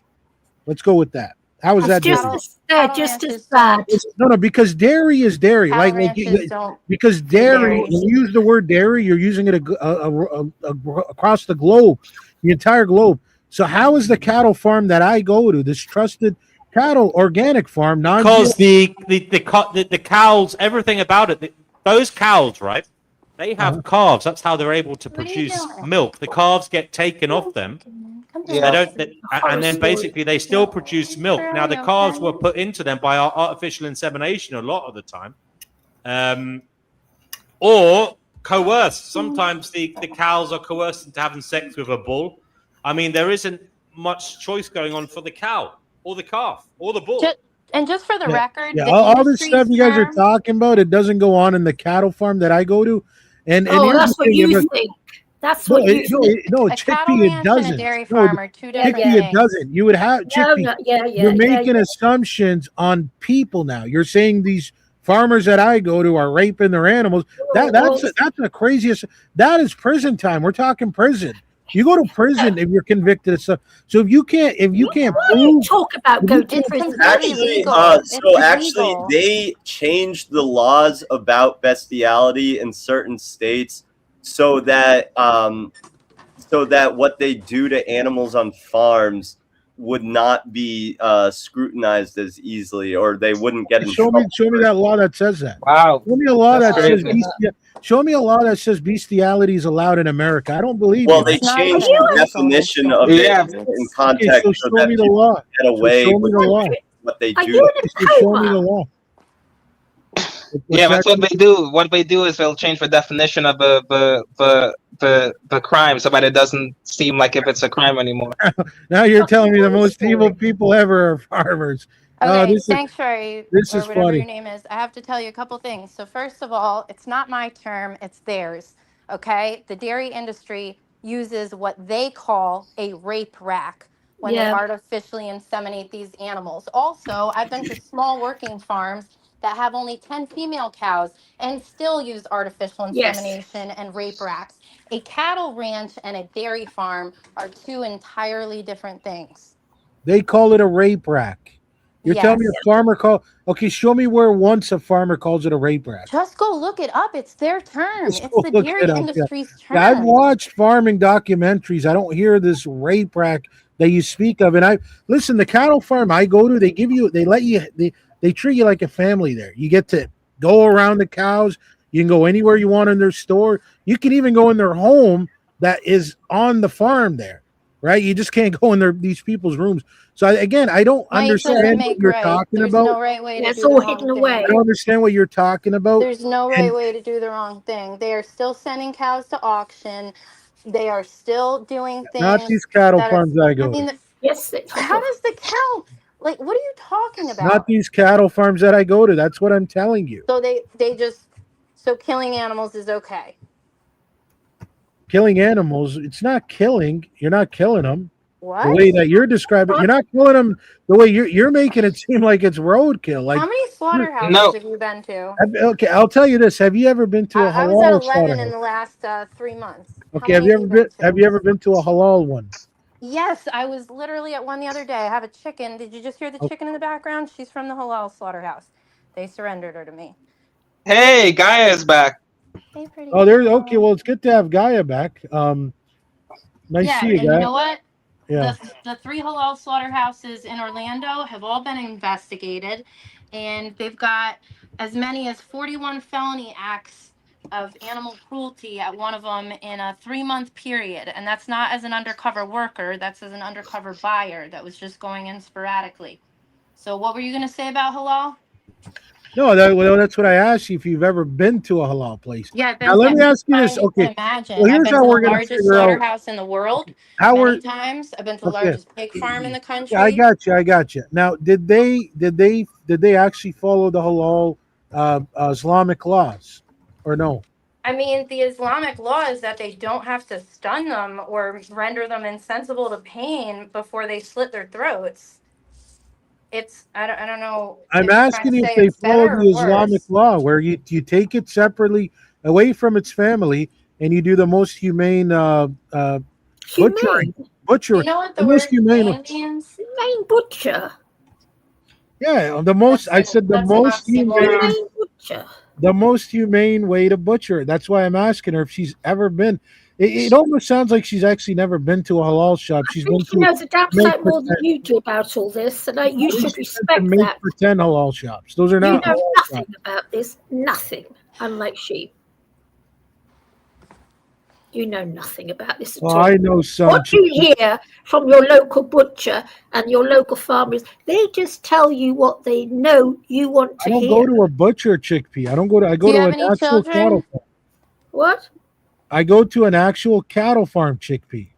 Same difference. It's a business. Yeah, They'll but it's tell not you a what they butcher. know you want to hear. No, Do they chickpea. kill the cows on site? Chickpea. There's a big difference, right? A butcher is getting its cows from whatever many sources. An actual cattle farm, that's just their own farm. That's it. It's What one does that source. mean, though? No, What do you sorry. mean? What does that mean? It means you know where you're getting your meat from. That's what that means. But what does that mean? I just told you what it means. Do you know how long cows How many live? times I got to make it make sense for you? It How many doesn't make times I any got to make? sense. You don't have to eat animals, and you're having animals have their throats slit. It doesn't make any sense. I'm not having them. That's what happens at these butcher shops or cattle farms or whatever. Well, how do you think that? Oh, I don't When believe. you I pay don't the believe. hitman, you're guilty. No, I don't pay anybody. I go to a grocery store or to the actual cattle farm, and I can buy them either way. That's how I buy my meat. Every Right? time you pay buy, you're someone- paying for the next to be bred to die. If You're you pay paying. someone to carry out an act for you, you're guilty as a person carrying out the act. That's right. Yeah, but the Bible doesn't say that though, chickpea. Yes, And you it believe in the does. Bible. It's You so believe in gross that you're using the Bible to justify No, I don't. what's No, it's happening not to these gross because innocent, vulnerable animals. the In the Bible is the Bible, word of when God. God created animals, he blessed them and he called them good, and they were Matthew's helpers. And dominion means to care for and look after, not to do whatever you Shannon, want have you to read the and take Torah? from their families and slit their throats. Shannon, have you read the Torah? Yeah, the Torah has It's so 600. gross that you No, try to the use Torah. any type of religion to Shannon, justify it's not a the religion. most Shannon, it's horrible, not a violent religion. acts towards the most innocent and Shannon, it's vulnerable not a beings. It's religion. really shameful. It's not a Shameful that you religion. One try to at a use time any now. book. One at a time. I'm going to have to ask you guys, please. Shannon is Shameful to talking. use Shannon, any make her book. point, and then Sanctuary make your point, and Okay, nobody talk over each but other. that's what I want to ask Hold on, you. Sanctuary. She is talking. Please let her make her point, then you make your point. That's all I'm going to say. It's shameful to try to use any book or any spirituality that way. That's gross. I'm sorry. I think if the Bible is your book, I think the other guy gotcha. Okay, but let me ask you this: why is it okay for you to reference the Bible when you want to say Jesus is a vegan, but then it's not okay for me to talk about the Torah laws, which specifically tell you what animals you can and cannot eat? So I specifically said that I think that Jesus was an animal rights activist and did not eat animals. I never used the word vegan, just for the record. I said I wasn't around at the time. That was my like exact words. And I don't think that you understand what I've been saying this entire time. The Bible has been translated many, many times. And so I don't understand why you refuse to look into it at all. You just want to keep saying things that you think justify the horrible things that you're paying people to do to animals. It's not okay. It's not right. And not only is it hurting these poor animals and taking their lives, but you're destroying the planet that we all share. Uh-huh. Well We're said, destroying the planet, but you're eating all these living plants, but we're destroying the planet. Well, you know, Well, what? the animals that you eat have to eat way, way, way more plants than you could ever eat yourself. Yeah, but they're doing the And so same you're thing not that you're making any crying about. sense. They're eating living beings, and we're eating living beings. So I don't get Just your a slight swerve and a good question from Yerp Dogs. He says, question for animal rights activists. Okay. You believe animals in agriculture are grapes and it's bestiality. Do scientists grape and commit bestiality when they artificially inseminate rare animals to save species? What's your view on that? That's a really good question, actually. I don't really. I'd have to see like a specific situation because most of the breeding programs that exist are just to populate the zoos and other places that hold animals captive for profit. So, you know, I think the best question though is like, you know, to just try to use some empathy and ask yourself, would you want this done to you? Would it ever be excusable? What if it was for this reason? I have a question for you. Are you an anti-natalist? I think that vegan activists should have as many children as possible. Right. So exactly. So you want to breed human beings? Your dogs. No. Let me finish. Let me finish. Let me please, because you want to breed human beings into hell and then tell them to go against their nature, and then you want to justify it. And they're still, even if they are vegan, it's still going to cause crop deaths. The children are still going to suffer because they're going to know that those animals are being harmed and they're powerless to do anything. So you want to use children as a means to an end to achieve your vegan agenda, and you have no empathy for your own damn children. It's completely unethical. It's completely hypocritical, and it doesn't make any sense. It's paradoxical as hell, and you don't care about the damn animals. My children you don't feel you want to use the animals as a proxy so that you can dictate your worldview and your standard of ethics. My children are not powerless. Your children? Animals. You actually have children? How dare you? How dare you? Wait, LA. I don't know if we should be bashing her so harshly. Come on, man. She's new. No, because she wants to shame people for consuming their natural diet, and she actually it's not your natural diet. You look at your stomach acidity. Children into hell. You look at your stomach acidity, your intestinal length. Look at your children. Your children are going to have to suffer. Your children are going to have to work as wage slaves in this capitalistic system, and you don't give a damn about your own damn children. How dare you?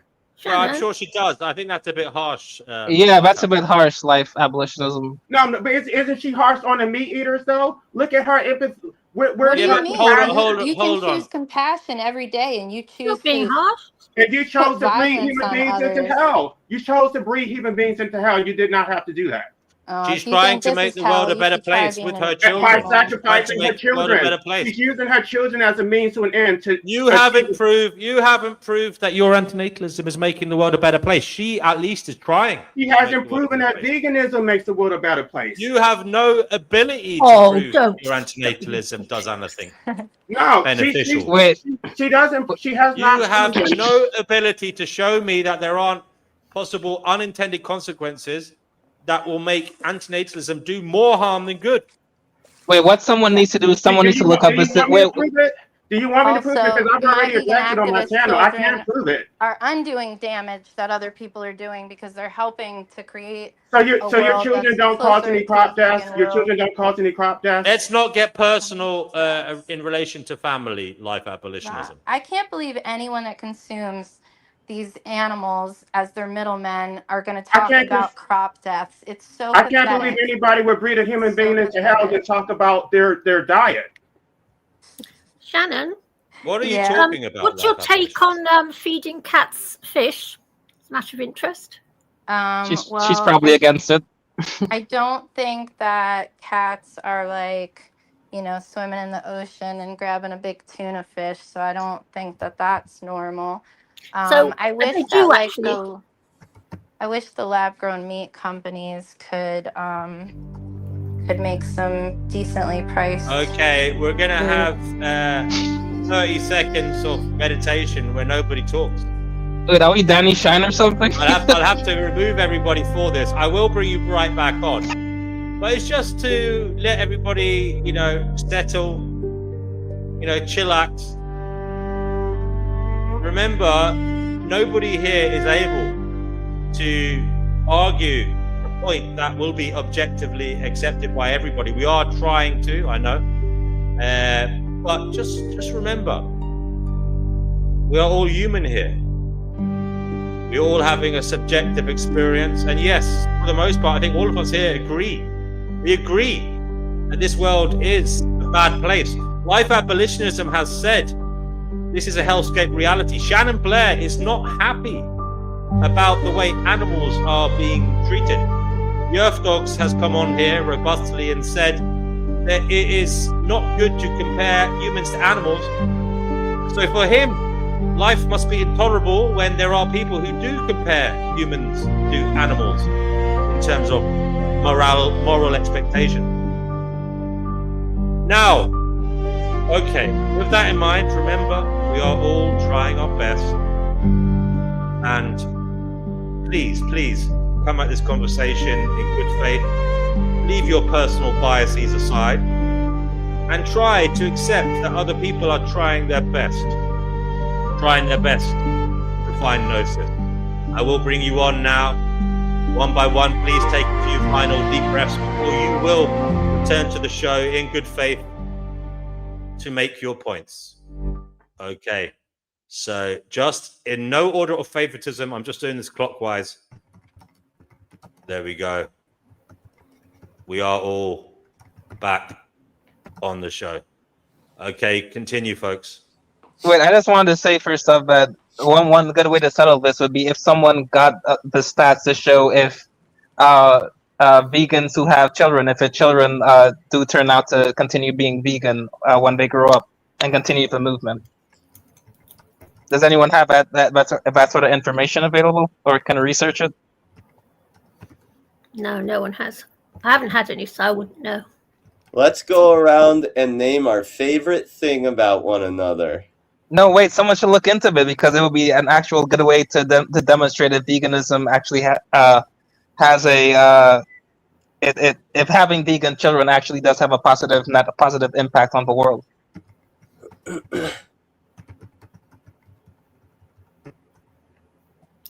Shannon.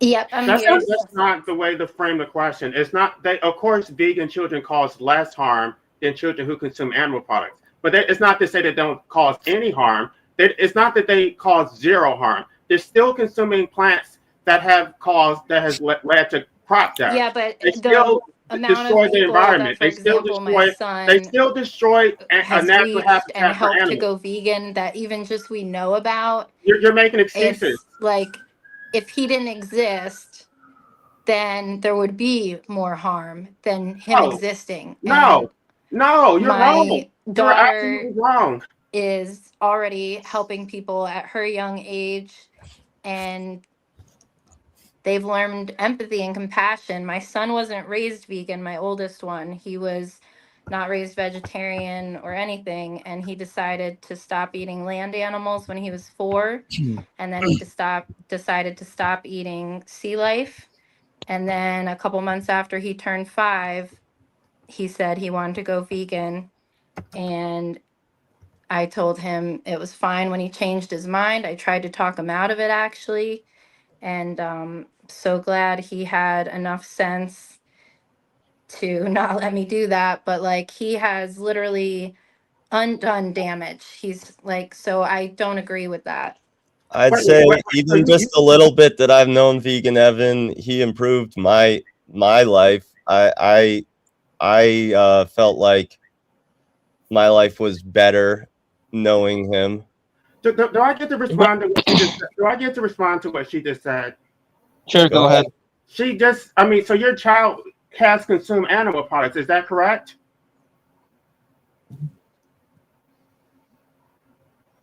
Hello, is Shannon there? Oh, sorry. What was I supposed to say? Has your child consumed any animal products? Can you guys hear me? Yeah, we can hear you. Yeah. Okay. Was there Has your another child question? Sorry, I consumed was any animal taking products? care of Yes this or no? chicken. I think Life Abolitionism asks if your child consumed any animal products. Oh, my son, my oldest one, yeah, he ate animals Right. until he No, was okay, that's my 5. only question. That's my Well, only sorry, question. until he was 4. And so if First your he child stopped did, eating land animals, if your then he stopped child was eating the not sea brought into life, and existence, then your he didn't child go would vegan not until a have couple consumed months animal after he was products. 5. See, Wait, I don't, wait, filibustering. wait, Shannon, can you hear Life Abolitionism? No, not at all. No, she can't hear you, Life Abolitionism. Should I sign out and come back in? Well, if you want to hear him, that's up to you. Okay, hold on. I'll be right Don't back. blame me if you don't. A minute ago, No, do you want to hear Life Abolitionism? That's what I was asking her. She probably doesn't want to hear it because she's going to be exposed. There could be a threshold though, because the thing is, he's like a big time activist. Like P, were you gonna say something? He's done some huge campaigns, and I know he's definitely turned a lot of people vegan. So Are you in a guys way, there? he could have like basically like passed a threshold where he did a net positive, or he like, you know, reversed some of the damage that he did. Did he bring back the animals that he already ate? I'm not saying that. No, he did not. I'm saying that but there's a threshold. He may have saved so many more that. Okay, so I can continue consuming steaks as long as I convert people to go vegan. How about that? That's not how it works. What I'm saying it doesn't work that way, but that's what you're saying. No, I'm saying that it's possible he stopped at such a young age, and then after that point converted so many people to veganism that basically it kind of passed the threshold where he did more good than harm.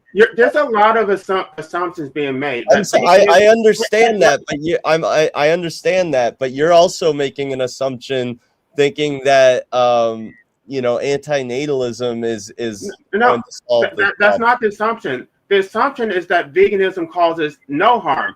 Veganism causes less harm than people who consume animal No one said that. Wait, it's not zero. It's still causing harm. Wait, I never said that. I know. But no, that's the way they're framing it. You're saying that he reversed the harm of the animals that he already. I'm saying consumed. that it's possible. That it's possible because he stopped at such a young age, and since then has done so much activism, and where he's basically helped turn so many people vegan that it counterbalances it, and it actually is causing crop deaths just by existing.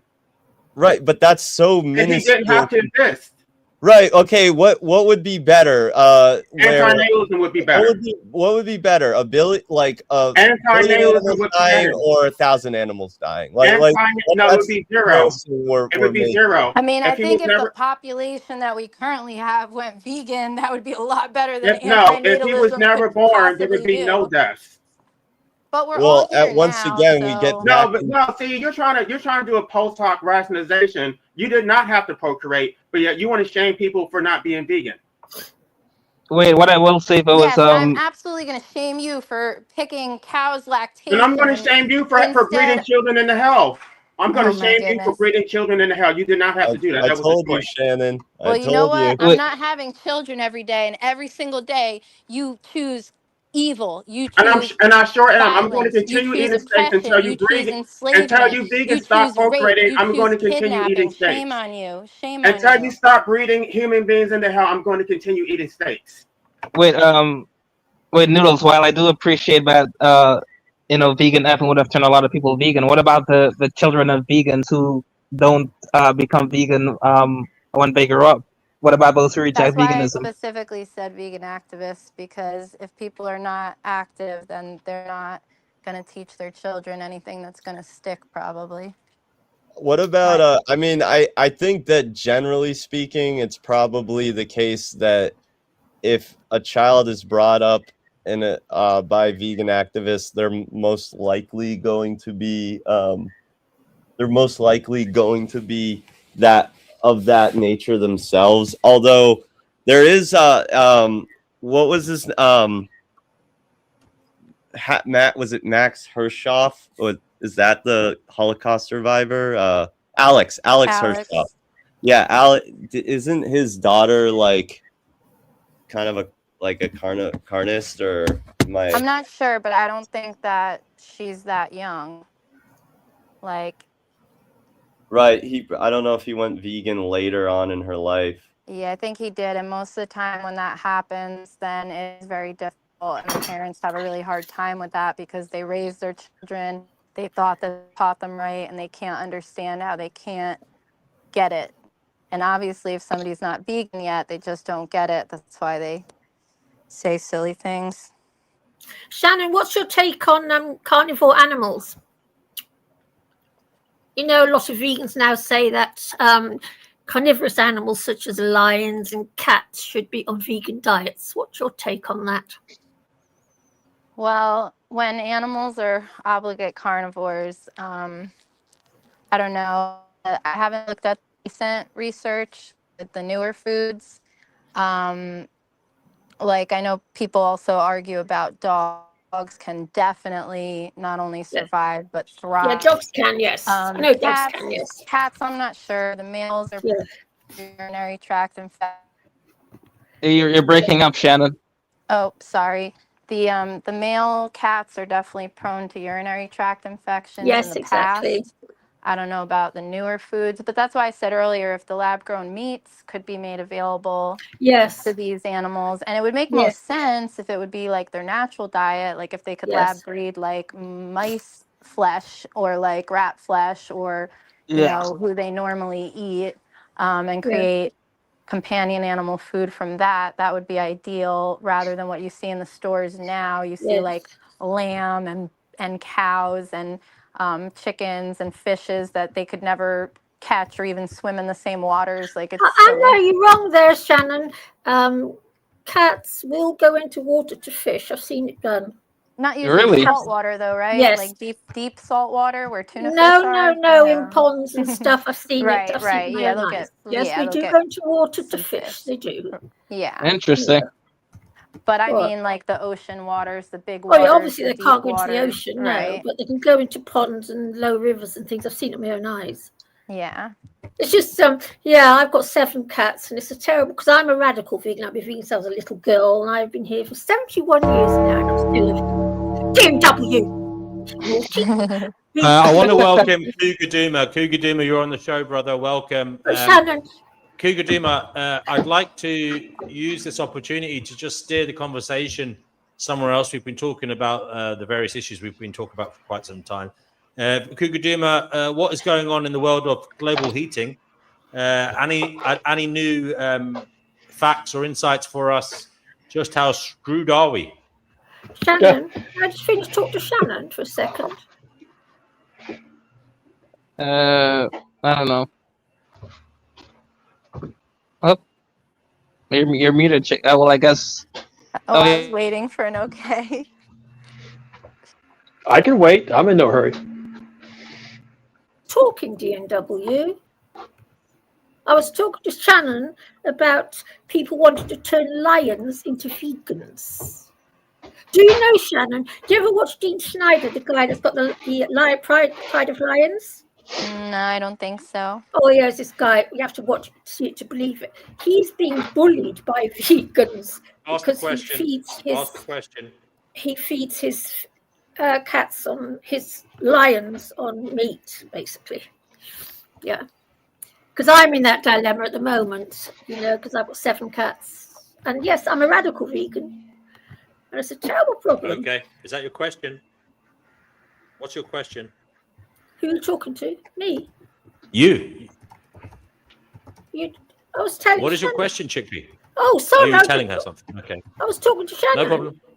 No problem. All right, we'll move on then. Kugaduma, welcome. I want to just steer the conversation to your expertise, which is global heating. Any more news or facts for us to digest in that regard? Are you still of the opinion we are screwed? What is going on? Yeah, sound check. How do I sound? Hey, you sound good. All right, good. Yeah. Well, it's an ongoing, what do you call it? A rolling disaster, I guess. I was just talking to my brother today. He came over to visit. My brother works for the local electric utility company, and he has sort of insider views about what's happening with the local utilities, particularly electricity, that almost nobody else has. And so when he comes to visit, he's between jobs, he comes and visits, and we have really great conversations. And the kind of thing we've been talking about today was actually how vulnerable, how fragile, brittle, I think the word I would use is brittle, how brittle our infrastructure really is. And I've had insights into that in other ways, but his insights are particularly interesting. Just recently we had a massive storm come through California. Well, actually, it went through Oregon and Washington first. Those are the 2 states just north of California. And it hit them first, and then it hit them for like 3 weeks. And then it came down and started hitting California. And what's happening, and I'll get to my brother's story here in a minute, because it's really interesting. What happened is that a piece of the jet stream, the northern jet stream, which is usually up around where we are, 50 degrees, 60 degrees north latitude, up in Canada, even higher than that, 70 degrees north latitude. Well, a piece of it broke off because the northern jet stream is actually flying to pieces. It's really horrifying to watch, but that's what it's doing. So what are you going to do? Anyway, a piece of it broke off, and the jet stream is this river of air that goes around the northern hemisphere, like I said, about 60 or 70 degrees north latitude. And it's a high-speed wind, and they discovered it when jets were able to fly high enough to hit that part of the atmosphere. So they called it the jet stream, but it's also a high-speed wind. And lately, like in the last 10 years, it's been breaking to pieces. And the failure modes of the northern jet stream are extremely interesting and very violent. And a piece of it broke off twice this year, 2025. Once about 2 months ago, and then again like last week, just before Christmas. And when Can you explain to us how the jet stream can break off? Yeah, this is new science, folks. And of course, we didn't even know it was there until like the 1950s.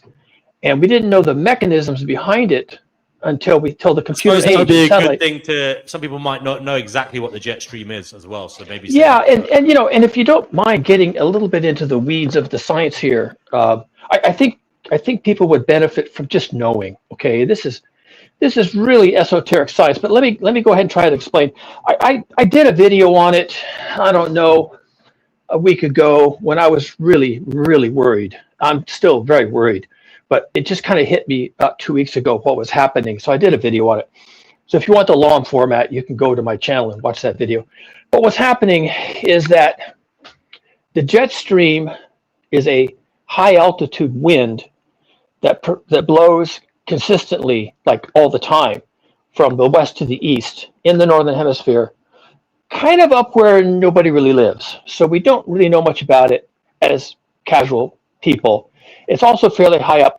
The jet stream itself is driven by something that we discovered even more recently called the polar vortex. The polar vortex is, you can think of it as something like a hurricane. It has an eye. It goes around in a circle, but it's way, way high up in the atmosphere. It's exceedingly cold. It's very cold. It's where the heat of the Earth goes to die, essentially, and radiate out into space. So the polar vortex, the high-speed polar vortex, drives the jet stream. And so long as the polar vortex is healthy and happy, then the jet stream is a phenomenon that's like a secondary effect. Like I said, this is all fairly new science. We didn't know any of this a while back. Well, the next thing that happened was also unexpected and came by absolute surprise. The polar vortex can break down. And they don't know quite yet why it does that. I'll have an opinion here in a minute. But it's an event called sudden stratospheric warming, because it's way up high. It's up in the stratosphere. And sudden stratospheric warming means that the polar jet stream, which is where heat goes to die, is not as cold as it usually is. It gets warm. And it gets warm over like 2 days. It's sudden and it's catastrophic. And when it gets warm, it slows down and it breaks apart. So it's like a machine that you've thrown a spanner into the gears, and it just sort of flies to pieces. And it can do this very quickly, and there's really no warning. We get no warning. We just observe it happening. Well, when it does that, when the polar vortex kind of blows itself apart with these heating events, the jet stream also blows to pieces. This is all new. This is all new science. People were really taken aback by this. A woman named Jennifer Francis did some work about 20 years ago trying to explain this. Climate scientists didn't even buy it. They were like, that's way too simplistic an answer. But it turns out she was right. So you go, girl. Don't take any shit from those people. She was right. And it's because of sudden stratospheric warming. So what happened about 10 years ago is the northern jet stream, which has been pretty reliably there, began to wobble and slow down and fall apart. And there's many manifestations of this, and they're all bad. They're all terrible. We didn't even know how important it was until basically we lost it. I mean, everything's that way, right? You don't know what you got till it's gone. And so when the polar jet stream, which again is driven by the polar vortex, when the polar jet stream started to fall apart, it's like a slow-moving river. It starts to slow down. It starts to meander. So we've all seen rivers that when they hit the flats, slow down and meander. You get loops and oxbows, and sometimes the oxbow will cut off and the river will straighten out again, leaving an oxbow, a ring-shaped lake behind. Well, a couple of weeks ago, a piece of the jet stream broke off. Meteorologists call it a cutoff low, but it's pretty catastrophic.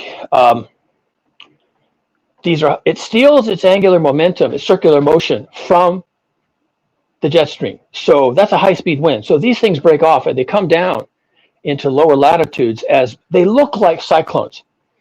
They're indistinguishable from hurricanes, typhoons, cyclones, but they're originating from the cold north, and they're stealing rotational energy from the jet stream. So as the jet stream blows itself to pieces, which it's doing, which is absolutely a nightmare, that this is just, no one expected this. No one even knows what to make of this, but that's what's happening. So there you go. It came down to California, and it sat off the California coast, spinning like a machine, and it's a cold core cyclone. So it's not like a regular hurricane, which forms over warm water. It's hot core. This is a cold core cyclone, and it started funneling up moisture from the South Pacific. That's how big it was. And it aimed that moisture at first Washington and Oregon and then California. And it wrapped itself in warm moisture and spun it out as rain, torrential rains, enormous snow loads, huge amounts of snow, amazing amounts of rain, catastrophic flooding. It was absolutely unhinged here in California. Now, Kukuduma, you said we just discovered this recently. How do we know this hasn't just been going on since time indiscernible? How do you know this hasn't always been the case? Well, for one thing, the behavior we're seeing, because this is all observational now, is fairly recent. Now, it doesn't mean it didn't happen 5,000 years ago. Maybe it did. But the mechanism that we understand for why this is happening is sudden stratospheric warming. Again, the polar vortex, which is the granddaddy of all this energy, can be attacked by hot air and made to slow down in its rotation. And then it breaks into pieces, and then it can no longer authorize the jet stream, and then the jet stream breaks into pieces, and then that's a surface level phenomenon. The reason why the polar vortex is the reason why the polar vortex is breaking apart is because of sudden stratospheric warming. The reason you're having anything that's suddenly catastrophically warming is because of global heating. Okay, now, we may not know. What are the possible ramifications of this in the short term, mid-term, long term? Please let us know about that. And anybody else want to chime in and ask Cougar Duma a question? I am just popping to the other room to get a drink and that, so I will be right back. But please keep the show flowing on this topic that Cougar Duma is talking about. Bring me back some iced tea. Me too. Some Earl Grey would be great. So I'm sorry I jumped in here and kind of harshed everybody's mellow, but this is kind of important, and I really hope maybe I can help people understand what's happening to them, because this is now irreversible. And my fear, as someone who's been watching these things develop, is that yes, there will be short-term, medium-term, and long-term impacts to humans on the surface of these changes in what I call the Earth system. So the Earth system is a gigantic machine. It's got a million moving variables, a billion moving parts. It's multivariate. It's multidimensional. It's a huge engine, and it's going places, and it's taking us with it. So in the short term, we're going to see things like the collapse of the jet stream. And by the way, quick aside, the jet stream traditionally is at its strongest in the winter, because the temperature differences between the pole and the equator are the most remarkable. It does tend to slow down a little bit in the summer when conditions in the north warm a little bit and the temperature extremes are less so. So we already know that seasonally this thing does vary a bit, but to have it falling apart in the dead of winter, I mean, we just passed the dead of winter, is exceptional. This is a bad portent. So if this regime continues, then by summer, I would call that medium term maybe, by summer, we could have, if this continues, we could have an almost complete collapse of the northern polar jet stream. And I don't know of anyone who has weighed in on that. This is so unexpected, so outside the box, that I haven't heard anyone thinking about this. But that's clearly that scenario of a serious breakdown of the jet stream. That's Cougar clearly Duma, on the table. Yes. Are you vegan? I'm kind of an omnivore, but my wife is a radical vegan, and so we just follow her lead. So you eat plant-based mostly? Well, you can't be a vegan and have any eggs or dairy or meat or. Do you So do it's not those plant-based. things? It's not plant-based mostly. It's plant-based entirely. Well, I'm not talking about her. I'm talking about you, because you said you're kind of an omnivore, but then you said you follow. Oh yeah, but we're retired. We live together. We share all our meals, and I just take her lead. She cooks the meals. She does the shopping. I don't go out on my own and do things. Okay. She's vegan for her reasons, and I'm vegan because I'm married to her. Right. So I think what he's saying is he's not an ethical vegan, but he eats a plant-based diet because of her. Got it. Yeah, but I get the ethics. I would never argue that someone who takes the ethical approach is in any way incorrect. I totally get that part. And I'm as disgusted by factory animal processing as anybody. It's a nightmare. and I don't like it. I'm glad you don't like it. I'm glad you don't participate in it, thanks to her. Do you think you would not eat plant-based if she wasn't vegan? I've gotten used to it, and we make some pretty amazing meals. So I think net of net, the only problem with the vegan diet that she and I are on is we eat a lot of processed vegan foods. We eat a lot of salads and stuff like that, but we also eat the impossible meats and the improbable burgers and all that stuff just to vary our diet. But that is all manufacturing. And so you really couldn't have that in the future, without fossil fuels and things like that. You couldn't have that. And there's as many problems of manufacturing food of any kind of manufacturing, anything, socks, shoes, vegan meats.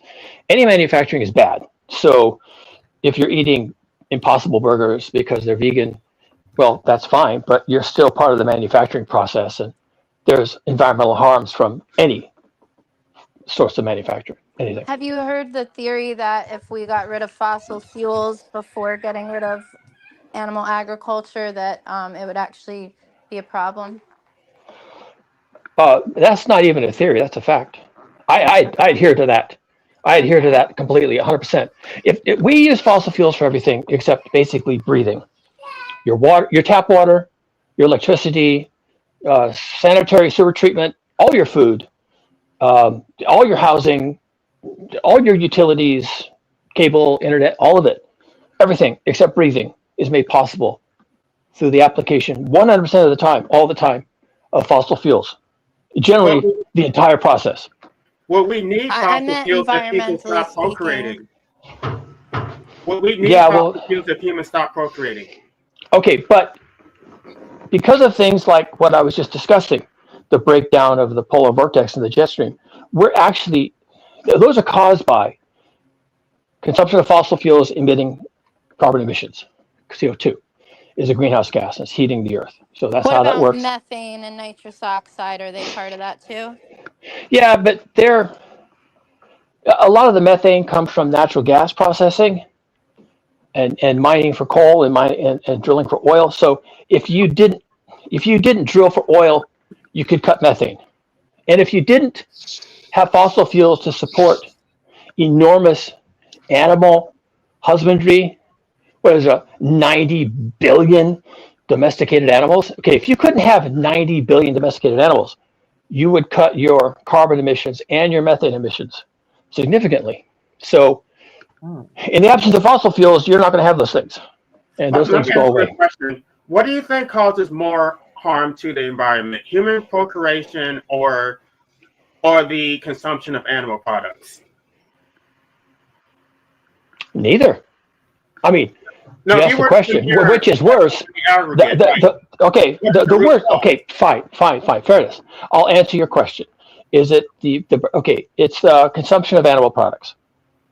But what is the root cause though? Because there would be no consumption if the humans didn't exist in the first place. Yeah, and that's why that was the wrong question. Because the worst thing that we've done, well, I mean, it was really cool, but it's turned out that the most harmful thing we've done to ourselves and the planet and the animals and the plants that we share the planet with is the discovery and the consumption of fossil fuels. So there you go. We loved it. It was great. We love it today. We wouldn't be here in this stream if it wasn't for that. But there you go. That's the worst thing we did. Now, by doing that, we ended up with 8,000 million humans. That's where they came from. By doing that, we ended up with modern agriculture. That's where that came from. By burning fossil fuels, we ended up with enormous feedlots full of sick and diseased cattle headed to market. And that's what we did. So all those things are secondary knock-on effects of the wanton, continuous, and unregulated consumption of fossil fuels. So because the planet is now trying to kill us, we're going to have to stop doing that. And when we stop doing that, then all the problems you care to mention, and I've heard them all here at Finding Gnosis, I've heard them all, those all go away. You're not going to have 8,000 million people. And the birth rate may drop through the floor because without fossil fuels, people will starve. And women who are starving don't have children. But would you agree that the reason we have factory farming in the first place is to compensate for overpopulation? Because it would not be sustainable to feed people in a sustainable, humane way if we didn't have 8.5 billion people on the planet? That's only Okay. if the No, I'm 8.5 asking him the question. people He's want the to eat Okay. expert. So here's the problem that people often have: confusing cause and effect. The 8,000 million people did not cause fossil fuel consumption, although they do consume fossil fuels. What happened was we discovered fossil fuel free energy. We used it to create food, services, medicines, education, pharmacies, everything else. And then because of all that, we could have 8,000 million people. Without continuous inputs of fossil fuels, which I think we're getting to the end of the road, you're going to have a 99.9% die-off of those 8,000 million people. They can't survive.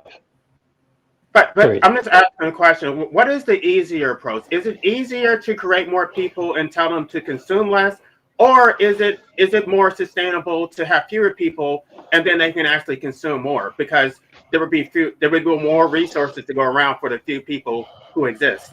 I don't know. It's kind of a hypothetical, right? Because you're not going to be able to tell people what to do.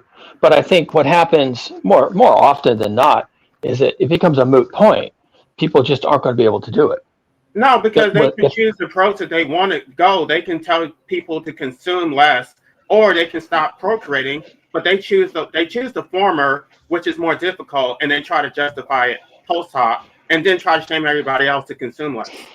Well, I know there's a lot of women, especially in Asia, but I think also European nations and certainly America, that have chosen not to reproduce because they don't make enough money, and their husband, or they don't want a husband, don't have a husband, doesn't make enough money, and they don't have enough money to support themselves, least of all a bunch of small children who are dependent, and they choose not to have offspring. And so we're getting into the point of what we call negative feedbacks, where it just doesn't pencil out for men and women to be doing these things. And we're already seeing demographic decline in much, if not all, of the developed West. And the only country that hasn't been in demographic decline has been the United States of America. And that's because everyone wants to move here. So we have this artificial birth rate that isn't even native birth. It's just people moving in. I just have one last question. Now, even if someone is vegan, they're still going to cause 480 crop deaths during the course of their life. They're still going to cause millions of insect deaths. Now, if someone isn't born, if they're not born into existence at all, they would cause 0 crop deaths. So what would be the more ethical and sustainable approach? Would it be veganism or would it be anti-natalism? Okay, so this is all interesting and esoteric, and I guess that's what this channel is for. So that's why I'm not a good fit for this channel. But what I'm telling you is, while this might be important to answer in some parallel universe, you already have your answer. We're about to die. Yeah, right, we wouldn't die if we were never brought into existence in the first place. Oh, I don't care about that. That's not even a point for me. I'm a biologist, a technologist, and an engineer. I don't care who births or who doesn't. But I can tell you right now, the Titanic's going down. And if you don't get off, you're going to die. That's all there is to it. Yeah, that's what I was going to say. I think from Cougar Doomer's point of view, like, it doesn't matter if people have kids or not, if people eat animal products or not, we're screwed anyway, right? Well, screwed anyway. Yes. Is there another way to put it? Is there some other way that's less hopeless? I think we have. Have you read any of Dr. Silas Rao's books or white papers by any chance? No. What's he about? Well, he's one of the creators of the high-speed internet. Really smart guy. He has done a lot of research, and he says that we can still have a chance at not destroying everything, like ourselves mostly. He's got a really good book, There Is No Planet B. And he says if we could just replant like half the forests and soils back to their native ways, then we could undo enough damage for like over 250 years. Okay, so I got some bad news for you. I'm a biologist. We're almost to the point of no return. Okay, fair enough. He's not wrong. I'm a biologist, and I understand more about the Earth system than probably most people who have ever lived. And you're not going to plant trees and get yourself out of this, period. Now, I can give you the long answer to that. There is an answer, and it has something to do with the earlier topic about how the jet stream is blowing itself to pieces right now as we speak. But you're not going to plant your way out of this. You're not going to restore wetlands. You're not going to restore mangroves. You're not going to go vegan. You're not going to manufacture or lifestyle your way out of this. It's too late for that. Maybe 70 years ago, maybe 100 years ago, but not now. We're in the jaws of this thing. And here we go. Enjoy the ride. Right, but I mean, based on what you just said, though, if a person isn't born, the planet is going to hell in a handbasket anyway. But how can anybody justify putting another human being to suffer a similar fate? Okay, that's a very valid point. Actually, what you just said there is very valid. I'm not interested in natalism or anti-natalism or isms of any kind, but the decision, generally on the part of women, because this is their wheelhouse, the decision to have or not have children is being increasingly decided by her sense that she might be bearing children into a hellscape. The Gen Z, the current youth generation, Gen Z, God, are really worried about this. Oh my God! They're having that discussion. TNW. He's back. Where's my Earl Grey? Well, some people don't. I've been back for a long time listening, Kuguruma. Now, the Shannon did say, "Is there not hope?" You said no. Can you tell her why, though? Okay, yeah, we're fucked. I like to give short answers because I'm a man of few words. But now I'll give you the rest of the words. So, I was making a long story a little bit ago about how the polar vortex has broken to pieces. It is literally in 3 pieces as I speak. The jet stream is tearing itself apart and using its angular momentum to build essentially cold core cyclones. And there's one right now coming down from the north over the eastern seaboard of the US, burying those people in snow. It's historic and life-threatening. Now, with this going on, are we fucked? Yes. But here's how it works. It doesn't work on an individual basis. What is about to happen, and it may take a few years, but I think it can start now, is that we're going to see a unstoppable, unreversible collapse of the global industrialized civilization, starting with infrastructure and supply chains. It's going to fall apart. And when it does, people are going to find themselves very mysteriously scrambling around trying to find the basics of this, necessities. And they won't know why suddenly there's no food on the shelf. They won't know why suddenly there's no electricity and why there's been a blackout for 2 days. They won't know they have the answers to these things. But I'm giving you the answer right now.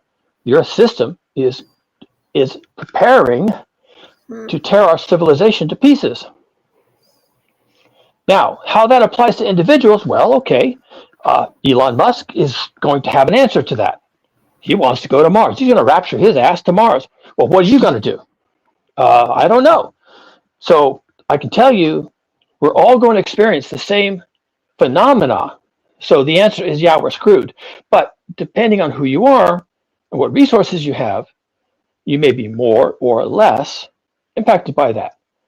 Now, some of you are in the UK. Now, the UK already doesn't grow its own food, not 100%. And I heard recently, I can't remember where it was, some news hour out of the UK. They were saying something like they had a pretty sophisticated, fairly serious crop failure, like last summer or the summer before. And now it's kind of in the news that, hey, by the way, folks, did you know we have not for a century been able to feed ourselves? And so the discussion is happening. And if the Earth system, basically throws us a curveball and makes it difficult to grow crops or to transport crops or to keep animals healthy or to put food in the stores or do the other things, then people can just very mysteriously, like what just happened, find themselves unable to cope. And that's going to be very idiosyncratic to who you are and what country you live in and where that country is. And these are things to watch out for. And how much time do you say we have left before things really start to collapse? Well, you have 0 decades. I think you have 1 or 2 years. Whoa, damn. But the reason I say that, and I would not have said that a year ago. The reason I say that now is because I'm seeing evidence in the data that the Earth system is in the process of blowing itself to rat shit. And that's where we live. We live inside the Earth system. It feeds us, it brings us rain, it brings us heat and cold, it brings us the seasons. And everything that we're accustomed to, everything that we relied on for thousands of years, and for hundreds of thousands of years of human evolution, all that is slowly being thrown out the window. And a year ago, I wouldn't have been as concerned as I am now. But right now, I am very concerned. I can't even articulate how concerned I am for what's going to happen next. Wow. I guess I'm really worried. Time to go build a bunker, I guess. Well, you know what? So I wrote a book on this, and the idea was not to build a bunker. In fact, it's kind of the opposite. Although there is a point in the book where they do have to build habitat underground because it's too hot. But the idea is to form communities. And I've been hearing others express the same meme that we're going to have to now learn how we have to reorganize ourselves differently. There's a gentleman named, he's Englishman. He's Rupert Reed. Some of you may have heard of him because he's a philosopher. Rupert Reed. He's a good guy. I've been watching some of his. He gives talks. He's the kind of guy that gives a TED talk, right? So he was on what I would call a fairly progressive, climate-centric, non-denialist podcast, talking to the two hosts, and they were like, "Oh, we'll just mitigate. We'll do carbon capture. We'll do solar panels and solar arrays." And he was like, "Sorry, I like you all personally, but you're idiots. We're not going to do any of those things." And he just went on for 20 minutes. This is what's going to happen to you, and this is how it's going to feel. And I was like, Rupert, you get it. Finally, somebody gets it. I don't know what you can do, but he said, and I said, and it's increasingly being said, you've got to find people. You can't do this alone. You're going to have to find your tribe, your village, your community, and you won't know these people, but you're just going to have to recognize that they are on board. They are with you. You are with them. You're going to pull together. And I know it sounds impossible. It just sounds completely unhinged. But when the wheels come off, all I can imagine is a lot of intelligent people are going to look around and say, well, this isn't going forward. Hello. Cougar Duber, thank you for that. There is a pertinent question from Nibble saying, where is the data? You're saying all this. Hit us with some hard facts, some data that we can see exactly what you're saying in numbers. Okay, well, and, all right. And also, by the way, I'd like to welcome Truth Wizard, who is here. The Doom Wizard. He's on your team as well, Cougar. So he'll be able to answer that question in his own words afterwards. So Cougar Duma, go first, and then Truth Wizard, we'll hear from you. Yeah, I'll just throw some stuff out there since people think numbers are important. Numbers are not important. I'm telling you, fixating on numbers is going to be the death of us all. But here's some numbers for you. So the Paris Climate Accord said that that was signed in 2015. Said that we absolutely cannot allow the global average temperature to exceed 2 degrees C above a pre-industrial baseline, and 1.5 degrees C above was an aspirational goal. We're now at 1.7. So 1.5 has dropped. 2.0 will probably drop this summer, if not next summer. And we have now exceeded all of our goals according to the Paris Climate Accords, which was our best shot at this. Atmospheric CO2 levels are increasing by about 3 parts per million annually, up from about 1. So we're now at close to 430 parts per million. The highest value we've had during human evolutionary period was about 280. So we have now almost essentially doubled. If you add methane, we have definitely doubled the amount of CO2 in the atmosphere. They know that there is a forcing from CO2 in the atmosphere causing greenhouse warming. And James Hansen, who is our leading climate scientist, retired from NASA, finally he can speak his mind clearly. He says in a recent paper, some work he's done, some paleo data, and tying that in with models and with current observations, he's saying that 430 parts per million guarantees us 4.8 degrees C above a pre-industrial baseline. And everybody who is anybody in this field thinks that anything above 2.0 is the end of civilization. We are currently burning record amounts of fossil fuels every year. It goes up every year. The amount of carbon dioxide being emitted into the atmosphere is measured in millions of or billions of tons, gigatons. We are currently, well, last I looked, it was 30 gigatons annually of CO2 being released into the atmosphere by humans. It's probably more like 35 now. I haven't seen the latest numbers, but this is tons, billions of tons with a B. And there's no hope of ever getting that out of the atmosphere. Once it's in the atmosphere, it's stuck there for thousands, if not millions of years. It really is only removed over geologic time. So James Hansen and his team says that 450 parts per million of CO2 will give us 4 degrees C above baseline. 2 degrees C above baseline will implode civilization as we know it. And the way it does that is through refugee crisis, food supply crisis, probably the rise of diseases as more areas become temperate and tropical, and also just the heat. The heat itself will kill people. We'll probably start having mass fatality events this summer. And the timeline like India, for this? The timeline for this? We're probably going to have massive heat waves this summer. So Pakistan, India, Bangladesh, Turkey, Greece, Spain, the U.S. Southeast, U.S. Southwest.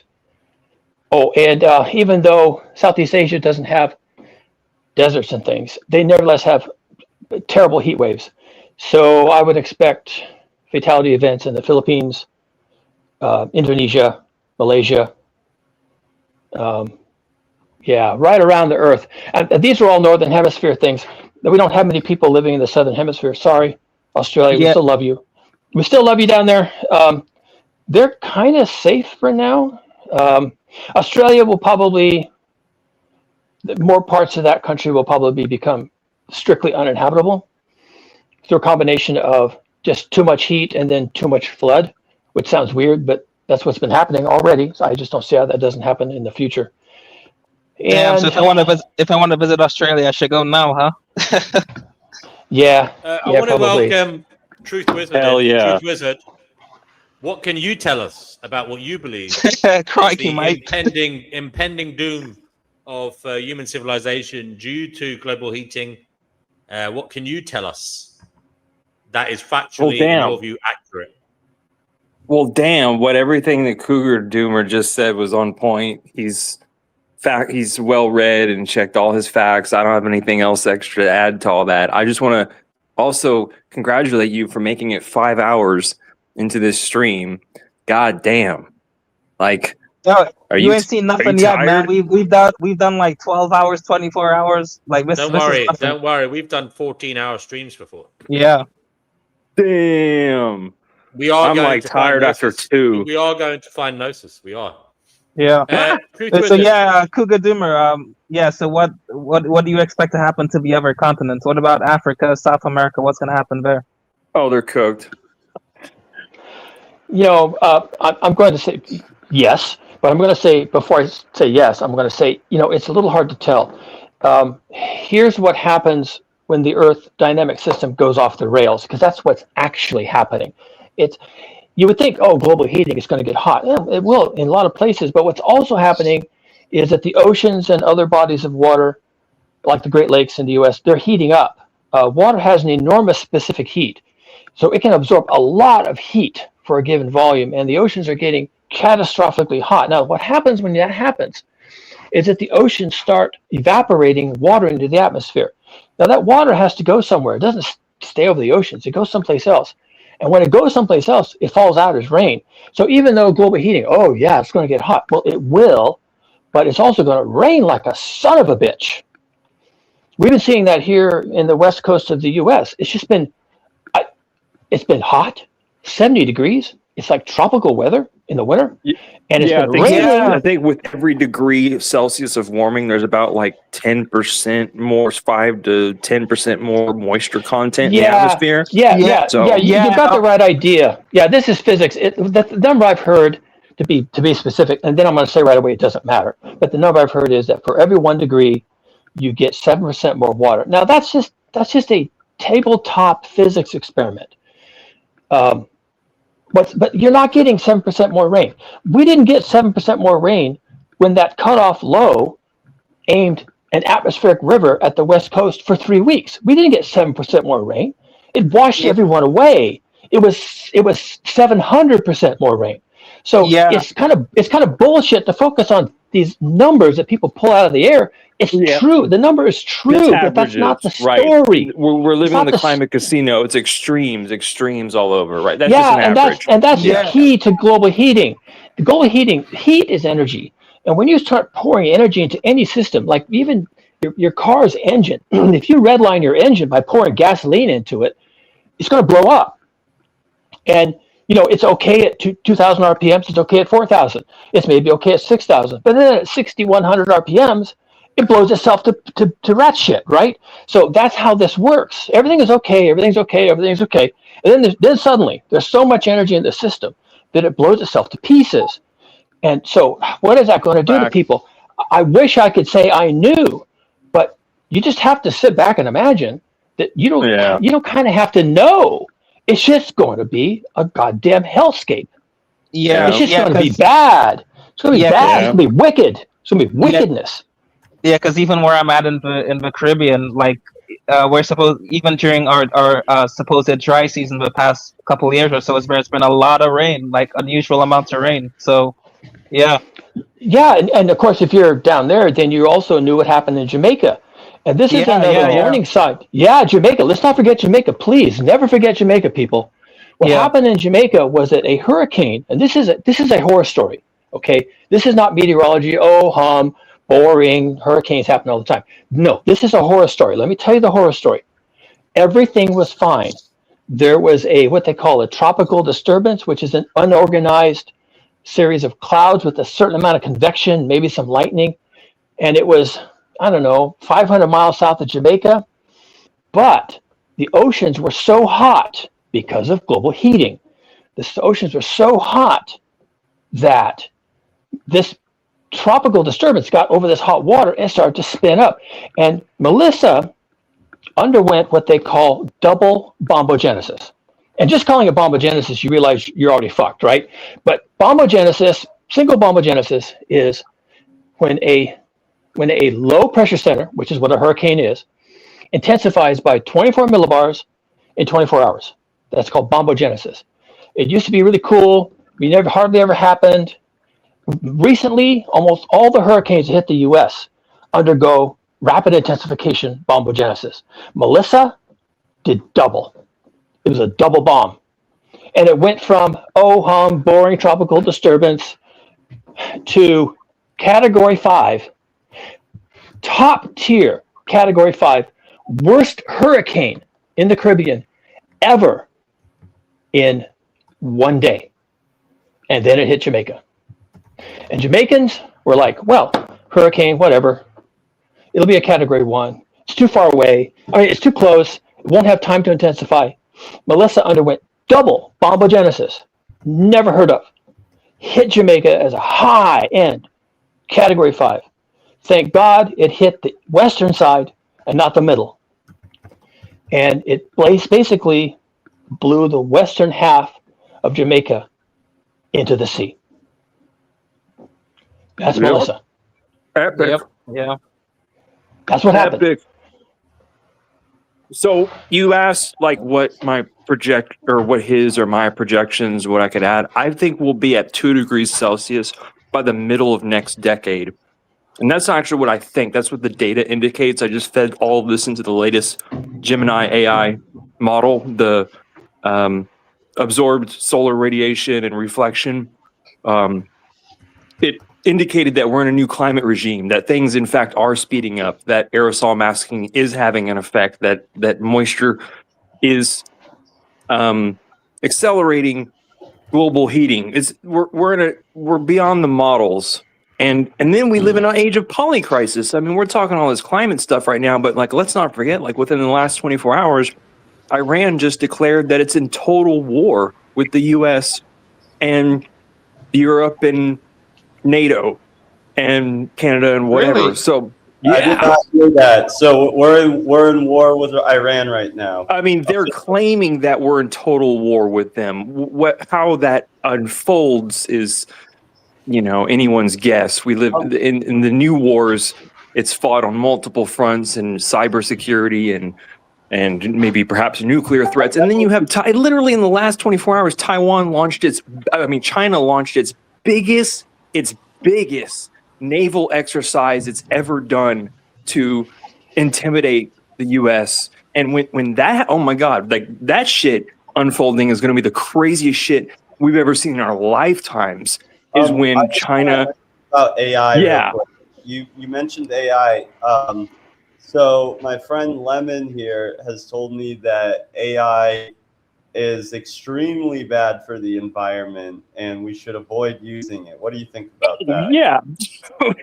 None of the climate data centers are actually built for the climates that we're heading into. Like the amount of water and resources they use, it's going to get way too hot for them to even process information.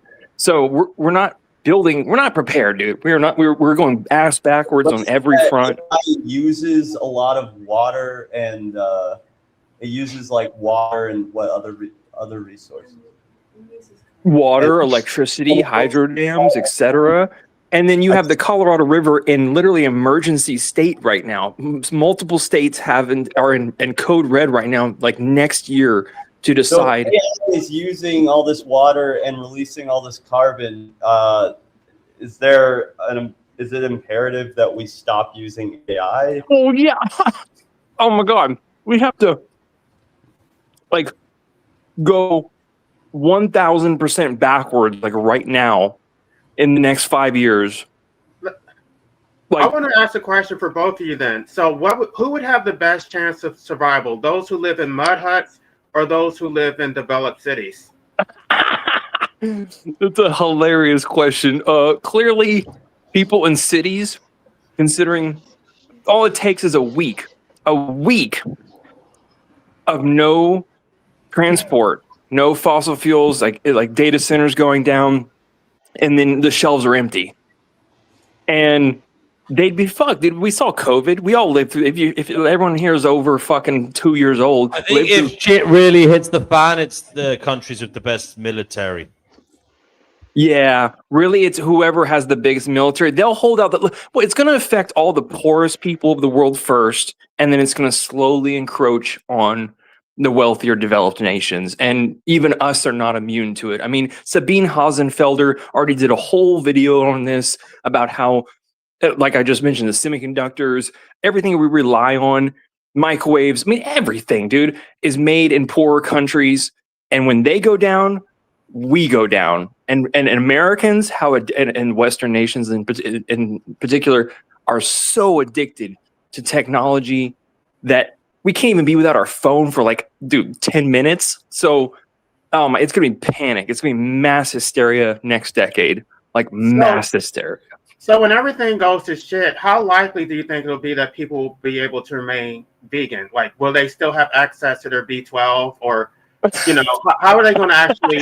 Wow, come on now, man. Well, if we don't have access to our B12, then I guess the farmed animals can't get injected with it. Smart ass. I don't think he's being smart. I think he's legitimately asking.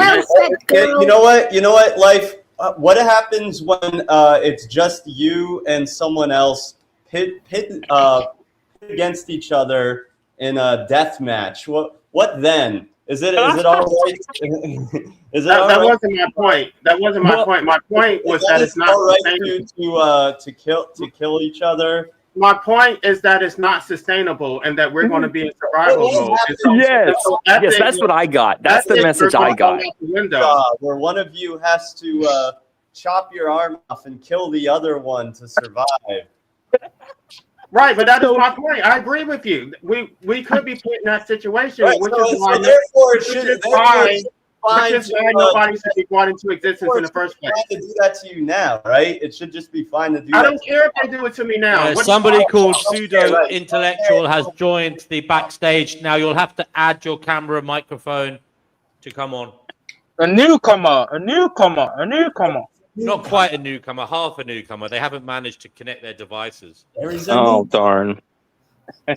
Well, wait a second. Wait, I wanted to ask. I want to ask Shannon and Noodles. So Gaia earlier said that there. What is it? He said. I think he said horses and other herbivores sometimes eat rodents and mice. What do you guys think about that? So and, what is that? Well, the fact that certain herbivores sometimes eat like mice and rodents and stuff. Maybe. Yeah, I mean, deer sometimes eat small food. animals. Does that mean? What's the that point? it's like? No, I guess the point is like if you should really be able to classify any animal as truly herbivorous, right? If they're eating rodents and mice. Well, those animals only do that in situations where their bodies are deficient of a nutrient and their bodies basically tell them to. We have the ability to walk into stores. Okay. Right now.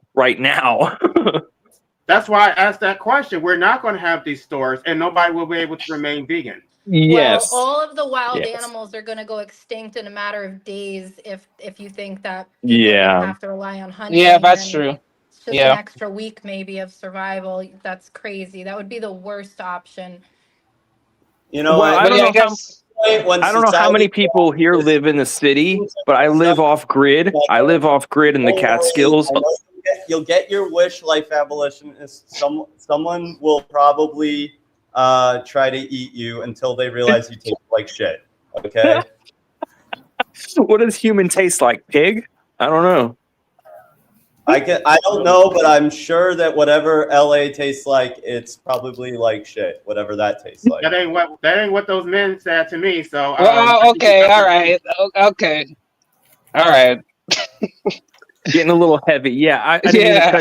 I didn't mean to talk over other people. I'm just saying I'm actually walking the walk and talking the talk. I live off grid in a forest and a cabin alone in the Catskills, New York, and I live in a 700-acre forest. I just hunted my first porcupine this year. And I know, gnarly, right? Judge me. No, but what can you get from a porcupine? Because they have those spikes that make it impossible for you to eat you them. have to wear gloves because it will fuck you up. And it took like a long time to an hour to process it. So, but then I got like a pound of like pig. Like it tasted like the pig of the woods. It was like a fatty, like a barbecue pork sandwich. You hunted a porcupine. Yes, and deer, whitetail. I was talking about the climate earlier. Yeah, this is. Yes, you can judge me. Yes, that's called logical fallacy. Yes, that's called a logical fallacy. Put me as a straw man. Make me a target. Yes. You see this guy's channel. He talks about how terrible the world is, how awful everything is, how awful people are. Yes, we're doomed. We're done because I've accepted it. We're done, dude. We're done. It's over. I'm not going to live. I never said I was a saint and living by example. I never said that. I can't believe you're not plant-based. I can't believe that. I mean, well, at this point, really, right? I'm a doomer. I'm done. We're done. Right, but that's what I was gonna say. Well, if the world is gonna end, well, then people don't have any incentive to go vegan anymore, I guess. You'll probably become a cannibal at some point, then too, huh? Not me. No. If I have to go and hunt a porcupine or starve, I'm probably gonna starve. Okay. I have a serious question. So my goal. What are your goals? Yeah, your goals are clearly to just curl up in a corner and die when the food supply doesn't come in. I want to be around to get to that, but I'm just saying you'll have no problem hunting humans, will you? I'll have no problem. I'll have no problem getting the last laugh. I will be around in a year or two while all of you are crippled and dead, and I will watch the world collapse. I'm getting the last laugh. I agree with you, but I have a serious question though, because I wonder what is the vegan position for like prepping and like the whole doomer scenario. Like, what is the vegan approach to that? They're hopeless. They're done. Crickets? I mean, what? I'm not trying to be facetious. I'm not trying to be a smart ass. No, they'll eat dirt. They'll eat dirt, bro. You can store shit just as easily. You can store plant-based food just probably better than. Yeah. Okay. You'll need like 20 acres of storage for that. How many calories you need of fucking plant food? Get out of here. I'm sorry. I'm asking a serious question. Soy? Noodles. Do you know any vegan preppers? I've never heard of. He acts like he knows so much about what's going on in the world, and then he's like, "Oh, you'll need like." I've been studying this for 8 years, motherfucker. 8 years. If anyone comes up to you and says they've been looking at information for 8 years, what's 9 years? What are you talking about? You're not plant-based. You should be ashamed of yourself. Noodles, do you know any vegan preppers? There you go.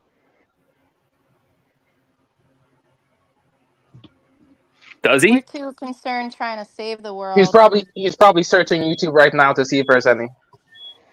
I'm a vegan prepper. Wow. You're gonna need a lot of space for all that food. I mean, I don't know what you could really store in large amounts besides peanut butter.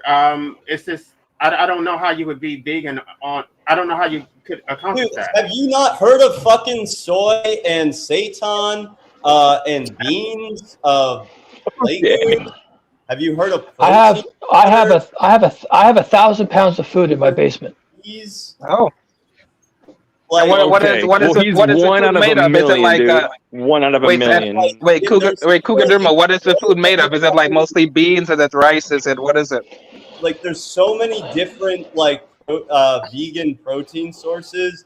That fact that you don't know that, if that's true, if what you're saying is true, then you should be able to name a vegan prepper. Why? Yeah, I don't. Cougar Duma is a vegan prepper. Cougar Duma is a vegan prepper. Cougar Duma is a vegan prepper. He just said, weren't you paying attention? Cougar Duma, you said you have 1,000 pounds worth of vegan food in your basement in preparation for the oncoming doom that is about to befall us all. How much liquid do you have for drinking? What do you have? Water? How many liters of water? I have a 50-gallon food grade drum. I'm currently using it for rainwater storage just because that's my need at the moment. But I can dump it out and put tap water in it, 50 gallons. I plan on buying 4 more of those and having those in my basement. My basement is underground, completely sealed. I have off-grid, battery-operated off-grid solar to all parts of my property. I'm completely off-grid. And big battery array. So got a couple days worth of electricity if there's no sun. And my basement has sewer, electricity, hot and cold water. I'm just looking around. For food, I have Millennium barrels that are like 5-gallon pails with screw tops. So what do I have here? I have sunflowers, baby limas, golden flax, soybeans, red beans, raisins, birdseed, that's just for the birds, cashews, salt, quinoa, split peas. I can't even see some of these labels. Red lentils, pumpkin seeds. That one's empty. Got to fill that one. So I try to have about 20 varieties of shelf-stable foods that will keep for a while. But for me, prepping is really being able to be, because my only problem is global heating.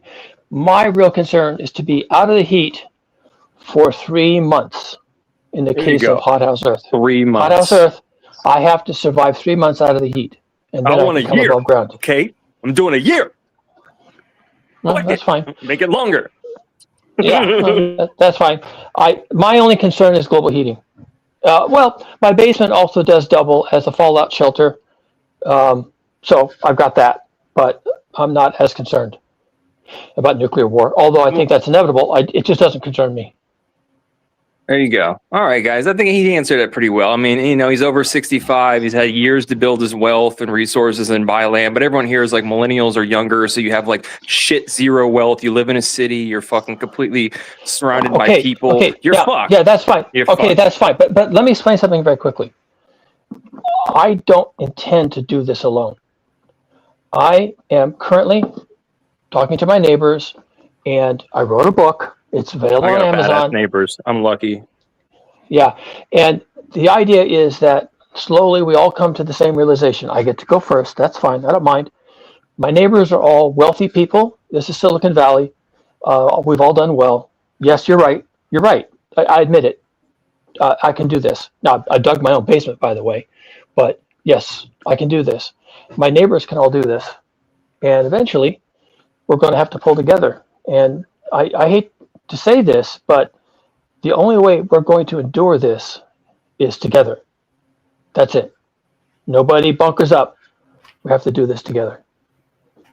Right on. Amen. Well, that was a good conversation. I like the data the information all of you presented. I'm eating dinner right now, so I'm listening. All right, well, I guess we can all go crash at Cougar Doomers, then. For real. Yeah, let's go there. You all go there. I'm in the Catskills. You're all going to come out, live in the Barber Brook State Forest. I don't know. I live near the Cannonsville Reservoir, which is what supplies all of the water to New York City. So just remember that. Come up here. Hey. Well, and the truth is, we're going to need all modalities. We're going to need everybody trying to figure this out individually, but also collectively, mostly collectively. See my book. And there's going to be people in the city, people in the country, people in the suburbs, people in the forest, people in the mangroves, people in the mountains, people in the flats, people near a river, people near a springs, people near a reservoir. And my hope is that with enough of us trying enough different things, some of it, just scattershot, will work. And that's our hope.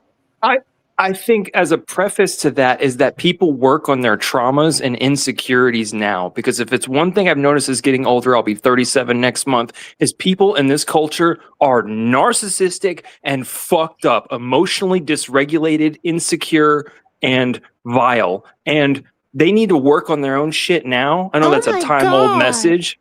They need to work on their shit now, like work through their trauma now, because they have no hope of like being cooperative and amicably in a group setting when the thing goes down. I know, right? Vomit. Yeah. Screaming. Definitely would be very naughty.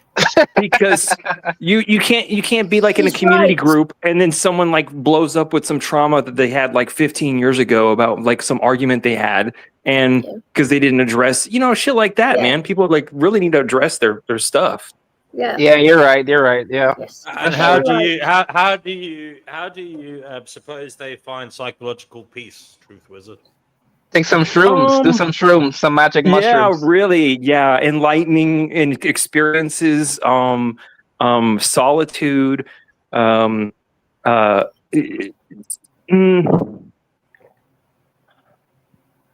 I think that's a unique question. It's like the answer to like Buddhism. Like everybody has their own spiritual path to their own acceptance of who they are, and that's unique for everybody. I don't have a blanket. No one can claim they have a blanket answer to address everyone's own unique trauma. They have to go through that shit themselves. So I would just say, just face it, and so you don't vomit that shit out on other people when times get hard, because then it's going to cause problems. For sure. Yeah. So Chickpea, will you ever be quiet, will you? I haven't said anything for hours. DMW, all the love I give you. She's been a sweetheart. Listen, that last comment I actually think was really important. We have a lot of inner work to do. I did big time, dude. In this culture, they made a whole movie about the new Avengers movie with that superhero where he's in New York City and he's like turning on the darkness, and like everyone's like, it's a movie plot. Like people need to address their trauma now. now. Yeah, so I just did 2 videos on my channel. So I guess I'm promoting my channel now. Whatever. Ayahuasca. Sue me. Yeah. Sue me. So the one a couple of days back was about how men and women are going to have to reconcile. Yes, folks, I'm reading David Icke. I'm a David Icke fan.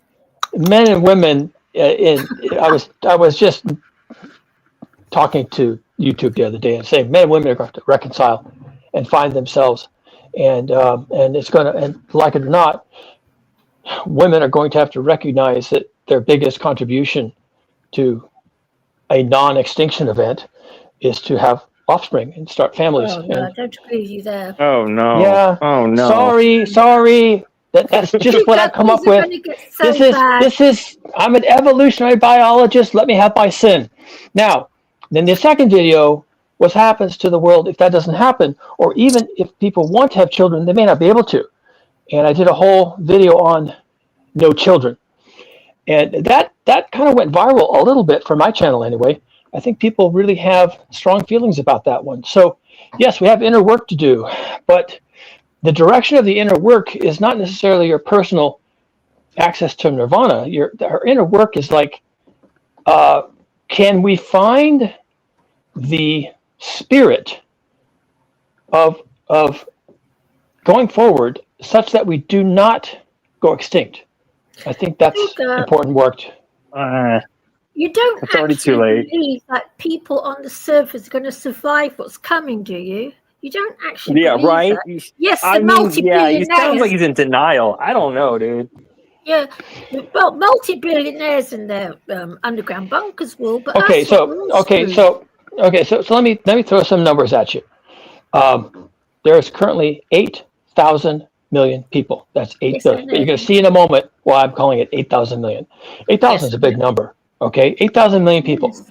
That's a lot of people. Now, yes, a 90% die-off, which is cataclysmic. It's not even imaginable. Actually, nuclear wars wouldn't be thought to have that kind of a die-off. A 90% die-off still leaves 800 million people. Yeah. That's double the U.S. and more. Mm-hmm. A 99% die-off, which sounds like extinction, and it obviously would be pretty close for most species, would still leave 80 million people. 80 million people. That's double the population of California.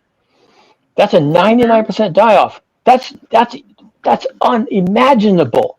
That's a fatality event that would take like an asteroid strike to reach levels like that. But it still leaves 80 million people.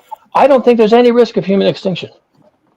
Well, nah. Like I don't think the goal of antinatalism is complete extinction. Like we would like that, but I don't care about dying. Like, I hope that it's like painless or that it's quick. Like, I'm not afraid of that. I'm ready for it. So I've been waiting for this for a very long time. So if it happens, it happens. Wait, but Cougar Doomer, even if like there's 80 million people that survive, wouldn't the world be so fucked up and basically uninhabitable that they're gonna just die off eventually anyway? Yeah, dude, exactly. Okay, so that's actually an interesting problem you pose, and I think that you've either stumbled or you've thought about this. You've stumbled on the answer. You've thought about this. Yes, you're quite right. Now, the population, the Earth, in past times, go back as far as you want, to 300,000 years, was able to support millions, plural, of humans. During the run-up to the Industrial Revolution, I think there was maybe 400 million humans on Earth. So it is possible for this Earth, for certain levels of human activity, to support that many people. However, you're right. The Earth is fucked. We've paved over a lot of the important agriculture land. I live in the South Bay in California. The Valley of Heart's Delight, which used to supply food for the California and the U.S., the Valley of Heart's Delight is completely covered with concrete and asphalt. It's gone. Yeah. Yeah, completely gone. Quick Google search, homie. Have humans ever lived in 2 degrees Celsius of warming? No, humans have never lived in a world with sustained 2 degrees of global warming above pre-industrial, even in modern civilizations. Yeah, and we're going for 5 degrees, bro. It's over. It's over. Okay, and that's why. Yes, you stumbled on the truth. That's why I don't think the die-off is actually 99%. I think it's more likely to be 99.9%, very close to 100%, which still leaves 8 million people. That's more people than survived in the Stone Age. This is debate. We're debating now. Why fight against it? Why don't you just embrace it and just accept that this is what will happen? Yes, exactly. Okay, there was a time 70,000 years ago when the human population, Homo sapiens, was thought to have collapsed, or at least was founded by somewhere between 2,500 people and 10,000 people. Not millions, hundreds, 2,500, 2.5 thousand. That's what we call a genetic bottleneck. That actually shows up in our DNA, just so you know. That was discovered via DNA analysis. So we got down to 2,000, as few as 2,500 Homo sapiens. And from that came all of this, including the Industrial Revolution. A quick Google search. The air was breathable. Well, to the point where the air will be unbreathable. The Earth was very different. 70,000 years ago. 70,000 years ago, there was about just 1,000 to 10,000 individuals, or even as few as 1,000 breeding adults. So, like, do you even want to live in that fucking world? Do you even want to? Okay, I'm not. This isn't. Be careful here. This is not a personal choice. This is just population dynamics. Okay, well, we're going to go for 10, 12 degrees Celsius. It's over. It's over, dude. 2,100, no humans on Earth. No, it's not over at 10 degrees. It's over at 4. Okay, you're right. You're right. Well, okay. Stop being so goddamn optimistic. We're doing doomer now, okay? We're being doomers here, so let's not start waving our magic Harry Potter wands at 10 degrees C above pre-industrial baseline. Okay, right. We're speaking hypotheticals here. Okay, thank you.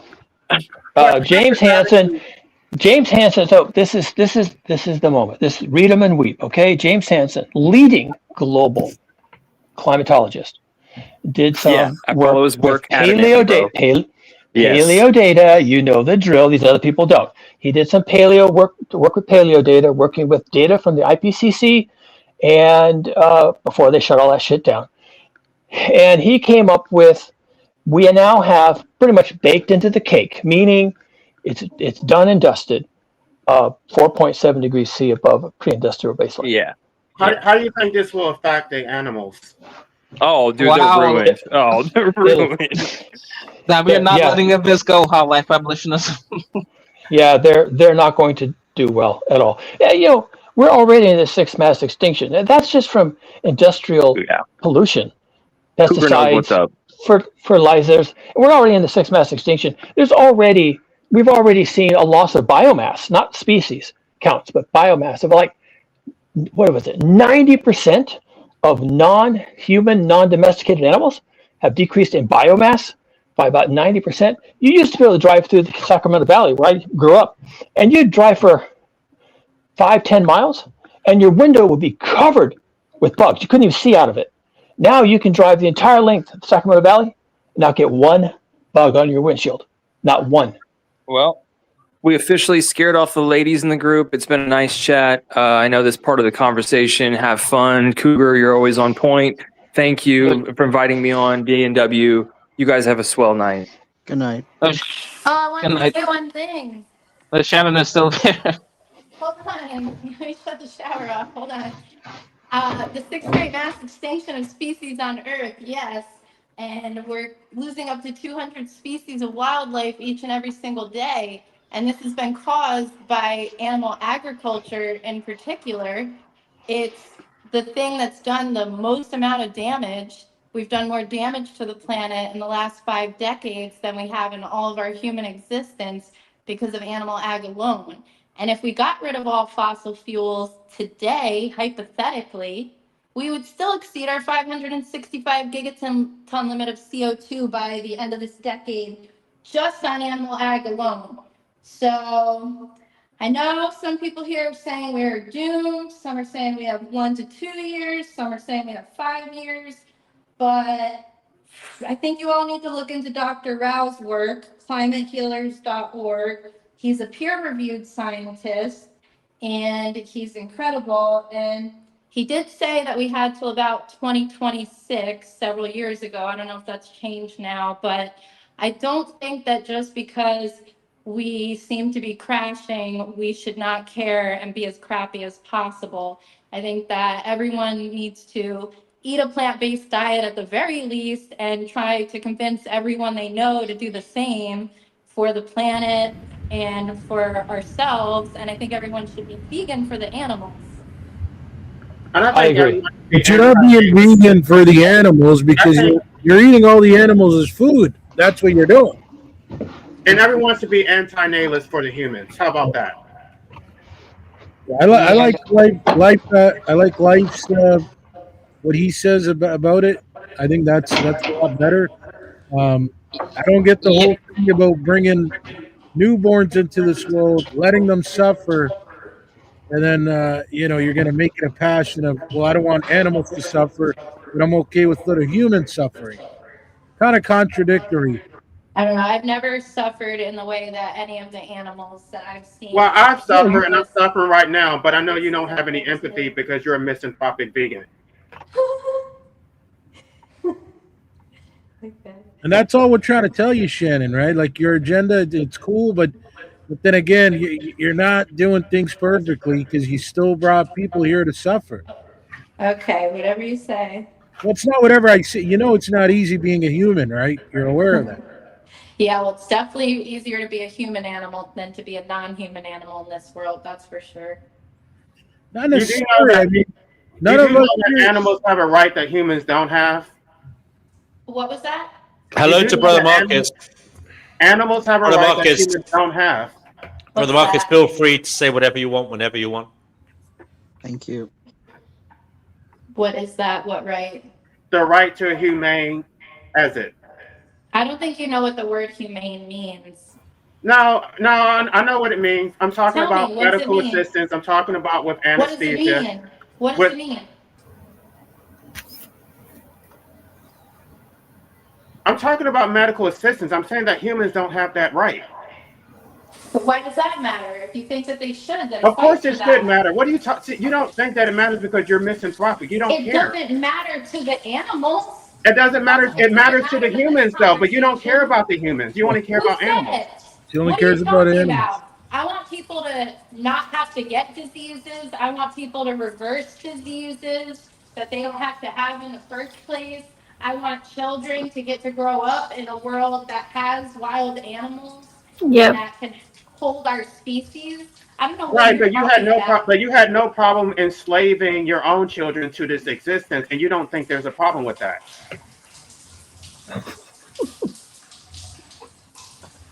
I don't know how you think you have any room to talk to anyone when you walk into grocery stores and you pick out bloody decomposing as long as you vegans continue breeding humans into hell, I'm going to continue eating steak. We have more than enough resources. Instead of just I refuse. I'm not going to go vegan until you stop procreating. Why don't you worry about the ones that are already here, who you're causing to die? Because it's going to enable you to continue procreating. And so until you stop procreating, I'm going to continue eating steak. Right, but you don't know she's gonna have kids again, like abolitionism. Yes, she is, and that's why I'm not going to give her what she wants. Okay, Shannon, do you plan on having more kids? Not that I know of. Where'd it go? So what leverage do I have? What leverage do I have other than? I certainly wouldn't be doing it every single day. What leverage do I have? Abolitionism, you haven't proved what? Anyway that your philosophical outlook does anything in the world. I have. I absolutely. Well, first of all, I've already talked about it on my channel, but it does anything good to anybody living. Oh, you're breaking up, the NW. You're kind of breaking up. Yeah, you're breaking Life up. abolitionism, you have that does anything good to anybody who is living. You do, however, have to admit that Shannon has DNW, you're breaking up, DNW. Really? Oh, sorry. Yeah. Yeah. I don't know why that is. I'll have to mute myself. Actually, I was just thinking about why what's her name's not here, Divine. She was saying that yesterday, was the day before yesterday, there was loads and loads of snow where she's living. Oh yeah, she did say that. Yeah. Yeah, well, snow problems. I don't know, but to those conversations earlier about resources and stop having children for resources, we have more than enough resources to feed everyone on the whole planet if we would stop using them inefficiently. Yeah. Then stop complaining about people consuming animal products because I mean, at the end of the day, you are creating omnivores and you're telling them to go against their nature to basically mitigate the harm that you have caused by putting them in this world in the first place. What is your emergency? Hello, yeah, I'd like to report an insane lunatic called life abolitionism making 0 sense. What is your emergency? Yeah, no, life abolitionism. What is your emergency? Life is making. I'm not going to be criticized by a breeding vegan. I refuse. Life's making you're an. You're not going to do it. I'll listen to a vegan who is an anti-natalist, but not you. Yeah. Oh well, that's me, life abolitionist. I respect you. I respect Brother Marcus, but I don't respect a vegan who procreates. Yeah. Because the thing is, it's like Shannon. You want it to go your way. Like you want to tell us. Hold on, Sanctuary Seeker. Sanctuary Seeker, you're not anti-natalist. Why are you jumping on the anti-natalist bandwagon? Yeah, I was surprised to hear about you're in favor of anti-natalism. I'll tell you what. Actually, who says I'm not? At my age, no. Because at my age, if I don't have any children, it kind of means I am, right? I actually agree with it. However, I am on the belief that I am eventually going to end up having kids one day. And how old are you, Sanctuary? I'm 31. But here's the thing. But here's why I do think we would, like us in general, I think we would make the best kids, because if you look at our attitude, we're very cautious about bringing humans into this world. So I really believe if we did bring kids, I think we'd be great parents, which is why. Thanks to Shannon. Shannon left. Thank you, Shannon, for joining us tonight. But anywho, you could kind of say I am or was, but that's, I don't see that for the future. I think in the future I could change that type of attitude. No, but anywho, I think life brings up a great point to where he doesn't bring up any points good enough to make you anti-natalist for life. But she doesn't bring any points that would make me vegan for life either. Yeah, and I mean, I don't know if the argument is for life. I think the argument is just we're just debating for now. Hi, Shannon, she's back. Of course she's back. Sorry, I'm out of the shower. My phone died. Of course. Okay, Shannon. Wait, Brother Marcus, what are you referring to? What happened? Oh, he said he respected me. I never heard that on the internet before. Oh, but I think we probably said that to you before. No. No, I said that before. Like if you're vegan, like to me, that's consistent. But I don't respect a vegan who procreates. It's completely paradoxical. It makes no sense whatsoever. You don't understand veganism then, because veganism is for non-human animals. But you're harming animals by procreating, and you're harming humans. Wait, Shannon, do you believe that non-human animals should have more rights than humans? More than? Yeah. Well, I mean, I think they should at least have the basic rights. They can't like vote and stuff like that.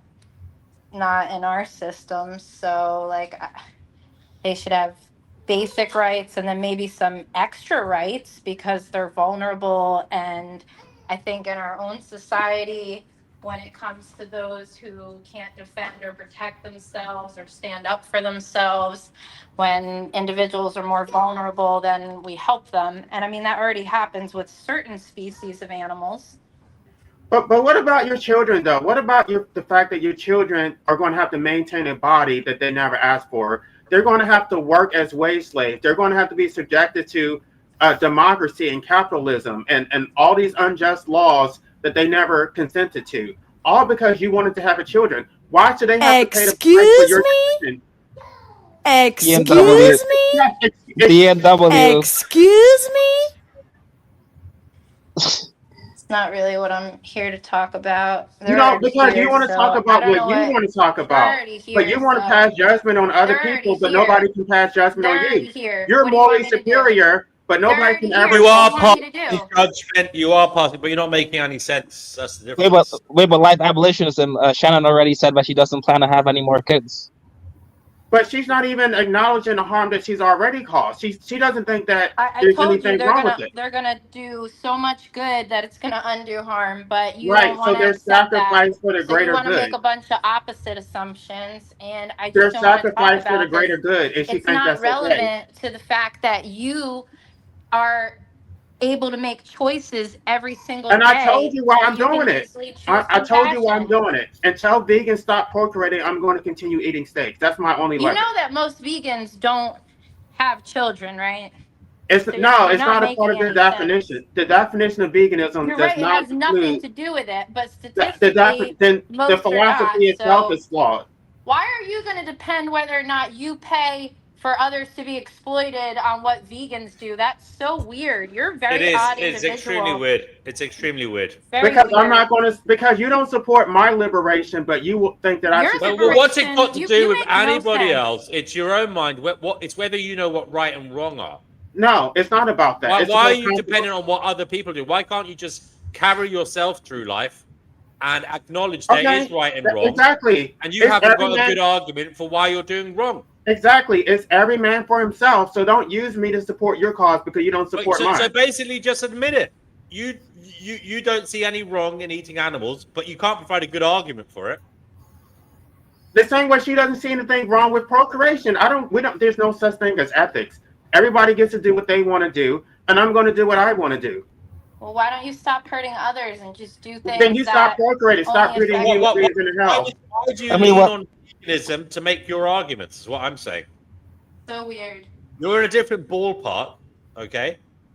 You don't care. You don't care about animals. Why do you lean on them to try and support your antinatalism? Because it's not about individual action; it's about collective action. And I'm talking about. What you're doing is scaring people away. You are scaring people away from your own. You're scaring people away from your own ideology.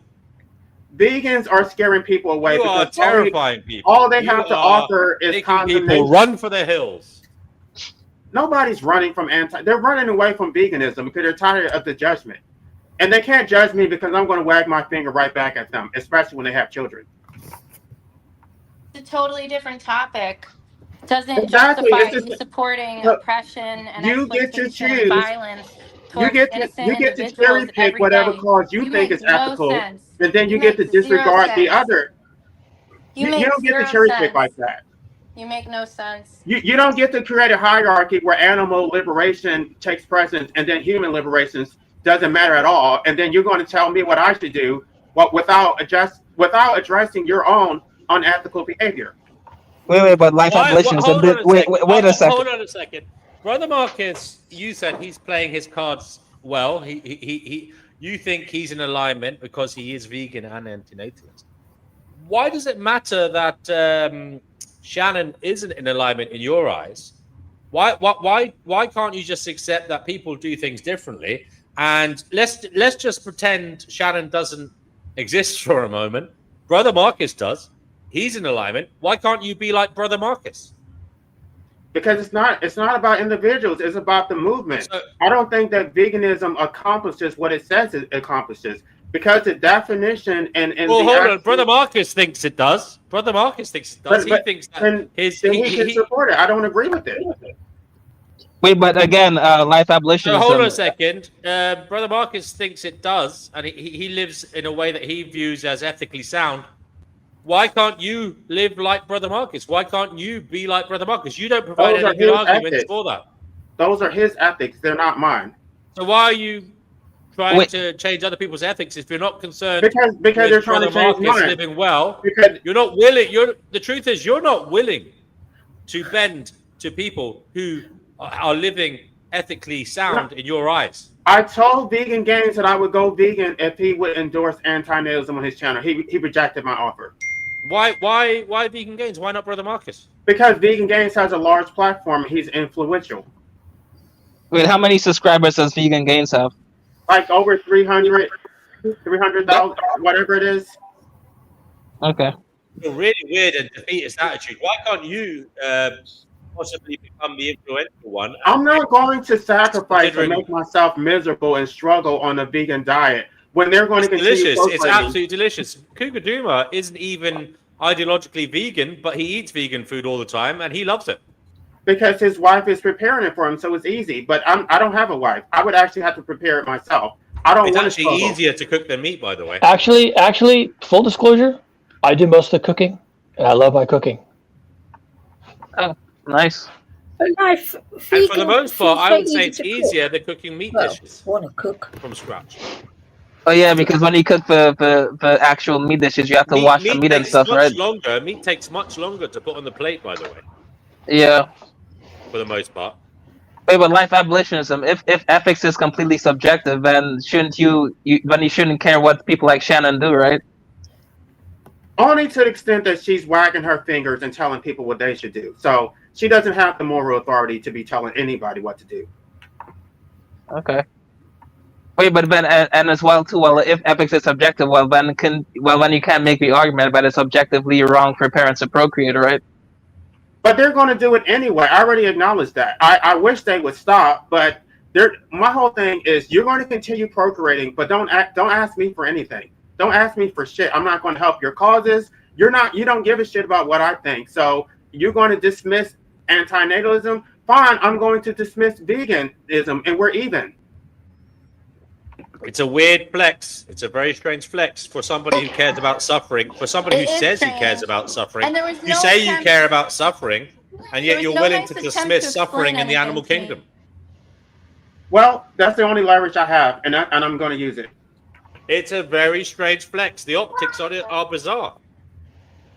But they care about the animals more than human beings. So I hasten to add that it's not a stretch to say that you seem disingenuous in your moralizing over suffering if you are not willing to consider the fact that non-human animals can suffer too. No, but I'm telling them that I'm willing to go vegan if they support, and it's their refusal to accept my offer. They don't want me to go vegan. They want to strong on me. It just seems a very strange flex for your own morality to be dependent on anybody else. It's your life. It's your subjective experience. I'm asking you to give a good argument why you, an antinatalist, shouldn't be vegan, and you do not give me one based on your own actions. You're depending on other causes and movements. I'm asking you personally. Because I don't want to go vegan, but if I am going to go vegan, I'm going to get something out of it. Then this conversation is null and void because people could just I'm still willing to do it though. If Vegan Games will endorse anti-nazism, I'll go vegan. Wait, but life abolitionism, how many? So would every single? Hold on a second. Is it not a bit egotistical and narcissistic to, on the one hand, say you're not willing to follow Brother Marcus's ethically sound line of thought, which you consider it is, because you consider him in alignment, because he doesn't have 500,000 followers or whatever, but you will follow Vegan Gains because he does. Does that not say to those watching that you're just some kind of egotistical narcissist who wants to be seen by those of a greater social following than others? I mean, that to me stinks of egotistical narcissism. It has nothing to do with me.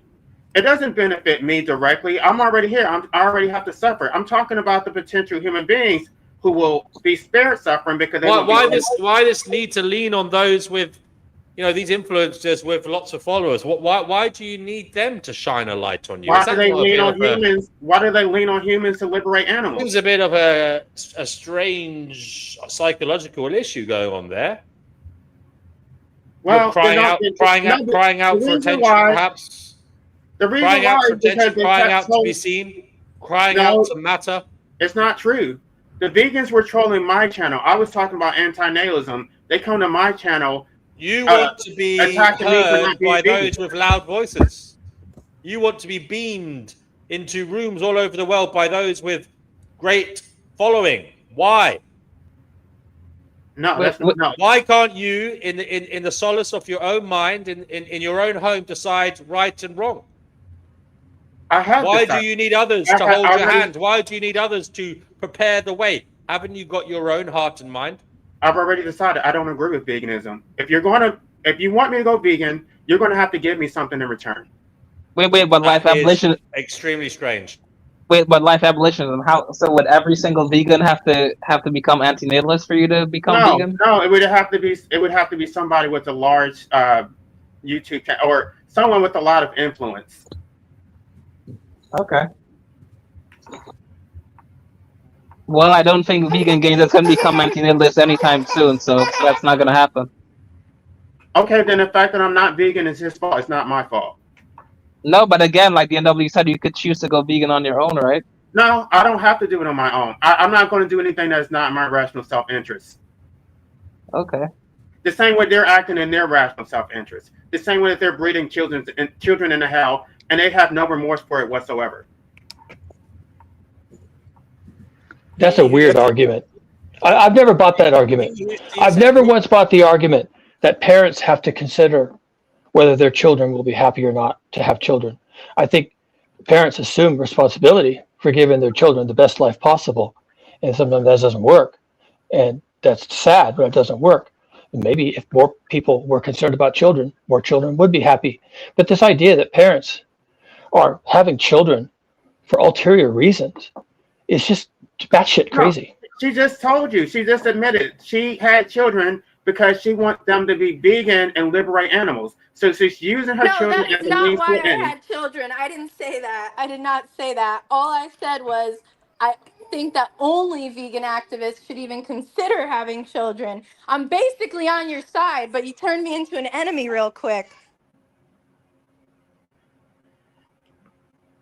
I don't know. I don't need to push the issue, but she already has children. I don't want to make her feel bad, but I don't There's think that actually pictures of me holding "Stop Having Kids" signs while I was 6 months pregnant, and I did an article for somebody that does stuff for anti-natalism, and I said, yeah, I think that 99.9% of people shouldn't be having kids. But I asked you earlier, I said, are you an anti-natalist? And you said, I thought you said no. Yeah, didn't you say you're being somewhat funny, and I said I think that vegan activists should have as many kids as they want. Do you know how many vegan activists there are? It's like lucky if there's 1 out of every 100 people is vegan, and then it's lucky if 1 out of every 100 of them is an activist. Most people that call themselves vegan don't even understand it. They're embarrassed by people like me. They think I make them look bad, and it's because they're uneducated. And if they're uneducated, they're not going to be able to teach anything to their kids, and they're going to make this world a more awful place than it already is. Thank you, I think that Shannon. most people should not. Okay, Shannon. I want to go back to life abolitionism, but I want to change the direction of the conversation slightly. And I'd be interested in hearing Brother Marcus and Cougar Duma, who are the newbies here, in terms of the conversation. And actually, Cougar Duma has been here for a while, but newbies in terms of maybe vocal input on this particular subject that life abolitionism has spoken about. Now, life abolitionism views his life as slavery. He views himself as enslaved. He views his parents as having been the ones who enslaved him. I mean, it's a very dark outlook. But he is enslaved. He is a slave. He's a slave in his 40s. He's been a slave for over 40 years. Yeah. He views his life as that of slavery. He's life abolitionism. Can you explain this outlook? And then I'd like to hear Brother Marcus and Cougar Duma give their opinion on this outlook, if that's possible. Well, the parents wanted somebody to enrich their life, to give their life meaning, purpose, to validate their morals, so that they could present this person to society to say, look at what I created. I created this human being, and then you have to obey your parents. You have to validate them, give their life meaning, and then you receive nothing in return for it. Now you're obligated to society to obey unjust laws, to pay taxes, to serve on jury duty, to inhabit a body that you never asked for, to get sick, to age and die, to be oppressed systemically, to have constant extractions, to have involuntary social interactions that you never asked for, and you don't even have a right to opt out. So you're trapped. There is no humane exit. The humane exit that is afforded to animals or is not even afforded to human beings. So you're trapped, and then you have all these other people on the side asking you to support, to be extracted from so that you can support their causes, but they don't care about your liberation. They just want you to ignore your own enslavement, to go focus on somebody else. Cougar Duma, did you understand any of that? Do you also view that as, to use your term, batshit crazy? Yeah, I think it leaves unanswered the question of free will and agency. Either you want to live your life or you want to live someone else's life. Where was the free will? And if you don't want to live your life, then you're kind of allowing other people to run your life for you. And if you want to come back and say, oh, well, now I'm a slave because other people are running my life for me, well, that was your choice too. No, everyone is expected to run their own life. And they can even run their life into the ground and end up in prison or jump off a bridge. Everyone is entitled to do all these things. Everyone is entitled to do all these things, and people do them every day. We don't have. And it's called. Yes, you do. You can say you don't. You can say you don't, and that's where this becomes unhinged, because you do. Look, you're right here. You're right here on this channel. You're right here on this stream because you want to be. What made you come here? I was born. Did I choose that? What do you mean? What do you mean? What about? I want you to answer the question right now. Do you have agency to be here or not? I do not. Because here you are. I do not. Oh, fuck yourself. You certainly do. All right, then you know what? Do me a big. Okay, do me a big favor. Do me a big favor, LA. Log off, and never come back, and tell me you don't have agency. Tell me you don't. That's not. I'm answering the question based on existing. When you say here, do I have a choice to be here on Earth? No, I did not choose this. No, I said, do you have a choice to? No, see, you're a lying sack of shit. I said you have a choice to be on this stream. I'm not a fucking lying sack of shit. I didn't understand your question. Well, then pay attention, because I use words carefully. You have a choice to be here on this stream or not. If you don't want to be here, leave. If you do want to be here, show up. That's your choice. You have agency. I don't want to be here on this earth. How about that? I'm not talking about you being here on this earth. I'm talking about you being on this stream. Then clarify your damn question and don't call me a lying sack of shit when you didn't clarify your question. I use my words specifically to make the meanings I intended to make. You are here on this stream. You are here on this stream. You are here. You are here. I asked you to clarify your question. What do you mean by here? And you refused to clarify. You are here on this stream. That's exactly what I said. Maybe you weren't listening. Maybe you didn't care. Maybe you hear what you want to hear, because that's probably what you're doing most of the time. You are here on this stream. You chose to be here. You have agency. You're welcome here. You have agency. Use your agency. Limited agency. Limited. Limited how? By who? By the master state. How? The master state controls everything. The master state controls. No, it doesn't. No. Didn't control whether you could come here or not. How? How is the state limiting your agency? You're not. This is not a serious conversation. I don't. No, it's not serious. It's absolutely the crux of the question. It's just not serious to you because you are not a good. You are not a good interlocutor. You just make things up as you go. I'm asking you why you think you don't have agency. I can answer your question, but you don't actually want an answer. I don't have to answer any of your questions. No, I'm asking you to prove to me you do not have agency. You're the one claiming to be a slave. You prove it. Do you want me to answer your question or not? Do it. The master state controls three domains: your person, the disposal of your person, the disposal of your services, and the disposal of your labor. It regulates your labor through occupational licenses. It regulates your property because it takes your property, it extracts through violence. it regulates the disposal of your own person because you don't even have the right to medical assistance and opting out. So those are the three domains, that constitute slavery. So that is the definition from Plessy versus Ferguson from the U.S. Supreme Court, and that is the definition of slavery. So, and I don't know how you can say that a person actually owns themselves when they don't have any disposal rights. When disposal Okay, so all right, so this is just gish galloping word salad. You haven't made I want any to quickly points. say, be careful what language you use around this topic. You know, it's a very dangerous thing to talk about. Yeah, well, I'm the resident savage, so good luck with that.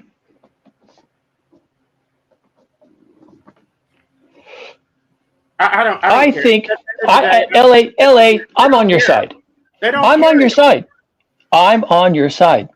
I think you have full agency. Do as thou wilt is the whole of the law.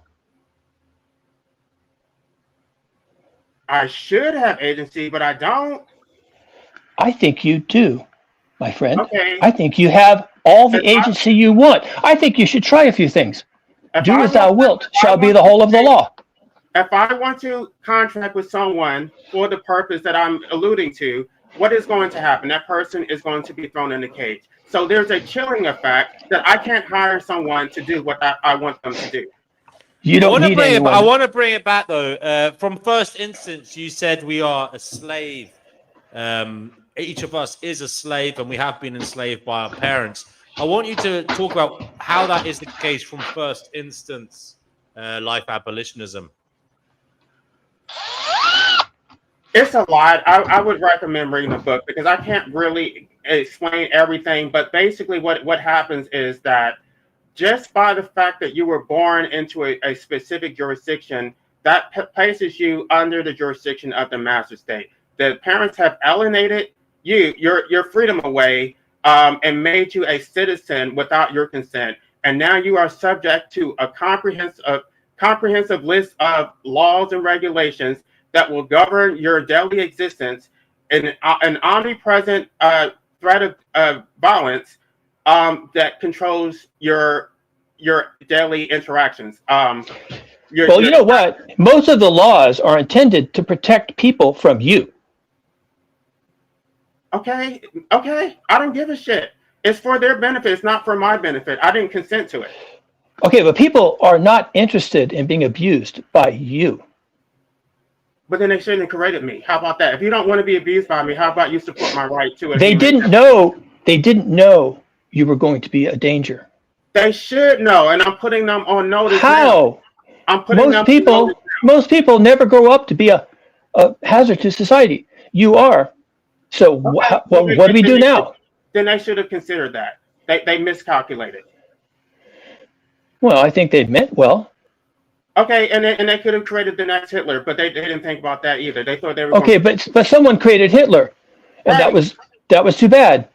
And what happened to him? Do you know? He suffered the same fate that everybody suffers. No, he did not. I didn't think you knew. I didn't think you knew. Yeah, I'm not going to talk about it. Hitler, the mustache man had complete agency in the end. Complete agency. And he died, didn't he, just like everybody else? No, not at all. Is he alive right now? He's alluding to what you alluded to, LA. Okay, but he still is alive. He still died. Yeah, Eva and Hitler drank something in a bunker somewhere and went to sleep. Yeah. No, wait a second. Actually, they blew their brains out as well, I think. I think they might have blown their brains out. No, Hitler's in Cuba. He was spotted in Cuba. What are you talking about? Told you, stop. Some people think he escaped, but even if he did escape, he's dead now. He didn't escape. He had full agency, and in the end, he took his own life. Right. So he died just like everybody dies. There's nothing exceptional. No. Yeah, but how you died? Not at all. Not at all. He had full agency, and he took care of the problem. He had access to a pill. I don't even want to say it on your channel, but he had access to something that I do not have access to. Yes, you do. Does that really, like, we're getting back to the crux of the matter here. life abolitionism says we are all slaves. We have been enslaved by our parents, and he makes it sound extremely callous and sinister. Like they know what they're doing, and they know it's bad. Life abolitionism. Do you really believe your parents set out to enslave you? Really? Or do you think they perhaps didn't think of it in the way that you think, that, and that you are a neurodivergent individual who thinks in an atypical manner that is not becoming of the average human? I think that especially my mother absolutely knew that I was her slave, because if I didn't pop and do exactly what she wanted me to do, she was going to beat me with an extension cord. So she thought that I was her slave then. She still thinks that I'm her slave, that I should just do whatever she tells me to do, that I exist for her pleasure. But appealing to the population is like problematic, because if you take D&W, if you take a vegan position, right, you know the majority of people who eat meat aren't doing it because they like hurting animals, and the people who procreate don't like hurting children, right? So that is true. That is true. I want to say to Lions of the World, if you want to come on, please do. Links in the chat. Anybody watching. Now, wait, is somebody drilling something? Yeah, that's Cougar Duma. I'm sorry, that was me. I forgot to mute myself. Sorry. But the way they frame it is that procreation is a personal choice, but like consuming your natural diet is some ethical failing. But it's like they get a free pass to procreate, but there's something wrong with you for just eating what you're supposed to eat. With a life abolitionism, I just wanted to say quickly that with respect to the whole, how do I say it, unaliving yourself thing, I think that, given that you're a pessimist, I feel like you should, take heed of what, what's his name, Emil Charan said. He said, on that topic, he said that it isn't worth the trouble of ending yourself because you always do so too late anyway. So that's right. I agree with you. I think that was perhaps just poetic. It wasn't. No, but there's some truth to it, though, because is there really there's truth to it. I wish I would have done it 20 years ago. No, that's not what I'm saying. That bit you back I'm not making an argument for pro-mortalism, but I'm just saying Emil Charon was just being poetic. He was just saying something for rhetorical effect because it sounded good on paper. No, I get that, but what he also says makes sense. It's already too late, so just live anyway. It doesn't make any sense to whatever. No, Camus' view where he says, shall I myself or just have another coffee and cigarette? I mean, it's all just poetic literature. Why are you putting so much stock in it? We're having a conversation here about right and wrong. I'm just trying to help. That's all I'm trying to do. I'm just trying to help. But what do you mean just continue living? Like just continue being miserable, just continue being exploited, just continue being a wage slave and not enjoying your life? I would say the meaning is what you desire to use with your agency. You can create the meaning to make that struggle, to make that, pushing off the stone, that task of Sisyphus. He would say that it's up to you to make that Sisyphean task worthwhile. It's completely down to you. You're an intelligent chap. Cougar Duma would say you have the agency to make that meaningful, whether you think it's a load of bollocks or not. It's up to you.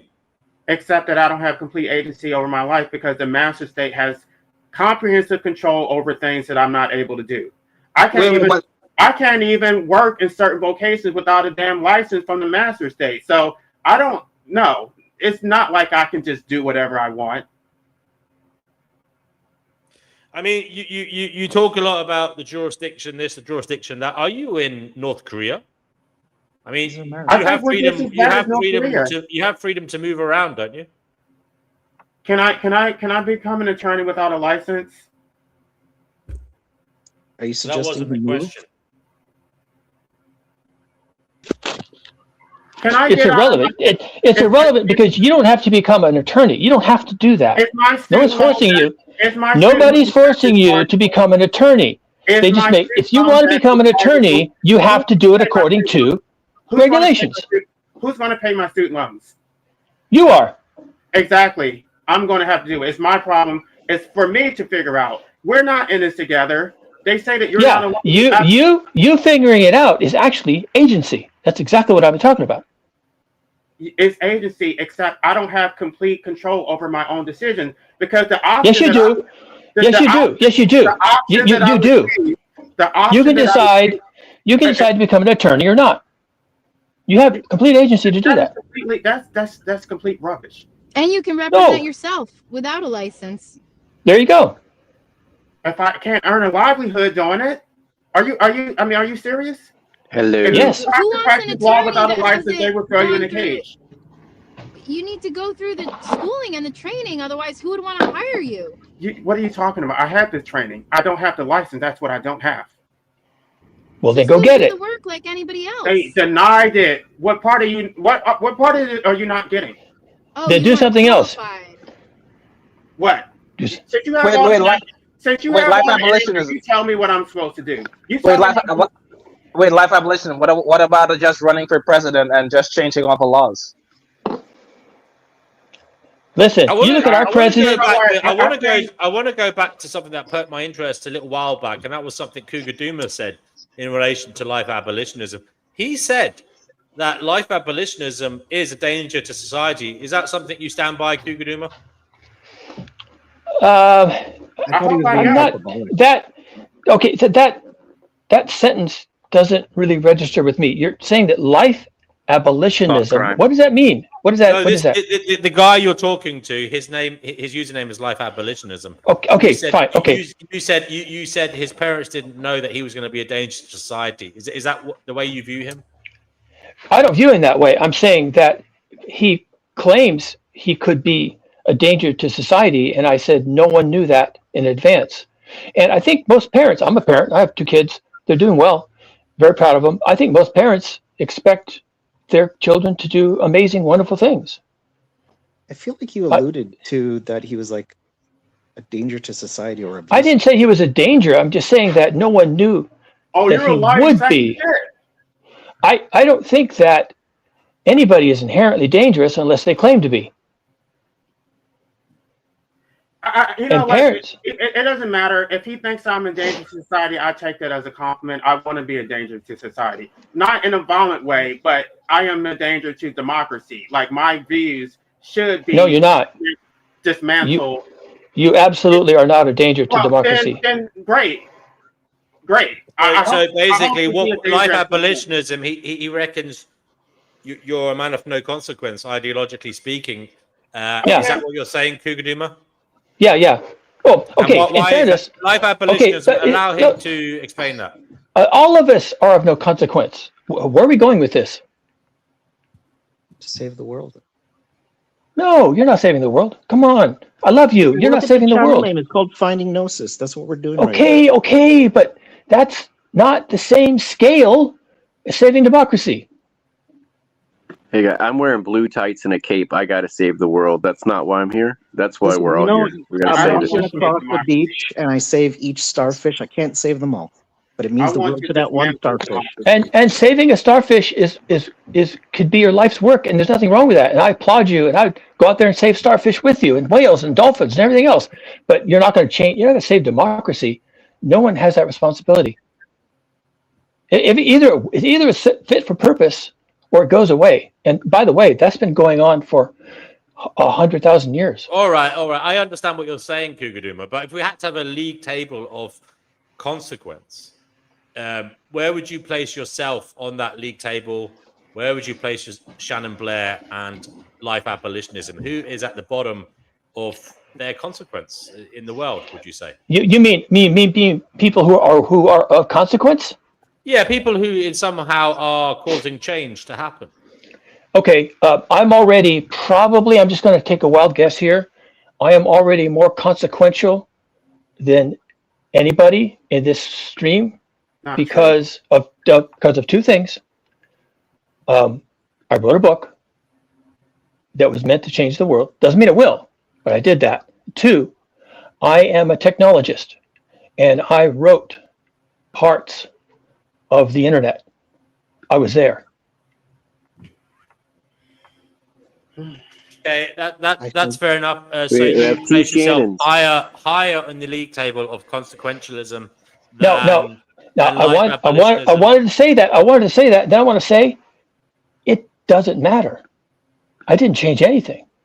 I did those things, and they are probably more consequential than anything else I did in my life. And still, none of that mattered. I was in the room when they broke European privacy on the internet, and it doesn't matter. At the end of the day, nobody knows what I've done. I'm not going to share my personal details. I guarantee if I were to say the things I've done, I would be probably more consequential because I've actually done stuff that has impacted public policy. But I don't need. I don't need to do that. It's not. This is not a pissing contest. Hey now. Okay. Look, what about the arguments? So, Cougar, what about I'm not talking. I wasn't actually talking about the people. I was talking about what they talk about, Cougar Duma. So you talk about your global heating. Shannon the subject. Shannon is a vegan activist.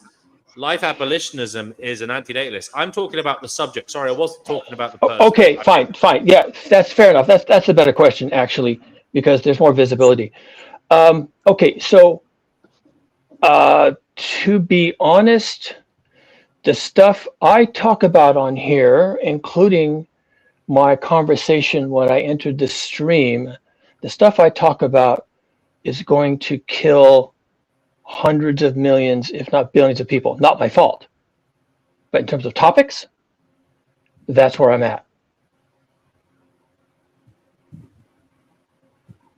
And I'm putting you in a different spot. I'm asking you to judge the seriousness and okay, fine. Yeah, okay. Fair enough. I do that all the time on here without saying anything about it.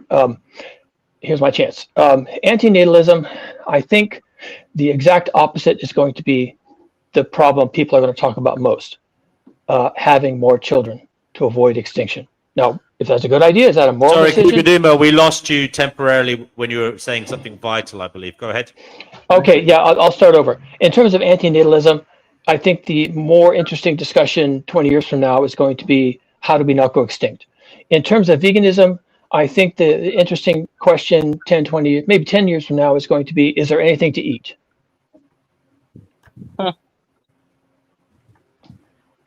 So it's fair enough to say that you view these two ideologies as maybe off their time, but not eternally relevant.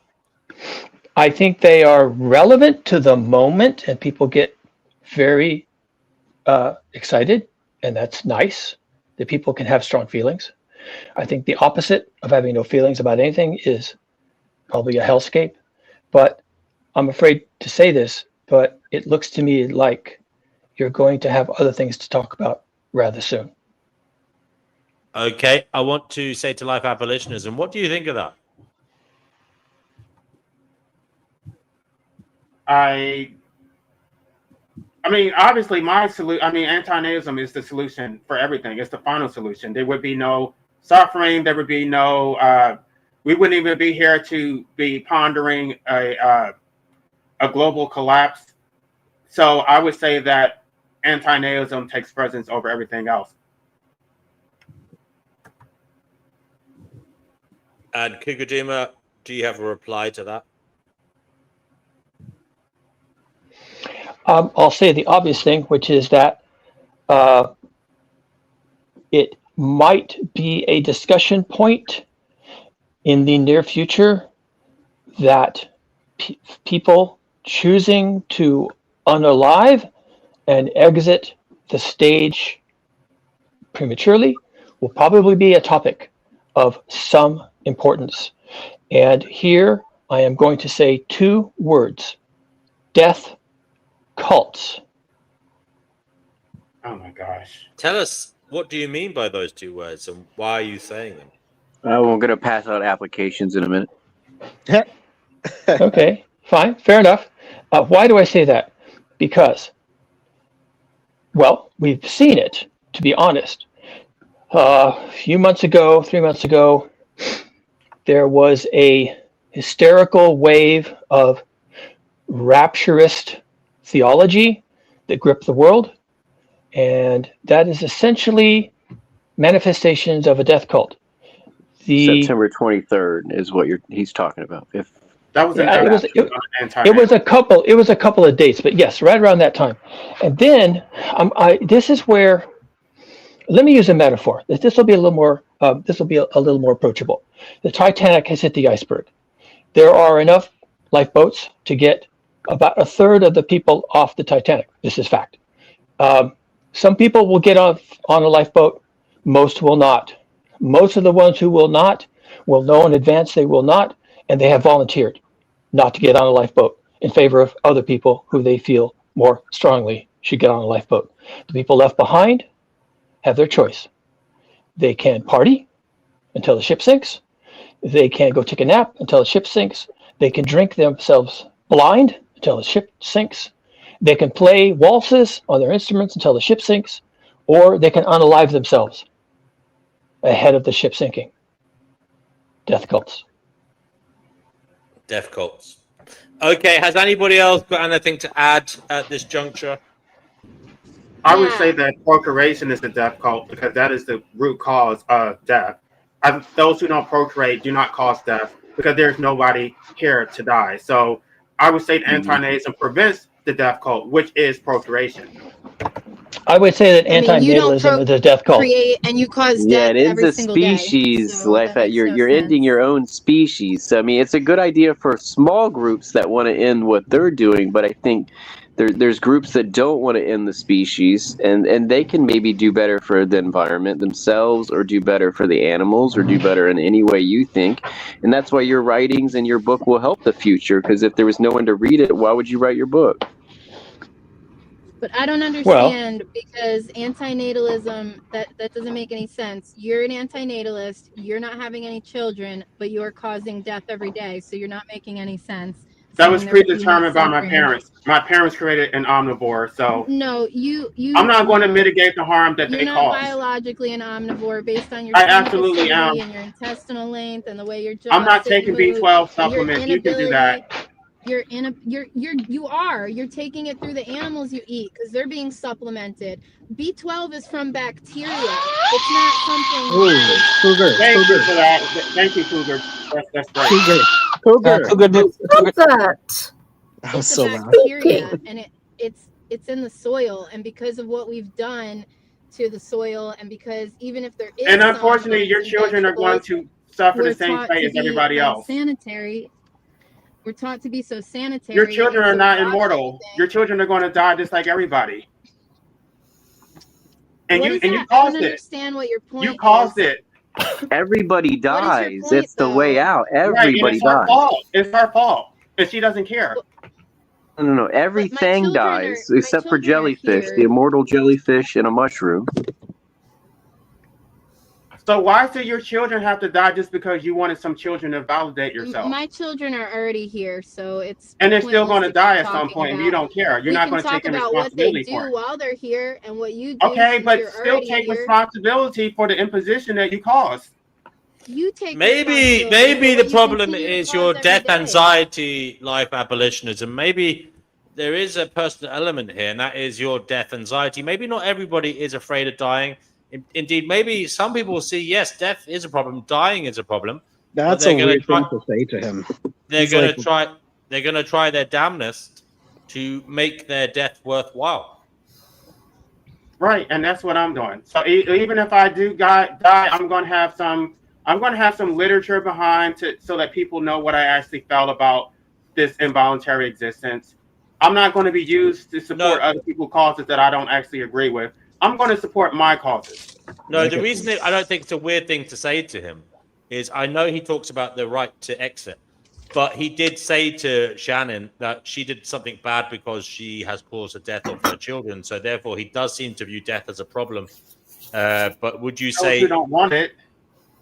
Those that don't. By the way, I don't want to die. Those animals don't want to die. I don't want to die either, but it's the only way to get out of this hellscape. But why do you keep paying for others to be enslaved if you're against enslavement? I don't understand. Because that was predetermined. Because it is your choice. It is your choice. If vegans will support anti-natalism, I will go vegan. I'm not going to give up my leverage prematurely. That's your leverage? Yeah, it absolutely is. You don't care about humans, but you do care about animals.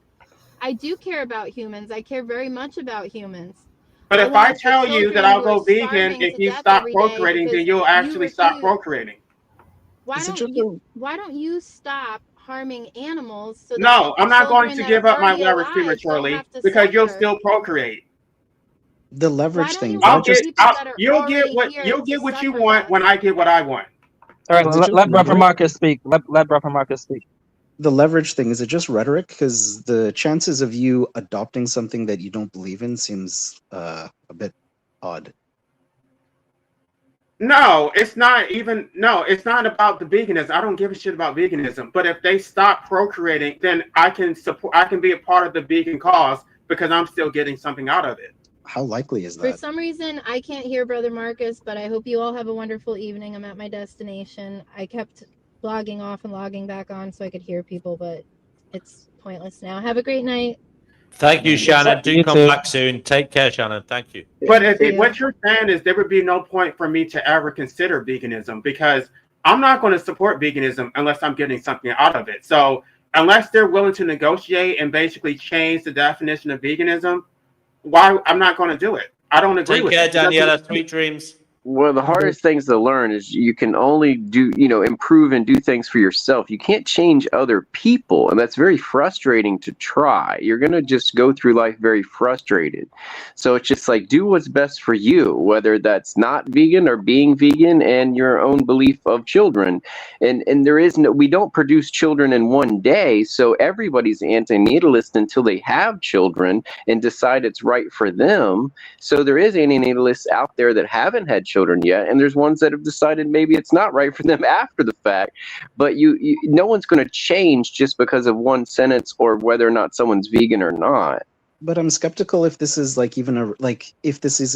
even a practical proposition to make in the first place, like a practical one, because Well, it was made to hypothetically, him in the other just go ahead. direction. He explained it the other night. He said someone, told him to go vegan, and he said, well, go antinatalist. And if, it's a vice versa thing, he'll do one for them if they'll do one for him. But that's only one person in the world. When you find that person, are you going to stay vegan if one person agrees with you and the rest don't make that change when you make the same argument?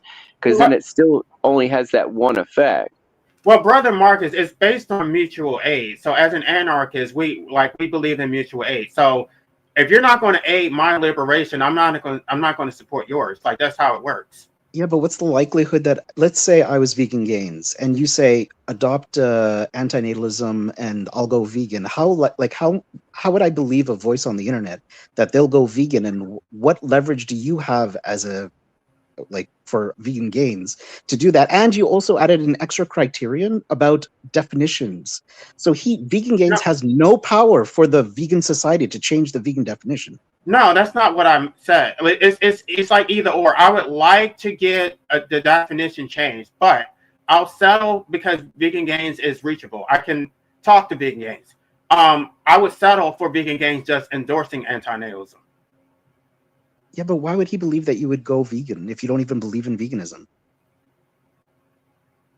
Because there's no way to know that. The same way there's no way for them to know it either. But they still bully me into going vegan. Why are they trying to shame me if they don't know what I ate? But if I made a promise to go vegan and I don't keep it, then they can actually hold me to that. But absent that, there is no duty for me to go vegan. I didn't agree to go vegan.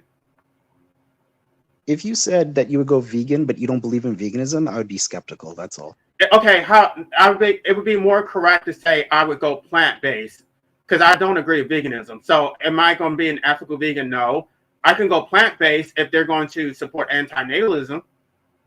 Yeah, but remember how you were like, what do vegans even eat? It makes no sense to me. I don't even know. It sounded like you don't even like plant-based diet. So no, but what I'm saying is I would make the effort, but I'm not even going to make the effort if they're not even going to compromise. If they're going to flagrantly talk about how what she said vegans should have as many children as they can possibly have. No, I'm not supporting that. But if I'm a vegan content creator who has like a big following, why should I care about you? Because the same reason that they want me to go, they do care. That's the reason why they do care. And the fact that I am in their face saying I'm not going to go vegan until you stop procreating, it pisses them off because they want to guilt trip you and they can't guilt trip me. Whatever, that is their weapon of choice, and it doesn't work. You're going to have to actually bring something to the table if you want me to even move. I'm not doing it. Like, that's not how negotiations work. You don't just give in. That is the reason why anti-Nazism has not grown. We're not making any demands from anybody. All right, guys, it's getting late now, so I'm going to have to retire soon. I suppose before we go, we might have something lighthearted or different. Well, can I change the topic for a little bit? Like, how long are you going for? Honestly, my brother. Wait, what? You're breaking up, DNW. What did you have in mind, Brother Marcus? Life Abolitionism said that he solved the non-identity problem. I thought that would be interesting to hear how he solved it. Oh yeah, that'll be interesting. Have you? Well, I don't know if you got to that in the book yet. Have you? I did, but I wanted you to I just thought maybe the group would enjoy the conversation and a different topic other than the stuff that keeps going over and over. Because it's not based on the fact that somebody could potentially be harmed, like in abstract. Well, wait, before you go into it, first of all, does everybody know what it is? And if people want to actually talk about it, and Yeah, I know what it is. Yeah, and it is an interesting topic. I am tired, but I mean, I don't mind giving. Is 15 minutes enough to do it? Go ahead. The whole asymmetry argument that David Benishar posited was that you're not harmed if you're not brought into existence because there's nobody to be deprived of pleasure, but you are harmed if you're brought into existence. A lot of people have rejected the asymmetry because they're saying a person who doesn't exist can't be harmed. And so my argument is not that you're harmed by being brought into existence. You're harmed by the fact that you exist now, by the fact that you are being extracted from now. Society is benefiting from your involuntary existence now, and they're not providing any restitution for the benefits that they're receiving. So it's unjust enrichment, and they either have to pay restitution for the benefits they're receiving, or they have to allow you the right to opt out.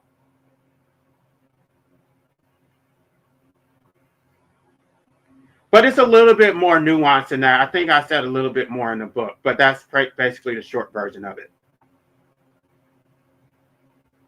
Well, thanks. I'm too tired to talk. Does anybody have anything they want to say? I think the restitution that the all of us collectively pay for the privilege of having you on the earth is that we self-regulate our behavior to support you and to nurture you and to give you agency to create as good a life for yourself as you possibly can. And in areas and times when that was not the offering, we call those wars, dark ages, tyrannies, famines, and we try to do better. I think that's the restitution. We try to do better. Actually, I guess I should have said more. The restitution is not just the social contract that you didn't agree to in the first place. The restitution is socialism, that you have to pay full maintenance for the involuntary existence that the society benefits, but it's to your detriment. So you should not have to work. Society benefits from your existence. Society should have to pay for it. You shouldn't have to pay for your housing. You shouldn't have to pay for your food. You shouldn't have to pay for your transportation, your healthcare, nothing that. You should not have to maintain your own enslavement. Well, when you were a child, they paid for all that. Right. The parents paid for it, and now in society, now the master state is playing a paternalistic role. The master state is now your parent, and now the master state needs to accept the parental responsibilities that comes. Well, the masses are saying it's your turn to give back. Give back to what? What did I ever get? What did I ever receive from it to give back from? Like what you received nurturing, protection, lots of people looking out for you, school, playgrounds, friends, museums, art galleries, walks in the park, friendly pets, brothers and sisters, aunts and uncles, and now it's your time. It's your turn to give back. Taxes. I served in the military. Nothing was given to me for free. I have not received anything that I didn't actually already pay for. When you were a child, you received everything. It's your turn to give back. That was a return, and that was a return on their investment. They invested because they wanted to receive a legacy. They wanted to receive meaning. Nothing was for my benefit. That was for their benefit. They wanted a Okay, guys, I'm going to have to end the show now. I want to say thank you to everybody who's contributed in the live chat and also people who've come on here and said whatever they wanted to say. Thank you very much. I suppose we'll do some closing remarks before we shut the shop. We'll go clockwise. So, life abolitionism, would you like to give some closing remarks? I think that is really I don't think that it's meaningful for me to engage like with this until people have actually read my book, because it's so like my arguments are so different from everybody's perspective, like mainstream perspective. So I think there's a lot of assumptions that we make, and I think I have dismantled a lot of those assumptions about the legitimacy of democracy, the legitimacy of parenting, the legitimacy of extraction from society. So I can't sit here and explain it in some short debate. I think until people have actually read the book, it's really not going to be helpful to debate people. Okay, as I said, I'm open to doing that on the stream if you want at some point soon. So do contact me for that. We can read the book. Even like little parts of it too. Yeah. Jay, would you like to give your closing remarks for today? I just hope that everyone has a good night. That's it. Okay. Cougar Duma, brother, would you like to give your closing remarks, sir? Sure. My advice is it's time to start paying close attention to your environment. Stay alert.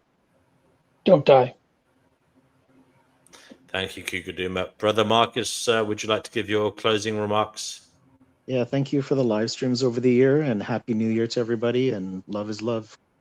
Thank you, brother, very much for being a part of it all.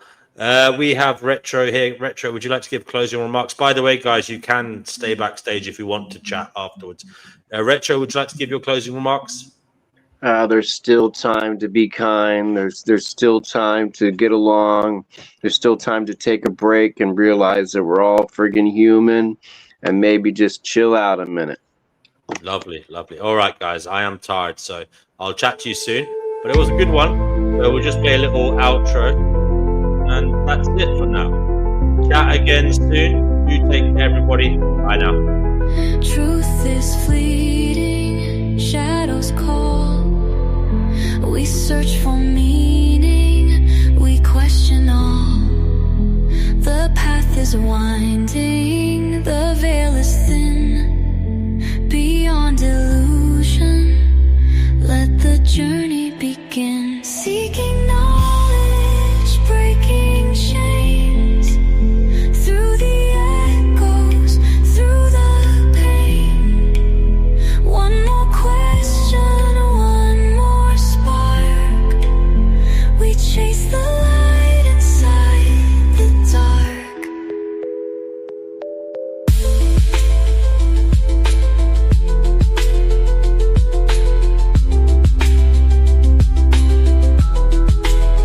Voices whisper, thoughts collide.